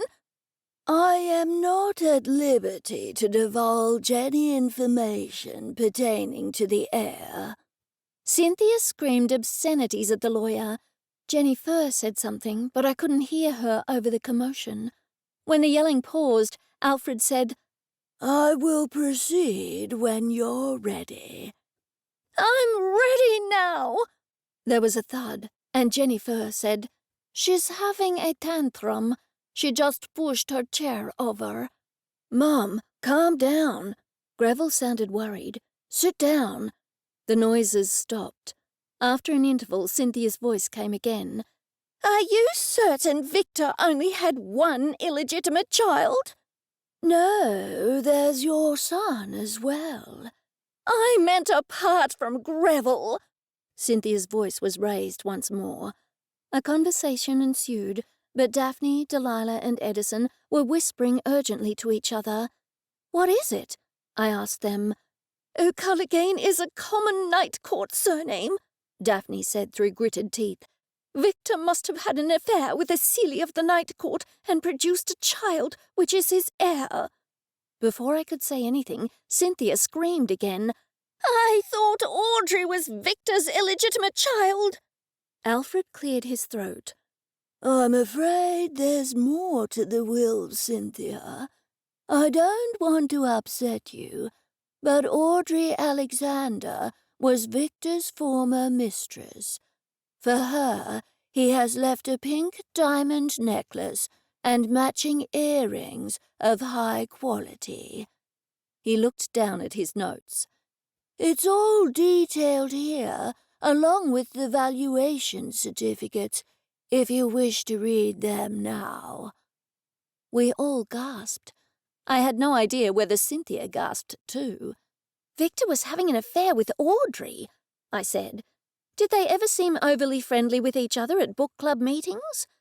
Yes, but I thought they were just being nice, Daphne said.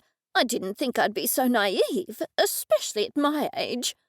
Loud sobs emanated through the listening device, and the next voice I heard was Greville's. "Please don't cry, Mum," he said. "She did it," JenniFur said. "She murdered them all. We thought it was the son, but it's the mother." I repeated her words. The others all shrugged. "It's either one of them or both of them in it together," Edison said. "And right now it's looking as though the others were murdered because they knew the name and location of Harrison O'Culligan. Greville, or maybe Cynthia, wanted to kill them before they could tell anybody." I disagreed.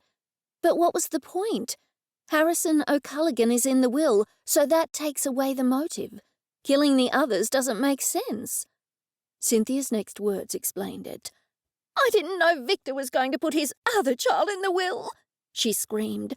"I thought the illegitimate child would contest the will.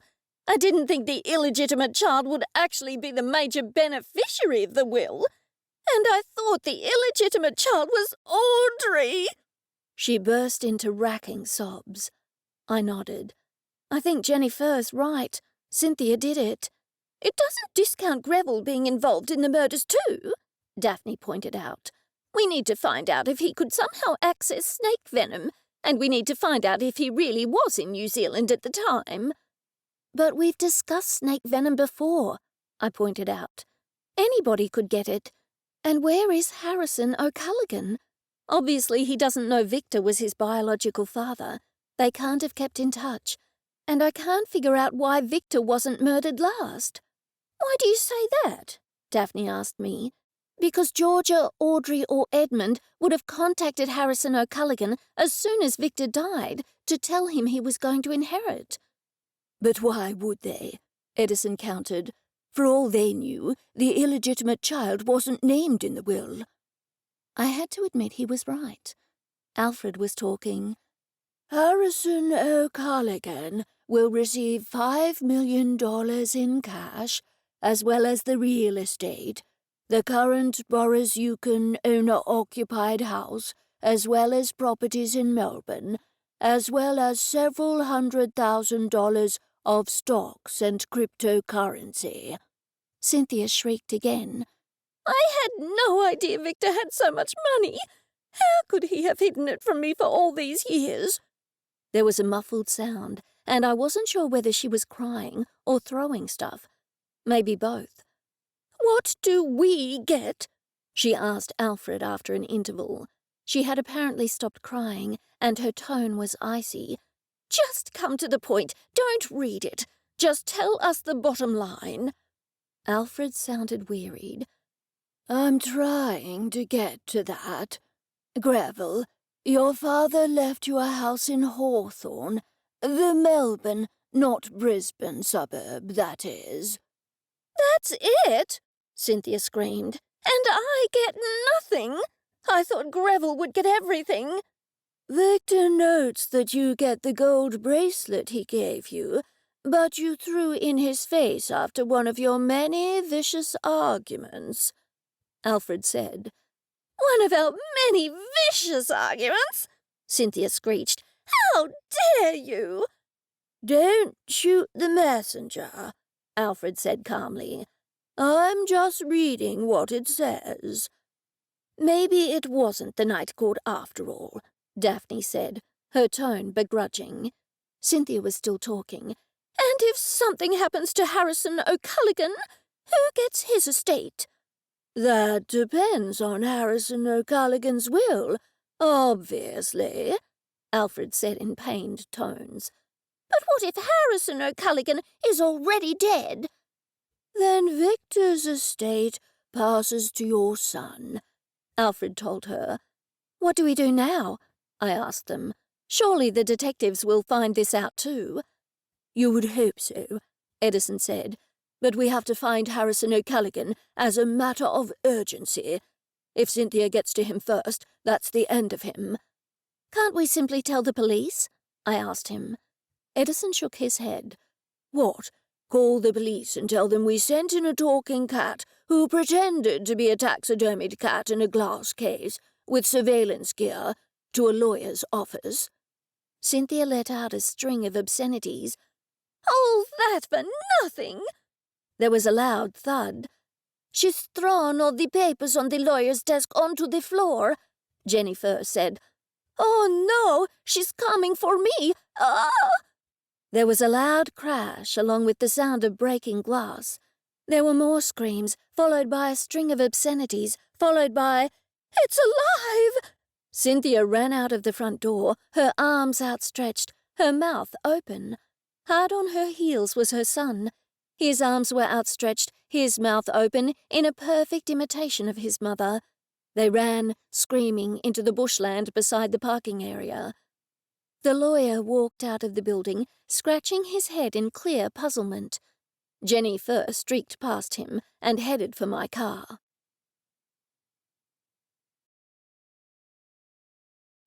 Chapter 19. Delilah laughed so hard her tinfoil hat fell off. I opened the car door, and JenniFur jumped in. Cynthia did it, she said. She went into a murderous rage. I saw it with my very own eyes. I repeated her words to the others, and they all agreed. The only thing we don't know is whether her son was involved in the murders with her, I said. I could feel a hot flash coming on. I picked up the local free newspaper from where I had discarded it and fanned myself with it. 2 things are for certain, Edison said. We all looked at him expectantly. He pushed on.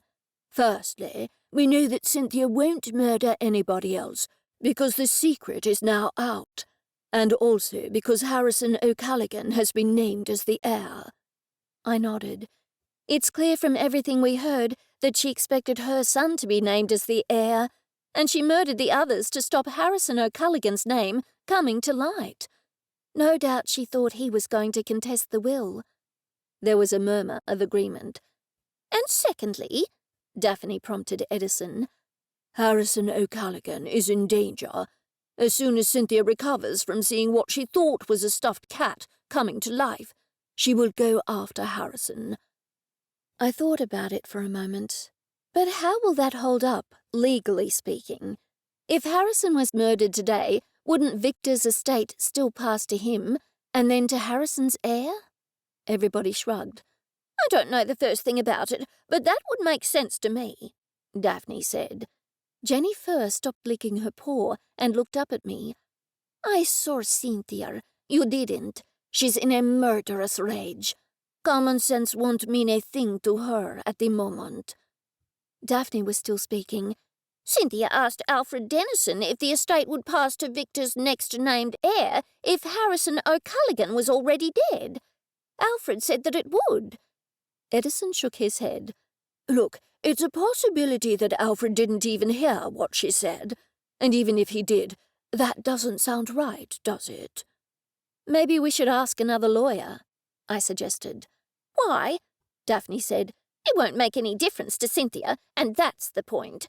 She's now intent upon murdering this Harrison O'Callaghan." "Yes, of course she is," I admitted. "Then what do we do now? Have you ever heard of him?" They all shook their heads. "Then we should head back to the bookshop," I said.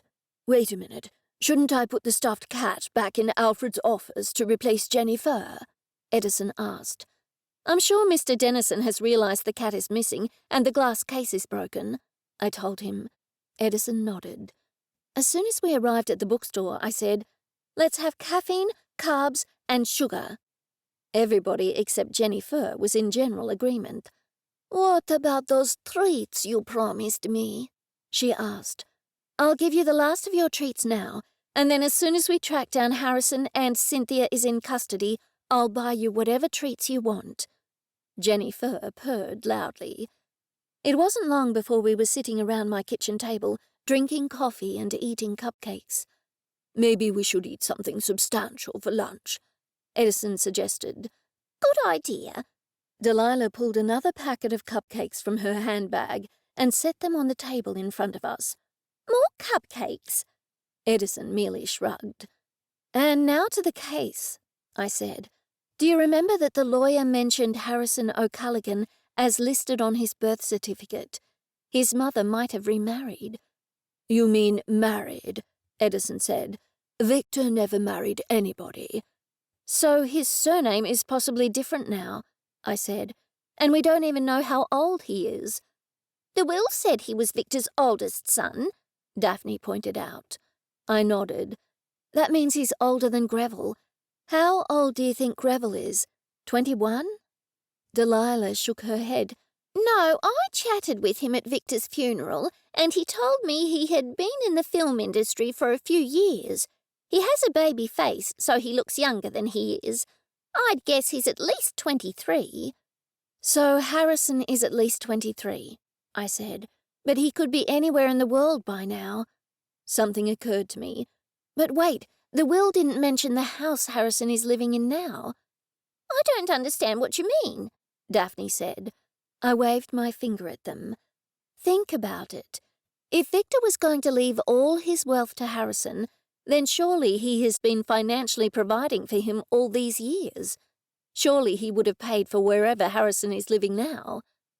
"Possibly, but I don't see how that helps us," Edison said. "And like you said, he could be in the south of France for all we know." "At least he would be safe from Cynthia there," I said. Delilah placed a piece of organite on the table in front of us. Daphne opened her mouth, I assumed to say something cutting, but Delilah spoke first. "We need to find out if Harrison lives in Wildlime Mountain, or in Brisbane, or the Gold Coast, or anywhere in southeast Queensland, or somewhere else fairly close, like Byron Bay. If he does, then he is in imminent danger from Cynthia." She picked up a triple chocolate cupcake and ate the icing off the top. "I really think we should tell the police," I said. "They need to know that Harrison's life is in danger." The others exchanged glances. "But how will you tell them that you uncovered this information?" Daphne asked me. "What if I make an anonymous call to the police?" Edison shrugged. "And say what?" I thought about it. "I could say that Cynthia murdered the others because they knew Victor had an illegitimate son, and she was afraid he would contest the will, but it turned out that he was named in the will. She's in a murderous rage." "But you would need to explain it in more depth than that," Edison said. "Not necessarily," I told him.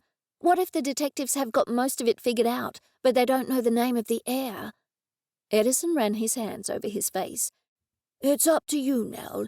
You could call Detective Cole. After all, O'Callaghan is a night court name, and the detective has lived on the mountain for years. He might even know the mother." I stood up. "I'll go and call him.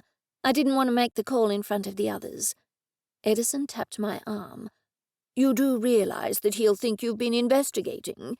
He won't be impressed." I nodded. "I'll have to take that risk." I walked up to my bedroom, shut the door, and sat down on my bed. My heart was racing. I pressed Detective Cole's name on my contacts, and my stomach clenched as the phone rang. It went to message bank. In a panic, I hung up. I took a deep breath and called again. It went to message bank again, but this time I said, Cynthia Sharp is the murderer. Victor's heir is Harrison O'Culligan. Cynthia is looking for him to murder him now. I hung up and went back to the kitchen. Edison raised his eyebrows. What did the detective say? He didn't answer, I said. I left a message saying Cynthia murdered the others, and now she wants to murder Harrison O'Culligan. That's all you said? Daphne asked me. You didn't give an explanation? I shook my head. Daphne nodded slowly. That's good. Better, actually. Suddenly she jumped to her feet, startling all of us. Alfred Dennison is in danger! Edison gasped. Why do you say that? Because Cynthia knows he has Harrison O'Culligan's contact details. Edison jumped up too. Of course. She's likely on her way to get those details from him right now, and she won't leave any witnesses alive.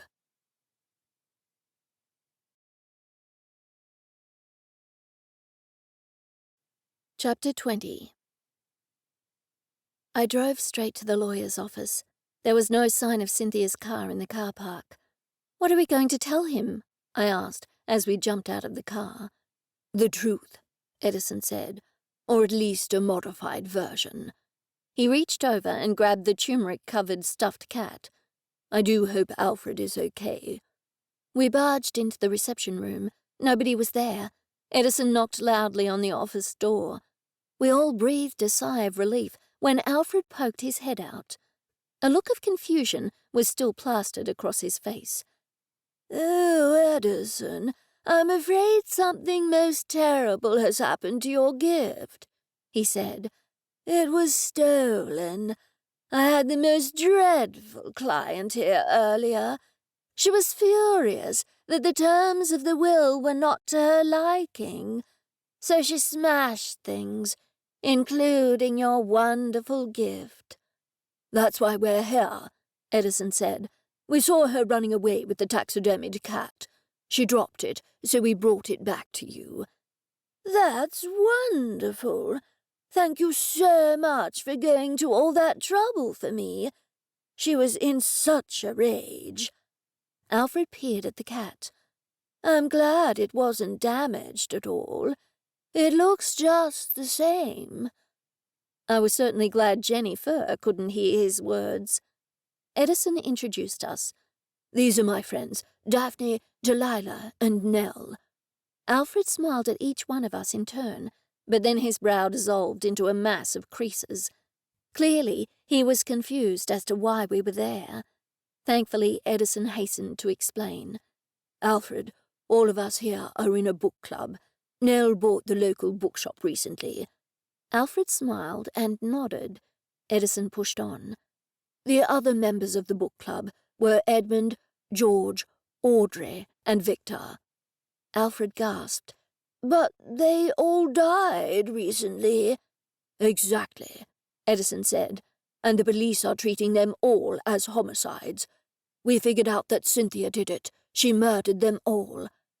Alfred's hands trembled. Cynthia? That dreadful woman?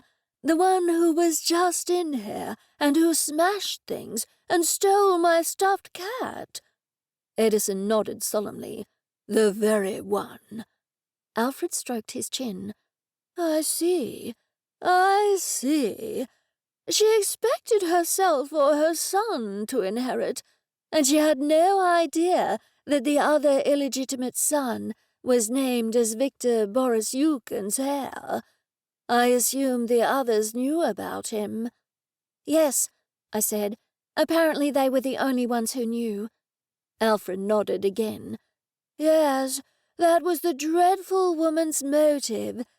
She thought if Victor's illegitimate child found out about his biological father's death, then he would contest the will. Precisely. Edison took a small step forward. And, Alfred, Cynthia is probably on her way to murder Harrison O'Culligan right now. Alfred's bushy eyebrows shot skyward. You know his name? "There's no time to explain," Edison said, in what I thought was a remarkable piece of quick thinking. "You need to call the police right now and tell them where to find Harrison O'Culligan, and then you need to come with us. Until Cynthia is apprehended, you won't be safe." Alfred's brow furrowed. "I'm afraid you'll all have to leave the room. His location is private." "Of course, but you will tell the police, won't you?" "Yes, Edison, I most certainly will." "I'll get you another glass case for the stuffed cat, too," Edison said, shooting me a significant look. That's when it hit me. The surveillance device was in danger of being discovered. Alfred had already started cleaning up the smashed glass with a dustpan and brush. The base was lying on the floor, close to my feet. I picked it up and set it back on the filing cabinet. "You will need to keep this base." "That's right," Edison said. "The vintage glass cases are easy enough to find, but the bases are near impossible to find." To the lawyer, he said, "We'll all go to the car to give you some privacy while you make the call to the police." As soon as we were back in the car, Edison fiddled with his phone. "I do hope the surveillance device is working after Cynthia threw the glass case on the floor." "What if it doesn't work?" I asked him. "We will have to listen at the door. Although it is a very old and thick oak door, we probably won't hear anything." Edison's phone crackled, and then, much to my relief, Alfred Dennison's voice came through clearly. "I have some information about the murder of Victor Boris Yukon," he said. Edison ran his hand across his forehead. "Oh dear, I hope he told them he was Victor's lawyer." "Maybe he did before you connected your phone to the listening device," I said. "We didn't hear the beginning of the conversation." "I do hope you're right." Edison frowned at his phone. "Yes, my name is Alfred Dennison. I was Victor Boris Yukon's lawyer for years. I have information pertaining to his murder." There was a pause, after which he added, "Thank you." Why did he say thank you? Delilah asked. I shrugged. Maybe the person said they were going to transfer him. Edison held up one finger to his lips to signal for silence. We all waited for Alfred to continue. It was quite a while before he did. "I'm Alfred Dennison," he began. Yes, I'll hold." I clamped my palms over my face. This is torturous. Several minutes passed. Alfred's next words were, "Yes, I'll leave a message." "Who am I? I've already told you that." "All right. I'm Alfred Dennison. I was Victor Boris Yukon's lawyer for years. I have information about his murder, along with the murders of Anthony Evans, Georgia Neal, Edmund Elliot, and Audrey Alexander. The murderer is Cynthia Sharp, and she's on her way now to murder Harrison O'Culligan. His address is—" There was silence. I shook my head. Alfred spelt O'Culligan slowly, and then repeated the spelling. "Yes, that's right. Yes, it is an unusual name, yes. Anyway, like I said, Cynthia Sharp is on her way to murder him now. His address is—" Again there was another pause, followed by, "How do I know this?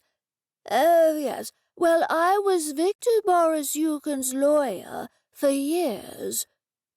I bit back the urge to scream. Judging by the others' faces, I could see they felt the same.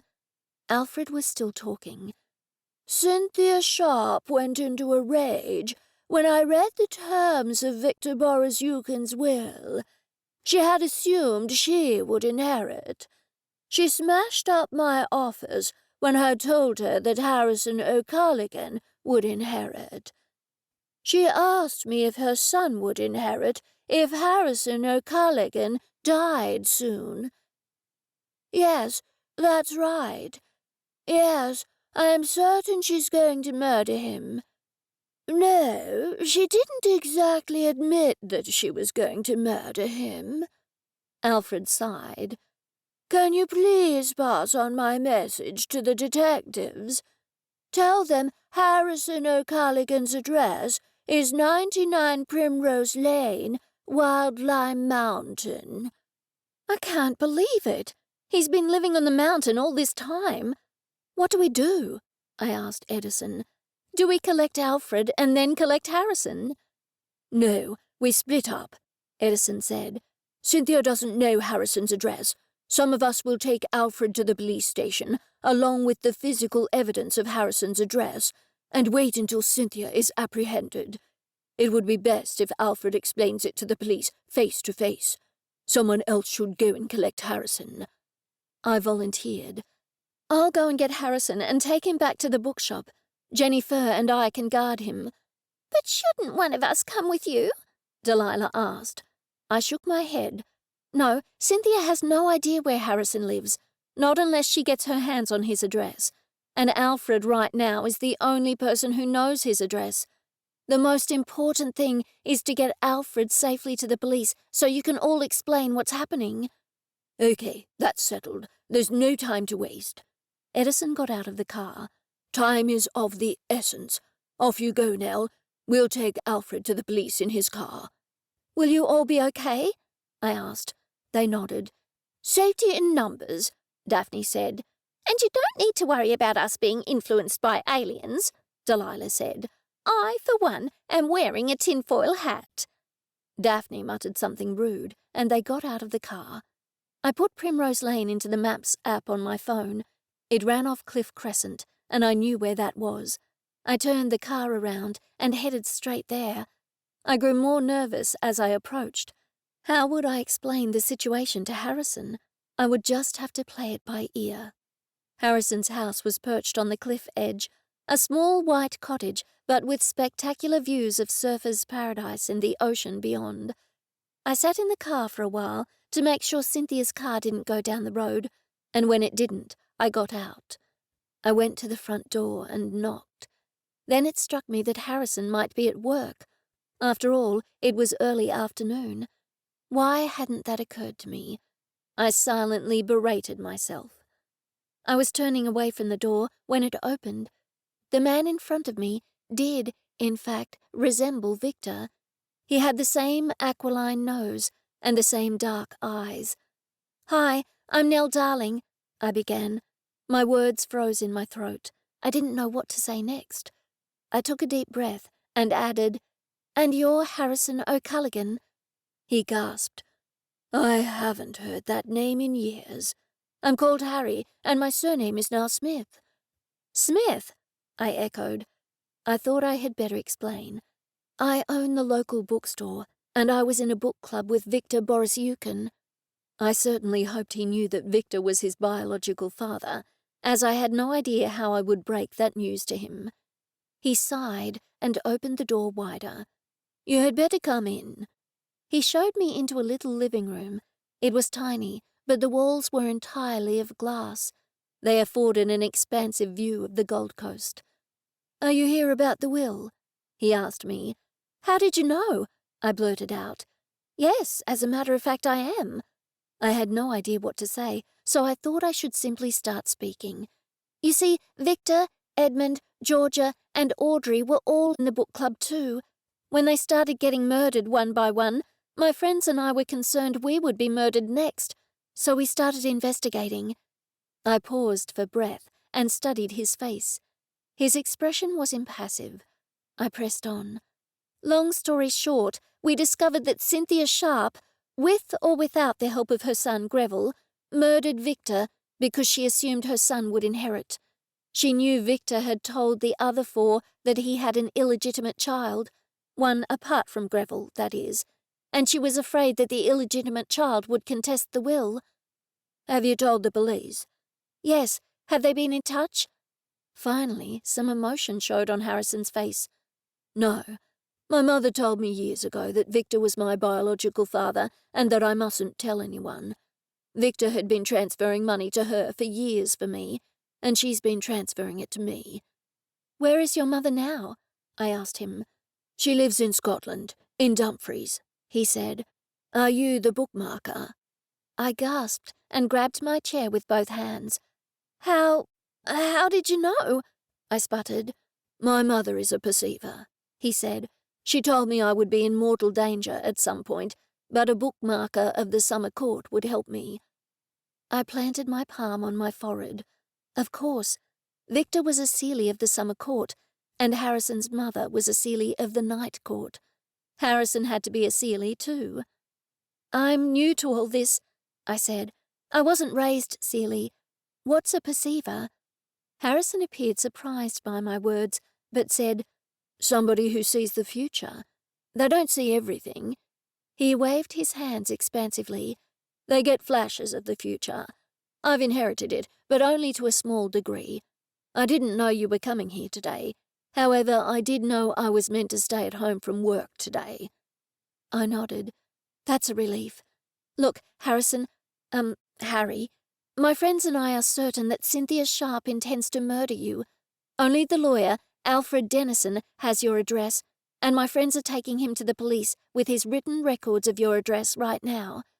Cynthia doesn't know where you live, so I've come to collect you and take you to my bookshop where you will be safe until the police have Cynthia in custody. To my relief, he stood up. Let's go. My mother told me to trust the bookmarker when she came for me. That's good, I said. I looked out of the front door, but there was no sign of Cynthia. As we were driving back to my place, I asked, Did you know you were Victor's sole heir? He nodded. Yes, my mother told me I would be. She and Victor have kept in touch. They only broke up because Victor refused to marry her, although I think he was very much in love with her. Anyway, Mum married somebody else about 10 years ago. She seems very happy. That's good, I said absently. Harry, why weren't you at the reading of the will today? He shrugged. The lawyer called me and said he was sending me all the documents. He said the other beneficiaries of the will asked him to do a reading. He suggested I didn't attend because it might be a hostile environment. I had to chuckle at that. Trust me, it was, I said. We had reached the bookstore. Don't get out of the car just yet. I'll have a look around to make sure Cynthia isn't here. Do you know what she looks like? He nodded. I saw her at Victor's funeral. You were at the funeral? I was, he said, but I didn't make myself known. I knew it would be dangerous. I knew Victor was murdered, and I had a premonition it was about the will. I knew I was a target if anybody discovered who I was. That made sense. Let's walk to the bookstore as fast as we can, I said. I unlocked the door and let us both in. I looked back outside, but could see no sign of Cynthia. I shut the door and locked it. JenniFur walked over. "Who's the hottie?" she asked me. "He's too young for you," I said with a chuckle. "Why is it perfectly okay for men to have much younger women? But if a woman has a much younger man, it's frowned upon," she asked me. You do have a point. I looked at Harry. He was frowning. I thought I had better explain. I can hear what JenniFur says. She was once a human, but she turned herself into a cat. He took the news calmly, much to my surprise. "I see. She's a transformer." "A transformer?" I said in surprise. "Just like in the movies?" "Where do you think they got the name from?" I did not know how to respond. I simply asked, "Coffee?" "That would be good," he said. "Thanks for all this." I had only taken one step when I saw the front door opening. I stood there, transfixed. I knew I had locked it. Cynthia stepped into the room. She was holding a gun. She locked the door behind her and then shook a bunch of keys at me. "Skeleton keys," she said. "It's amazing what you can buy on the black market if you have the money. Thank you for leading me to the heir, the temporary heir." She broke into maniacal laughter. Chapter 21. "Keep her talking," JenniFur said. "That's what they do in movies, and it always works for them." "We're not in a movie. My remark brought Cynthia's laughter to a stop. What? What do you mean? Did you buy that gun on the black market too? I asked her. She nodded and smirked at me. Yes, I did. I bought a nice string of stolen pearls too. What about the snake venom? I asked her. Or did you collect that yourself? Her mouth formed a perfect O. Are you mad? Of course I didn't collect it from a snake. I bought it on the black market too. I did see some for sale in Australia from a website, but I didn't know how I could buy it without it being traced back to me. Did you inject the snake venom into Victor? She smiled widely. Yes. He always took a morning nap, so I sneaked up on him and stuck the syringe in him. I stuck it in his lower leg, right where a snake would get him. I thought that was awfully clever. He woke up, of course, but I pretended I'd tripped and stuck a meat skewer in him. I nodded. But why did you have him cremated in such a hurry? Was that just a coincidence, or were you trying to cover something up? Obviously I was trying to cover something up, she snapped. Do I look like a forensics expert to you? I didn't know whether her question was rhetorical, but I said no anyway. That's right, I'm not. I didn't know if they would take a second look and realise it was a needle mark rather than a snake bite, so I thought I had better dispose of him as quickly as possible. And was your son involved in the murders with you? Greville? Of course not. He's my son, you see. I did it all for him. Do you have children? Yes, a daughter. Then you would understand. I can understand how you poisoned Audrey, I said. That must have been the easiest one for you. Her eyes glittered. Yes, she was the easiest, that's for sure. She shot Harry a filthy look. I thought Audrey was the illegitimate child. I took great pleasure doing away with her. What did you do? Slip death cap mushrooms into her food? Cynthia nodded. Yes, it was easy.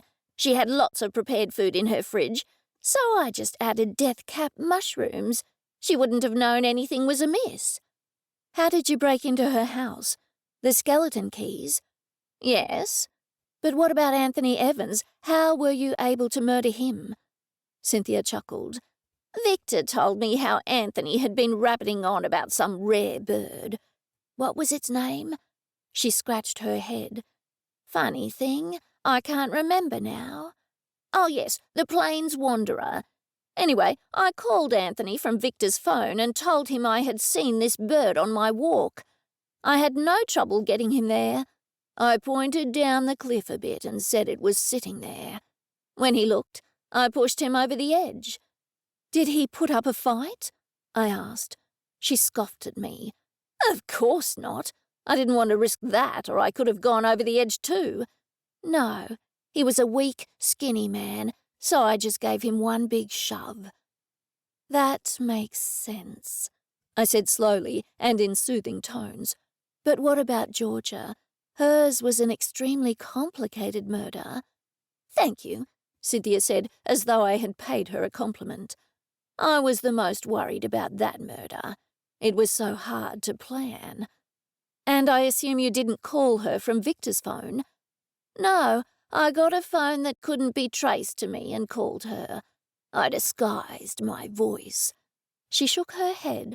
I wish I had thought of another way to dispose of her, but once I was committed to that, I had to follow through, don't you see? Yes, I lied. I noticed her hand holding the gun was beginning to lower, bit by bit. She pushed on. I had been to the archery club several times. I knew that the instructors got together and had a group shooting on certain occasions. I knew they were having a night shoot that evening, so I knew that once Georgia had entered that section, there was no way she was going to get out alive. Still, plenty could have gone wrong, I said.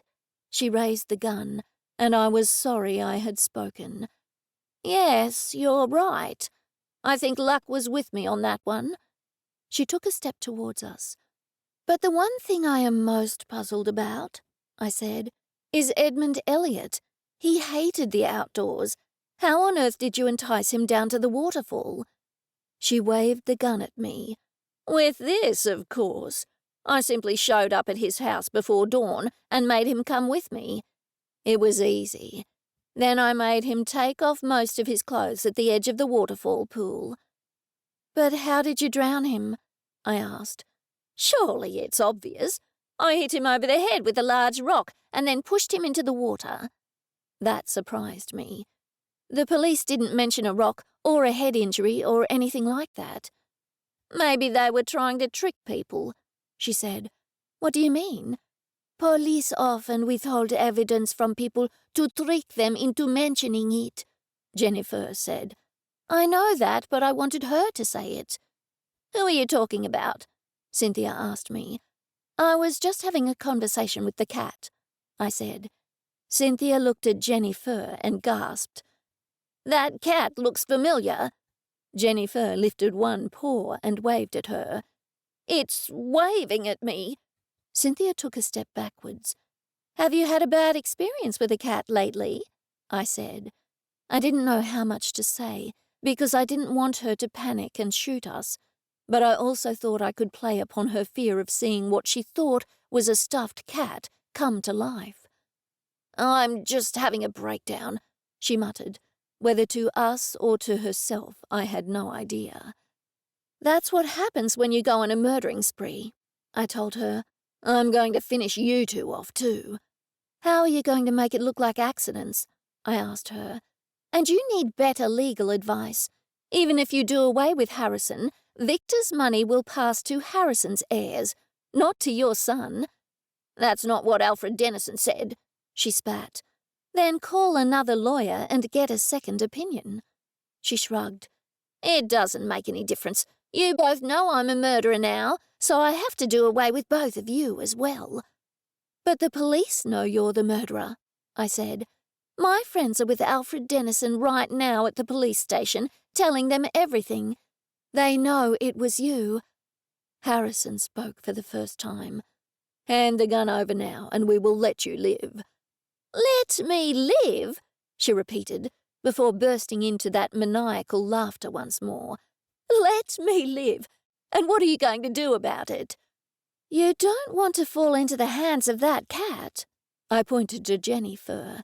She spied on your whole conversation at the will reading. She was pretending to be a taxidermied cat. She told us everything that happened in that meeting. Cynthia's face turned white. She lowered the gun. You're mad. I turned to JenniFur. You did, didn't you? JenniFur nodded. Cynthia backed against the door. That's a trained cat. You're just trying to trick me. She raised the gun again. I could feel my cheeks getting hotter and hotter, and then the horrible sensation of hot coals in my insides overwhelmed me. Oh, not now, I said. What is it? JenniFur asked me. It's a hot flash. JenniFur meowed, before adding, No, women don't have hot flashes. They have power surges. You're having a power surge. Call it by its proper name. A power surge, I repeated. Cynthia raised the gun. The book on the coffee table, JenniFur said urgently. I looked down and saw the title of the book, Firearms of Australia. I knew exactly what I had to do. The hot flash was surging through me now, but I realized it was power. I focused all my power on the gun. I heard the shot go off, but the bullet never reached me. I looked down at the book. It was now open, and what looked like a photo of the gun was on a page by itself. A bullet was sitting on top of the page. The next thing I knew, Harrison was pinning Cynthia's hands behind her back. He needn't have worried, because she collapsed to the ground. Should we tie her hands? I asked him. Probably, to be on the safe side, although I don't think she's going to be any trouble now. I went to the kitchen and fetched a packet of long zip ties. I took them back out to Harrison, and he tied them around her wrists. Cynthia sat on the floor, muttering to herself. I'll call Edison, I said, but before I had a chance to do so, somebody kicked the front door down, and Detective Caspian Cole burst into the room. I'm here to rescue you, he said. It's a little late for that, Harrison said with a chuckle. You must be Detective Cole. Yes, I am. How did you know that? I'm a perceiver. With that, Harrison winked at me. A slow red flush travelled up the detective's face. Had Harrison seen the detective in my future? I had no time to reflect upon that, as Detective Cole had turned his attention to Cynthia. What happened here? She came here to shoot us, I said. She confessed to each murder and told us exactly how she did them. That's right, Harrison said. And her gun? I pointed to the book, with the bullets sitting on top of it. The detective stared at the book for a full minute. Then he looked up at me. Nell, that was a close call. A very close call. You're telling me, I said. He stepped towards me and I held my breath. For a split second, I thought he was going to hug me. But then Edison, Delilah, Daphne, and Alfred burst into the room. Are you all right? The sisters asked me. Yes, we're fine. Cynthia appears to have had a breakdown. By the way, this is Harrison O'Culligan. Edison, Daphne, and Delilah smiled at him. Call me Harry. I pushed on. Cynthia told us how she murdered the 5 victims. And she came here to murder both of you? Alfred asked. I'm afraid Miss Sharp has had a breakdown, Detective Cole said. She thought she had come here with a gun, but she only imagined it, so Harrison was able to overpower her. Harrison smiled and nodded. Detective Cole walked over to the book and picked it up. You need to take it, I asked him. Yes, if that's all right. You're welcome to it, I said. I'm sorry about your door, Nell. I was worried about you. A warm tingle ran up my spine, and it wasn't from a hot flash. A power surge, this time. I'll have it replaced for you right now. I'll make a call. While he was on the call, 2 uniformed officers arrived. The detective instructed them to take Cynthia away.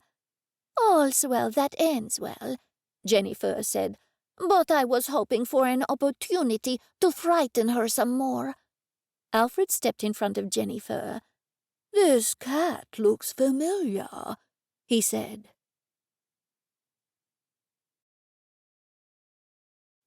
Chapter 22. I awoke with a crashing headache. JenniFur had spent the whole evening scratching on my bedroom window. She did not even want to come inside. Finally, I worked out that she liked to see my bedroom light go off and on when I got out of bed to make sure she wasn't a murderer, or to see if maybe this time she actually did want to come inside. Then, as an apology that morning, she had dropped a live mouse into my cereal. I was shocked. The mouse even more so. It jumped out of the milk and shot across the counter, leaving a trail of oats in its frightened wake. JenniFur did not even bother to chase the mouse. She looked up at me with a smug expression on her face, as though her antics of last night were all forgiven because she'd brought me a gift. I'd prefer a pair of shoes next time, I told JenniFur as she purred and strutted around the kitchen, evidently feeling like the most gorgeous cat in the world. I missed that feeling. After breakfast, I found myself digging through the clothes I had kept but I no longer wore.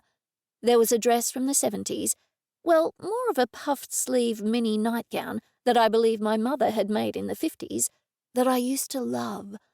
On the odd occasion, I even wore it out to grab a coffee, despite the fact it was sleepwear. Years ago, all the boys had looked at me, and I had painfully looked away, too aware of my own awkwardness ever to believe that men found me pretty. Yes, men had found me pretty, but now they didn't find me anything at all. I was invisible to them, an old lady in her old lady clothes, with her old lady handbag stuffed with pensioner cards and boiled lollies and whatever else young people thought we carried. Oh, what the heck, I thought, and I unbuttoned my shirt. It was a hideous shirt, really, one I'd bought from a store that sold clothes to businesswomen in their 30s, who were trying to dress like businesswomen from the 80s. I would wear the puff-sleeved mini nightgown. Not only that, but I would wear the puffed-sleeved mini nightgown out to buy breakfast. Not a sit-down breakfast in a cafe, no, but a breakfast I could take and then feed into the morning. A bagel, perhaps, or a croissant. "How do I look?" I asked JenniFur as I spun around in my tiny nightgown. She looked horrified. "Meow." "That's your opinion," I said, and I frowned. The nightgown was more of a shirt, really. Had I grown at all in the past how many years? "Meow," JenniFur said again. I grabbed my keys and shot out the door before my cat could judge any more of my sartorial choices. Really, the nerve. She keeps me up all night because she is hypnotized by a light, and she thinks I'm the weirdo. "You look marvelous, dear," Edison said as I emerged down the stairs. "Like the powder puff my wife once used to powder her face." "Yes," I said, "that is exactly the look I am going for. Edison, you don't think the town will be busy this morning, do you?" "Of course not," he said with a twinkle in his eye. "No one will be out today." "Good," I said, and then I moved in a little closer. Edison, I'm trying to empower myself by wearing this gown, which is a gown I wore when I was young and cute." "You are still cute." He blew me a kiss. It turned out Edison was wrong about two things that morning. The town was packed with tourists, many of whom were Scandinavian, and many of whom thought I was wearing some sort of costume. I was too frazzled pre-coffee to explain to them I was trying to regain the confidence of my youth. How could they not see that, though, through the fear and panic in my eyes? I turned after another round of photos with happy Scandinavians to see Detective Caspian Cole smirking at my dress. "Why are there so many people in town today?" I asked him. "It's the Carrot and Ginger Soup Festival." "There's no such thing," I protested. "Then why are there so many people in town today?" the detective said, and he smirked even harder. "Are you wearing bloomers?" I felt my cheeks burn. "They match the nightgown." "Late night?" "Yes," I said truthfully. "Oh." He looked somewhat put out. "My cat has fallen in love with my bedroom light flickering on and off," I explained to him. "So she kept me up all night." Detective Cole laughed. "Can I buy you some soup?" "What on earth is the Carrot and Ginger Soup Festival?" I asked, as he led me to a roadside vendor. "Apparently, famous carrot and ginger soup cooks from around the world come here to compete for the title of Best Carrot and Ginger Soup Cook." Detective Cole and I sat on a wooden bench while we ate our soup. It was fine, but nothing I'd hold a festival to honor. I had not expected to sit down when I had decided to wear the mini nightgown that morning, and it was an effort to not flash anyone who walked past or stopped to take pictures of me. "The nightgown belonged to my mother," I said. "In fact, she made it herself." "My mother never let me wear her nightgowns," the detective said with a wink. "She was jealous of my legs." I laughed. "What mother wouldn't be? Do you like living on the mountain?" "No," he frowned. "I don't like fresh air." "You don't like what?" "I don't like fresh air. I don't like trees. I don't like waterfalls. I do like pollution. I like skyscrapers. I like gritty streets and the smell of petrol. I like eating non-organic vegetables and drinking black coffee, not green smoothies. I don't like health. I don't like wellness. I don't like anything you could get away with not liking 10 years ago." "Do you feel better now that's all off your chest?" I asked. We both laughed. "I need a coffee." I tipped the soup into the rubbish bin nearby. "I'm not buying you a coffee," Detective Cole said. "I didn't ask you to buy me a coffee," I replied tartly. "Fine," he said. "You've talked me into it. Do you want to hide in the bushes while I go into that cafe?" "Why don't you hide in the bushes while I go into that cafe?" I asked. "I thought you'd never ask," he replied. And with that, he ducked behind the bushes, forcing me to step into the cafe and buy us both a coffee, after I stopped laughing. He certainly was in a good mood today. When I returned, I handed him a coffee and shook my head. "I thought you wanted me to hide because of my dress. It turns out you were just tricking me into buying you a coffee." I know all the tricks, he said. We returned to the bookstore where Daphne and Delilah were calling out for JenniFur, and Edison was dusting the bookshelves. Considering he spent barely any time dusting, the store never looked clean, but that is what we liked about the store. We liked the cramped nooks and the romantic crannies. We liked the motes of sunlight pouring through the windows, and in the sunbeams you could see those motes dancing like tiny ballerinas in Swan Lake. "What's that person doing here?" Daphne demanded. She looked as pinched as ever. "She lives above the bookstore," Detective Cole replied. Nobody laughed. "Edison," I said, "there's the Carrot and Ginger Soup Festival on today. The town was packed. Everyone saw me in my bloomers." "I love the Carrot and Ginger Soup Festival," Edison said. "It's only the greatest festival in the world. How could I have forgotten?" I frowned. "Well, I don't think any of those Scandinavian tourists will forget me in my nightgown." Edison leant in so only I could hear him. "Did you feel seen?" I nodded. "Yes, but not in the way I expected." But then Detective Caspian Cole had glanced several times at my legs, I'd noted, and no one had called the police to tell them a mad woman was running around the Carrot and Ginger Soup Festival in her bloomers. Yes, maybe the morning had been a success. JenniFur jumped onto the window ledge out of nowhere and dropped a mouse down the detective's shirt. He shouted in fright, which made Daphne and Delilah laugh, and JenniFur meow with what seemed like pleasure. The mouse emerged from beneath the hem of the detective's trousers and scuttled away to safety. Poor mouse. JenniFur did like to play with her food, the way she liked playing with me.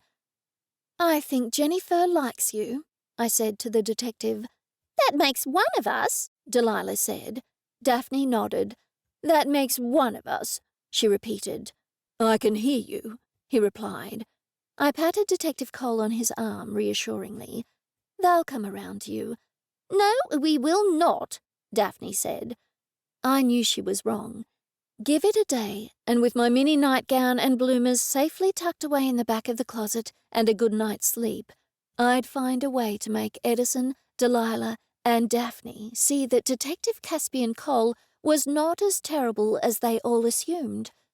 But, until then, "Should we all take Edison out for some carrot and ginger soup?" I asked. "You didn't like the soup," Detective Cole said. "No, but I like Edison." And with that, we locked up the shop and returned to the festival, where Scandinavians took photos of me in my bloomers, Edison enjoyed his breakfast, the twins took turns glaring at Detective Cole, and Detective Cole took turns grinning at me. The end.